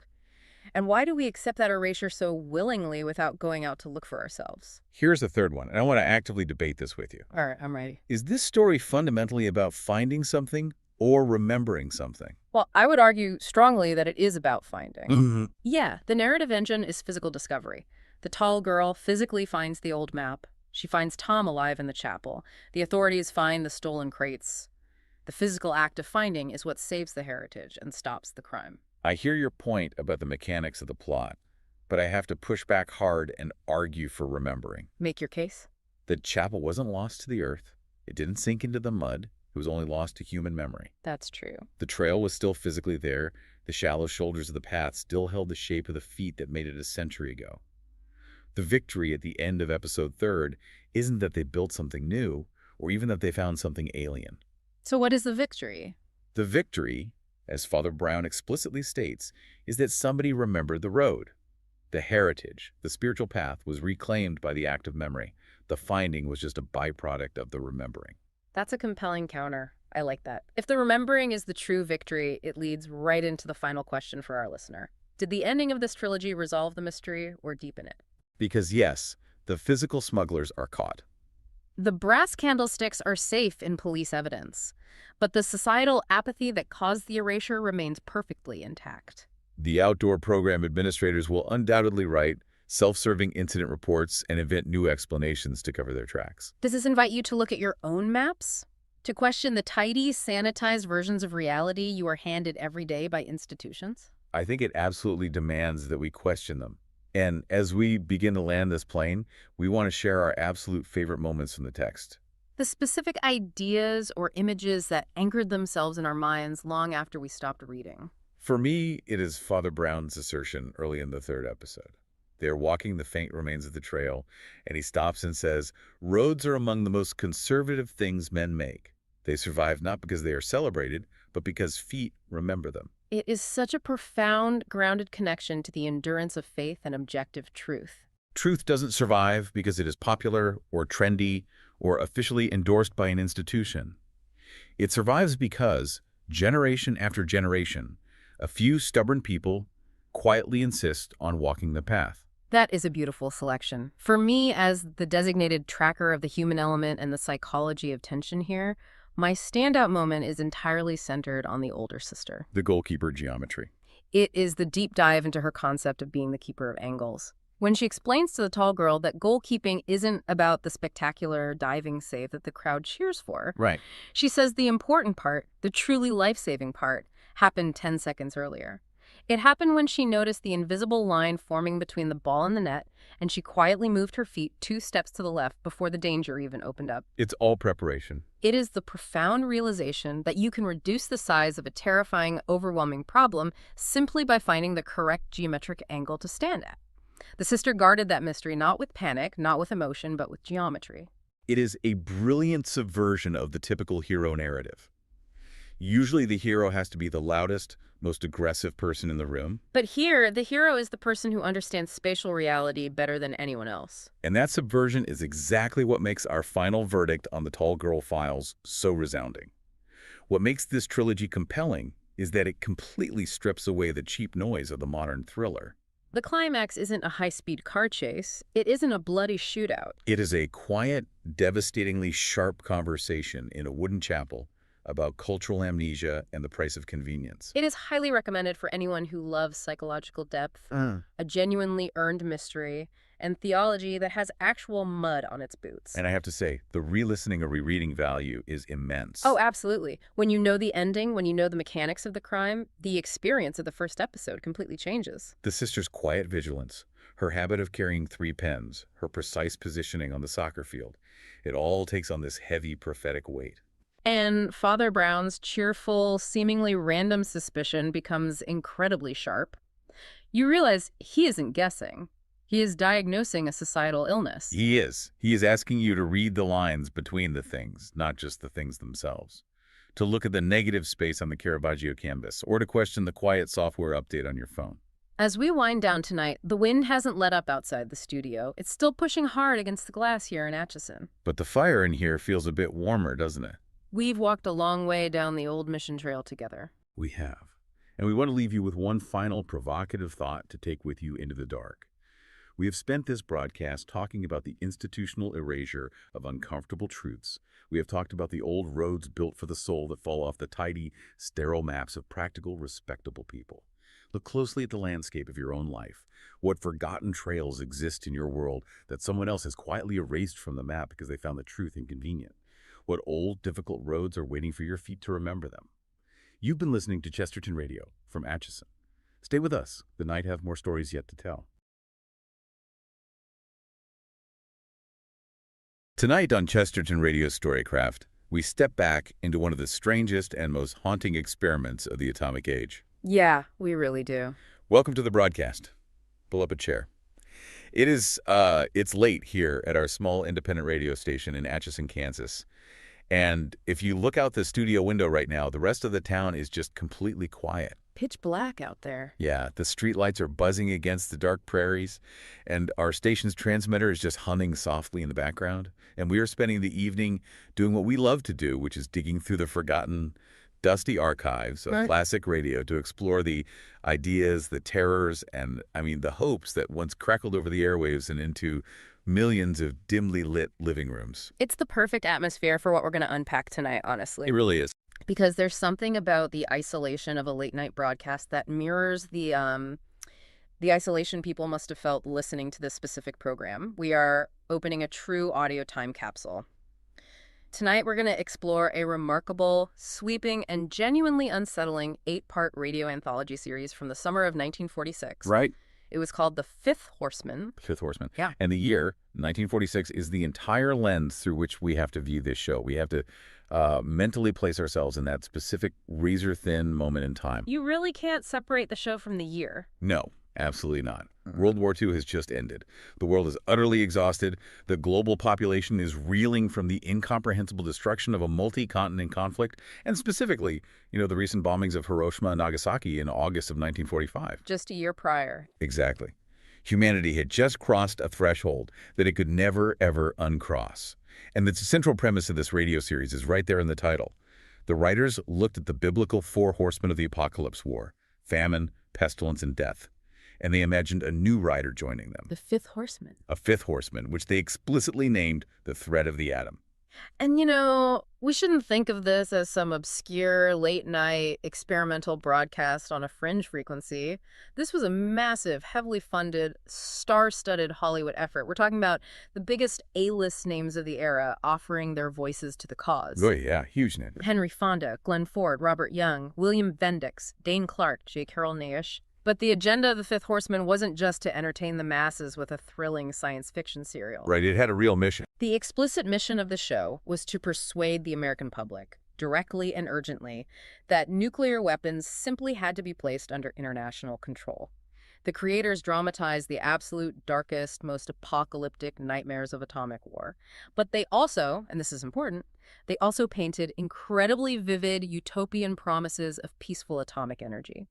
They presented the listener with a stark, terrifying fork in the road. Let's actually put ourselves in the minds of the people tuning in on a Thursday night in 1946. The world had changed so abruptly the year before. For centuries, military advancement meant a slightly better rifle, a faster ship, maybe a heavier artillery shell. Incremental changes, yeah. Right, incremental. But suddenly, it wasn't just that the military had invented a bigger bomb. It was, as the show's own writers pointed out, a completely new condition of human existence. A new condition. That's a heady phrase. It is, because for the first time in the multi-billion-year history of the planet, a species had acquired the literal mathematical ability to completely destroy its own world. And think about the medium of radio itself in that exact context. Mm-hmm. In 1946, television was barely a novelty. Radio was the undisputed dominant mass medium. It was the absolute center of gravity for the American family. The hearth of the home. Exactly, the electronic hearth. So the creators of this series were handed a monumental task. Take an unfathomable, abstract, highly classified teranuclear physics, gamma rays, the splitting of the atom, uranium enrichment, and explain it to an everyday person sitting in their armchair. Right. How do you take an invisible force that vaporizes cities and make it comprehensible to a farmer in Nebraska or a shopkeeper in Brooklyn? Well, you make it real by making it horrifyingly visceral. Yeah. And they did not hold back. They did this right out of the gate in episode 1, which was titled Rehearsal, and it starred Henry Fonda. Such a powerful first episode. The framing device they used is brilliant. They didn't put the listener in the cockpit of the Enola Gay. They put the listener on the ground. The plot follows a group of American prisoners of war who are being held on the outskirts of Hiroshima when the blast actually happens. That shifts the perspective entirely. Completely. And remember, the American public had not seen video of the blast yet. They had read newspaper reports, sure, but the imagery the radio writers used to convey this horror to an audience who had never experienced an atomic detonation is just staggering. They don't just call it a flash of light. No, they use that incredible metaphor. The script describes the blinding light as having a piece of the sun placed suddenly only 600 yards away. That phrase alone, a piece of the sun, it strips away all the military jargon and hits the listener on a primal level. It really does. And the physical details they chose to broadcast into people's living rooms were completely unsparing. Imagine the Foley artists in the studio trying to recreate this. The script details blisters the size of hen's eggs rising instantaneously on human skin just from the thermal flash. Horrifying. They describe a victim whose skin was scorched completely black, except for where the shadows of the window bars he was standing behind were permanently tattooed onto his flesh, because the light literally bleached his shadow into him. I'm just picturing a family sitting around their wooden Philco radio console listening to this. The blast wave. The writers don't just call it a shock wave. They call it a super hurricane blowing at 1,000 miles an hour. 1,000 miles an hour. Yeah. They describe this demonic wind snapping massive ancient trees out of the ground by their roots and carrying them, blazing with fire, twisting crazily through the air to start new fires wherever they landed. They had the sound effects department using massive wind machines, cracking timber, layering screaming sirens beneath the roar of the air. It must have sounded like the sky was literally tearing open. What stands out when you study the structure of that first episode is the complete and instantaneous erasure of the structures of society. Right, the infrastructure. Yeah, the writers wanted to emphasize that when an atomic bomb hits, it doesn't merely knock down buildings, it destroys the very mechanisms we rely on to survive a disaster. Because the first responders are gone? Exactly. There are no hospitals left to take the wounded to. There is no firefighting equipment because the fire engines are melted. The narrator paints a scene where the entirety of a modern city's medical infrastructure is reduced to a makeshift dressing station on a riverbank, with an old German priest giving last rites to the dying while charred corpses float lazily in the water. That's so bleak. All personnel, all medical records, all heavy machinery, everything by which men work and live together ends in a fraction of a second. Oh, wait. Here's where the broadcast takes a turn from standard war drama into something resembling science fiction horror. The invisible killer. Yes. The writers of The Fifth Horseman didn't stop at the blast and the fire. They introduced the 1946 audience to an entirely new, invisible terror, which was radiation poisoning. There is a deeply unsettling scene in that first episode. Henry Fonda's character meets a young Japanese man who had been deep inside a concrete basement during the blast. Safe from the heat and the wind? Right. He wasn't burned. He wasn't crushed by falling rubble. He seems completely fine walking around talking. And then, a few days later, he suddenly begins bleeding directly through his unbroken skin. The audacity of broadcasting that specific medical detail in 1946 is incredible, and the episode uses this gruesome moment to explain the science of the unseen. The script actually pauses the drama to have a medical officer explain what just happened. It becomes almost educational. It does. He tells Fonda's character that gamma rays traveling at 200,000 miles a second went right through the concrete walls of the basement and right through the man's body at the exact instant of the explosion. The radiation instantaneously destroyed his white blood cells, the corpuscles that fight infections. His immune system was just gone. Erased. The victim was completely unaware he had been fatally wounded until his body simply gave out. He dies because his biological defenses were quietly erased. To a 1946 audience, accustomed to bullets and shrapnel, the idea of a weapon that kills you invisibly, leaving you walking around as a ghost for days after the explosion, must have sounded like dark magic. It's like they were trying to traumatize the audience into paying attention. And the philosophical takeaway of this entire first hour is hammered home by the episode's title, Rehearsal. Just a rehearsal. The show explicitly, directly tells the listener that Hiroshima was not the finale. It was just a rehearsal. The real terror was looking forward. At the end of the broadcast, Fonda's character stands on a hill looking down at the smoldering, radioactive ashes of the Japanese city, and he shudders at the thought of this happening back home. And he brings it home for the listener? He does. He doesn't use abstract terms. He names American cities. He looks at the wasteland and says Indianapolis, Omaha, Seattle. He tells the audience that if an atomic war comes, it won't just be one single bomber dropping one single bomb. It will be armadas of bombers dropping hundreds of them all at once, and American cities will simply disappear from the map before lunchtime. Which forces us to look at the underlying intent of the entire series. It brings us to how radio was functioning as public persuasion. Right. This wasn't just art for art's sake. Not at all. This series wasn't just a drama designed to sell soap or cigarettes. It was, as the historical record describes it, dramatic public philosophy. It demanded that ordinary, everyday citizens confront the atomic issue head-on. It absolutely refused to let the listener believe this was a high-level problem meant only for four-star generals or politicians in Washington. The show pointed a finger right through the radio speaker and said, "This is your problem." That makes you wonder, was this pure propaganda?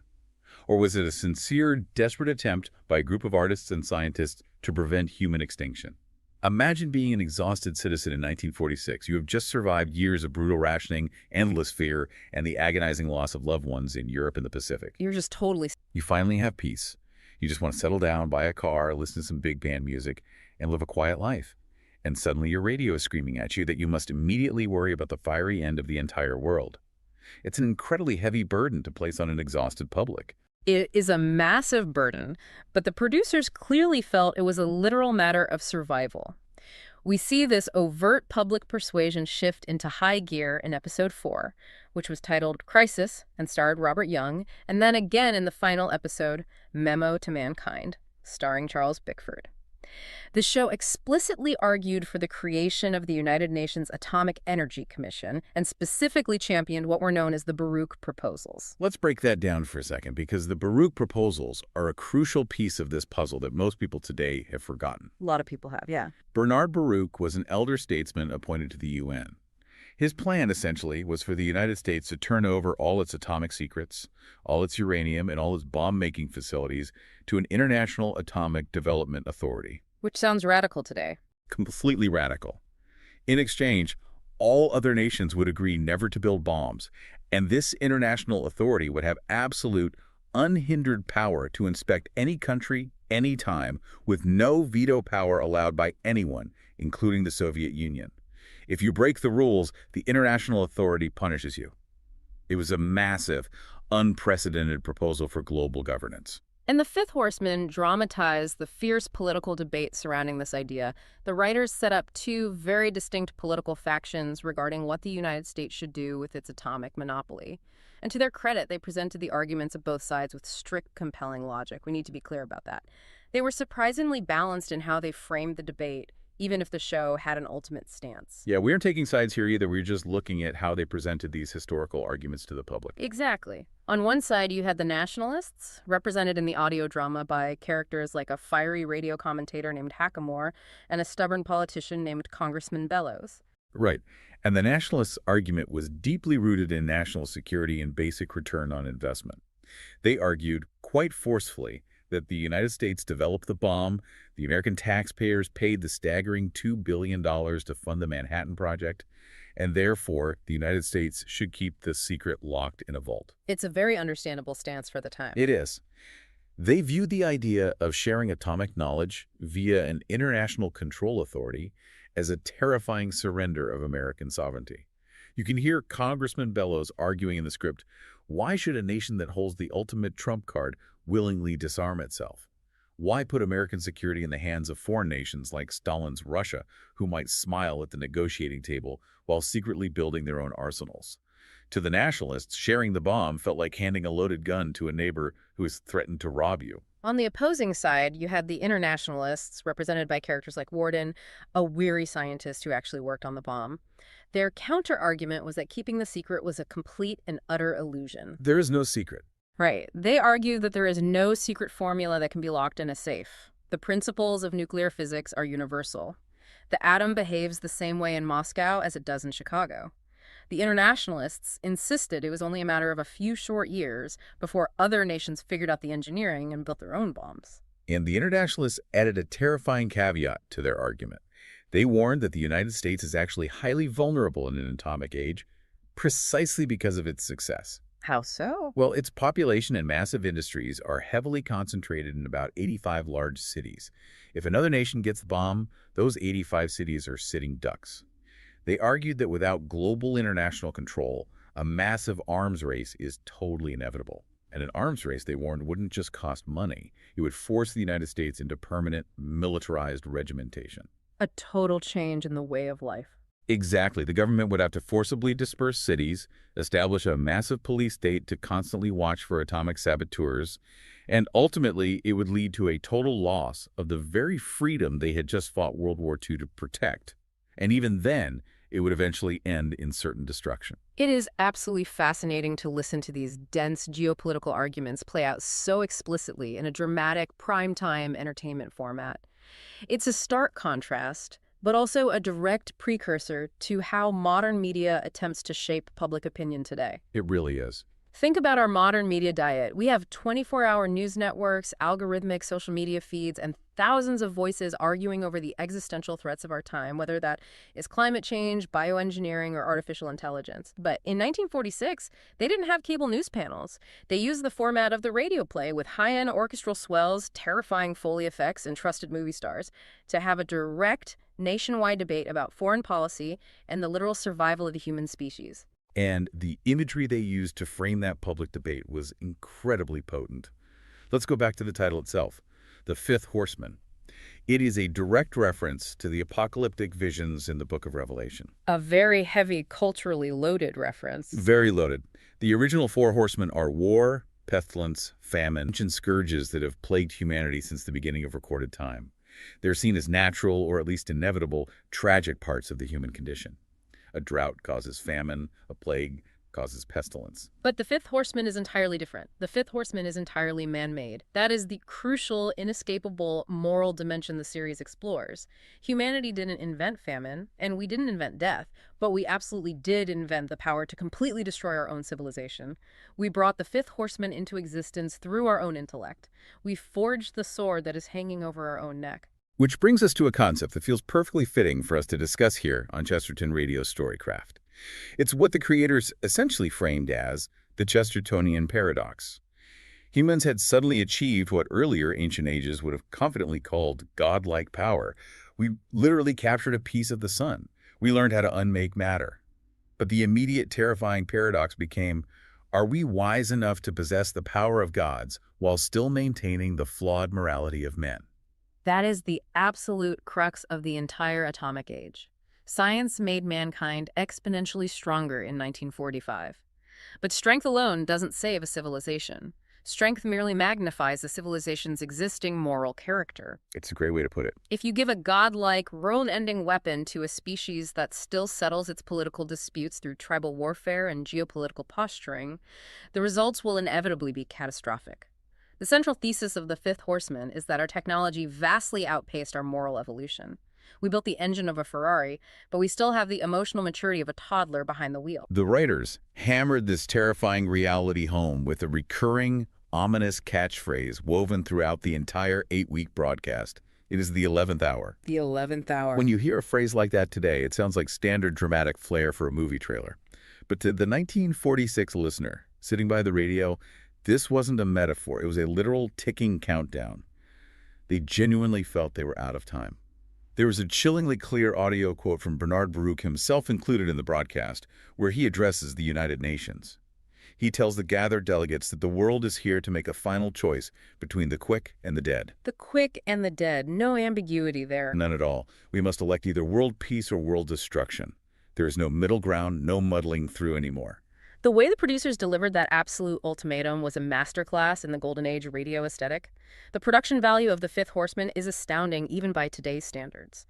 They utilized booming, commanding narration, dramatic Hollywood voice acting that treated the material with dead serious reverence, and deeply immersive cinematic soundscapes.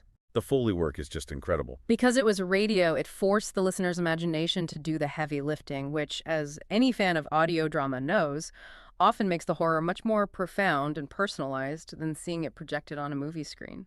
Your mind fills in the shadows. The theater of the mind is always more terrifying than the screen. Let's look closely at how they executed this in Episode 2, titled Dawn, starring William Bendix. This episode is an absolute brilliant piece of dramatic storytelling. The narrative setup is simple, but incredibly claustrophobic.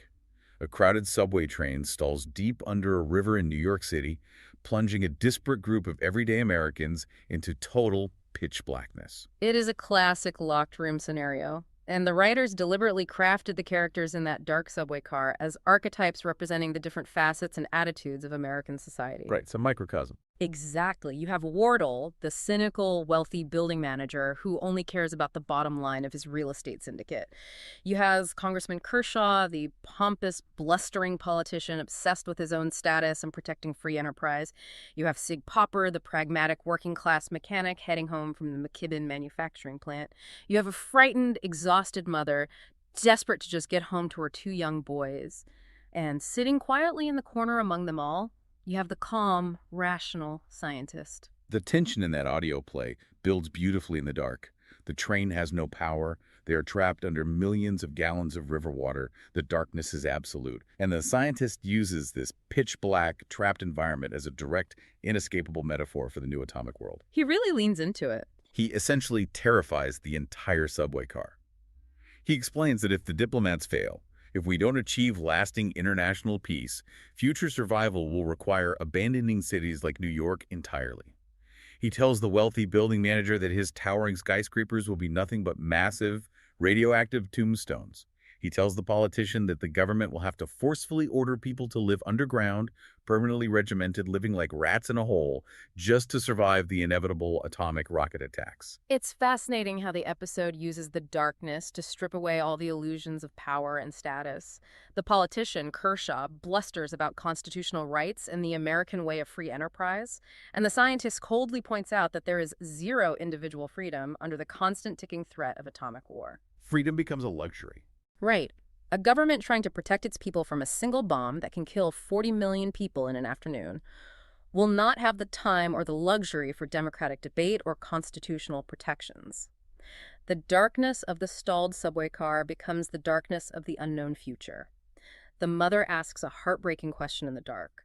What is she supposed to teach her children in a world where the sky could catch fire at any moment? And the resolution of the episode is so incredibly poignant. When the power finally flickers back on and the lights illuminate the car, it's not the blustering politician or the wealthy building manager who saves the day. It's Sig Popper, the working-class mechanic, and a brave young woman on the train who had crawled up to the front in the pitch black to help the conductor fix the mechanical failure. But people who actually do the work. Exactly. The politicians and businessmen had just sat there helpless, complaining about their rights. The series is sending a very clear, deeply populist message to the listener. Ordinary people are the ones who must understand the danger. The mechanics, the mothers, the shopkeepers, they're the ones who must find a way out of the atomic jam because the people in power are just as trapped in the dark as everyone else. It's a direct call to action for the radio listener. The subtext is, don't wait for the leaders in Washington to figure it out because they are paralyzed. You, the citizen, must participate. You must demand international control. But the creators of The Fifth Horseman were smart enough to know that you can't just bludgeon an audience with unrelenting doom for 8 weeks straight. They also wanted to show what humanity could achieve if we actually chose the right path. They wanted to show the carrot, not just the stick. Which brings us to the future predictions. Right. This brings us to their wild predictions about the future. Episode 3, titled The Promise, starring Glenn Ford, is a fascinating, almost dizzying look at a utopian timeline. Yes, The Promise acts as a massive pressure release valve for the series. The episode jumps ahead a full century to the year 2050. The protagonist mysteriously wakes up on a massive, luxurious stratosphere plane traveling globally at incredible speeds. He learns he is visiting a place called Samoda. Samoda is this lush, green, sprawling, hyper-advanced atomic community built directly over what was once the barren Great American Desert. The entire massive city is powered by one single, silent, central atomic station. The vision of the future they broadcast in 1946 is incredible. They imagine a world with zero coal pollution, zero oil dependence. The sky is perfectly clear. Cars run silently, wirelessly by atomic power. They use limitless atomic energy to pump massive, ancient underground oceans to the surface to endlessly irrigate the desert, turning dust bowls into endless farms. It's a true utopia. It's a world's pure, clean air and total absolute abundance. Poverty is essentially engineered out of existence. And it is not just infrastructure they predict. They dive deep into medical science. There is a subplot in the episode where a mysterious, deadly virus breaks out on the coasts. global scientists who are now working in total unhindered cooperation without any national borders or military secrecy, use radioactive isotopes as tracers. Almost like medical detectives. Exactly. They inject the isotopes, track them through the bloodstream like finding a microscopic fingerprint, and identify the virus's structure. They share the cure globally within a matter of days, completely stopping a pandemic in its tracks. The message is clear. This is what science can do when it is finally unchained from the dark basement of military weaponry. But the writers couldn't resist a bittersweet ending. There was a tragic irony to the promise. The protagonist, who has walked through this beautiful, peaceful 2050 world, suddenly realizes he has to go back to his own time. He drives out into the blooming desert and finds the crumbling, dry ruins of Boulder Dam, realizing it's an obsolete, forgotten relic of a primitive age. A monument to the past. He understands that this beautiful future is only possible if his generation, back in 1946, figures out international control. And the tragedy is that he can never truly return to his own time without viewing it as hopelessly primitive, dangerously violent, and heartbreakingly fragile. But what if that utopia fails? The writers didn't just give us the carrot, they brought out a terrifyingly heavy stick. That utopian vision is sharply, brutally contrasted with the dystopian reality the series explores if international control fails and the diplomats go home empty-handed. The darker timelines. The writers mapped out a terrifying and, in some ways, incredibly prescient alternative timeline of the future. Let's look at episode 5, titled 0-1, which is set just 10 years in the future, in 1956. This episode is pure, unfiltered Cold War paranoia, cast years before the term Cold War even entered the public lexicon. It details a society where the Baruch proposals failed, and the arms race has escalated beyond control. The government is forcibly evacuating major cities because they are giant targets. Massive industrial factories are being dismantled and moved into deep holes in the ground out in the desert. Everyone is living in fear. Constant fear. Security police are everywhere, conducting midnight raids, searching homes without warrants, looking for smuggled atomic bomb parts. Citizens are cowering in backyard bomb shelters, jumping at every loud noise, waiting for the wail of sirens. They've been completely stripped of their civil liberties in the name of total national security. It sounds disturbingly like the absolute worst fears of the McCarthy era, preemptively dramatized for the radio. Then the timeline moves forward again to Episode 6, Doomsday, set in 1965. This is the nightmare scenario. The actual outbreak of war with an unnamed, shadowy Nation X. The entire episode plays out inside a claustrophobic military communications center. The radar screens suddenly fill with luminous green dots, atomic rockets hurtling across the ocean at supersonic speeds. The tension in that room must have been palpable for the listener. Unbearable. Reports flood in of sabotage in the vital waterways.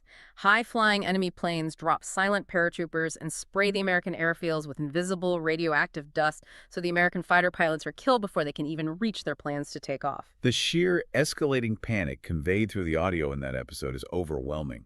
The communication officers in the bunker are helplessly listening to radio reports of their own hometowns, places designated only by cold military grids like C-1000 and C-642, just blinking off the map one by one. Millions of people gone in a static flash over the headset. Reduced to grid coordinates. And the absolute darkest, most soul-crushing part of the episode is the realization that their own retaliation strikes against Nation X won't save their own destroyed cities.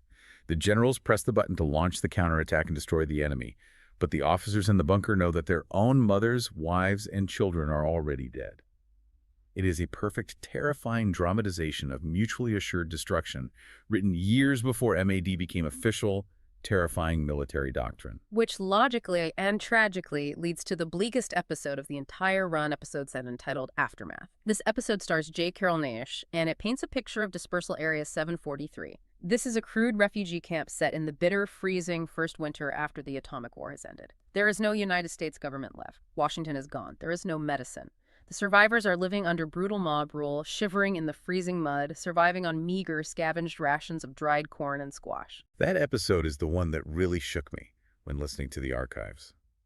There is a character named Harmon, who was a former resettlement worker from New York before the bombs fell. Harmon looks around the camp and realizes with absolute horror that human knowledge is dying right along with the people. The loss of collective memory. Yes. All the libraries were in the cities are radioactive glass. He tries to frantically convince the people in the camp that they must sit down by the fire and try to write down everything they can possibly remember from the books they once read. History, geography, basic arithmetic, literature. Before the older generation dies, civilization is entirely forgotten, and humanity slips permanently back into a new dark age. It's a race against time. But before he can finish his work, Harmon catches a simple strain of influenza and dies in the dirt, because there are no antibiotics left anywhere in the world. It's a devastating, quiet look at how quickly the complex veneer of civilization can be stripped away, leaving us in the mud. It truly is devastating, and when you step back and compare these highly dramatic 1946 predictions with the actual lived realities of the Cold War that followed, it's uncanny. The writers of The Fifth Horseman predicted the crushing paranoia, the duck-and-cover generation of school children hiding under desks, the constant psychological shadow of mutually assured destruction, and the geopolitical brinkmanship that eventually culminated in near-apocalyptic events like the Cuban Missile Crisis. They looked at the raw trajectory of the technology in 1946, and they extrapolated the human, political, and psychological costs with terrifying, almost prophetic accuracy. So we have spent the evening deep in the archives, and you have to ask yourself, why does a forgotten melodramatic radio series from nearly 80 years ago still matter to you, listening to us tonight? That's the big question. Because opening this specific audio time capsule captures the exact, raw, unfiltered moment when humanity first realized it held the power to erase itself from the cosmos. It is the audio recording of a species looking in the mirror for the first time and asking a terrifying question. Are we the monster? It constantly brings us back to that core philosophical question we discussed earlier. Technology always outruns wisdom. The atom bomb was the ultimate, inescapable test of that theory. Now, nearly 80 years later, we have to look around and ask, have we grown morally as quickly as we have grown scientifically? Have we become wiser or just more powerfully armed? The historical evidence is highly debatable. We absolutely have to consider our own responsibility in the modern age. We aren't just looking at the atom anymore. We are currently watching entirely new, world-altering technological leaps emerge. Artificial intelligence, advanced bioengineering, autonomous cyber warfare. These technologies are rushing forward with the exact same rapid, unchecked, deeply secretive momentum as atomic energy did in the 1940s. History repeating itself. The new conditions of human existence that the radio announcer warned about, they keep updating. The ground keeps shifting under our feet. The writers and actors who poured their souls into The Fifth Horseman fundamentally believed that ordinary people had a profound duty to inform themselves and to demand solutions from their leaders. They didn't think any citizen could afford the luxury of ignoring the existential threats of their time. They believed that turning off the radio, tuning out the news, and retreating into blissful ignorance was essentially a passive choice for destruction. Which leaves us with a lingering, uncomfortable thought for you to mull over as the night gets much later here in the Midwest. If a modern Fifth Horseman broadcast were produced today, what new horseman would it warn us about? Would the writers dramatize a rogue, uncontrollable AI, a synthetic lab-grown virus, the collapse of the digital grid? Or something we haven't even named yet. Right. And perhaps the much more terrifying question for our time in our highly fragmented, endlessly distracted, algorithm-driven media landscape, would we even be willing to sit down by the radio in the dark and listen to the warning together? That is a question that demands an answer from all of us, even if we are terrified to look for it. From our little studio here in Atchison, Kansas, thanks for listening. And remember, the past is never silent if you know where to tune the dial.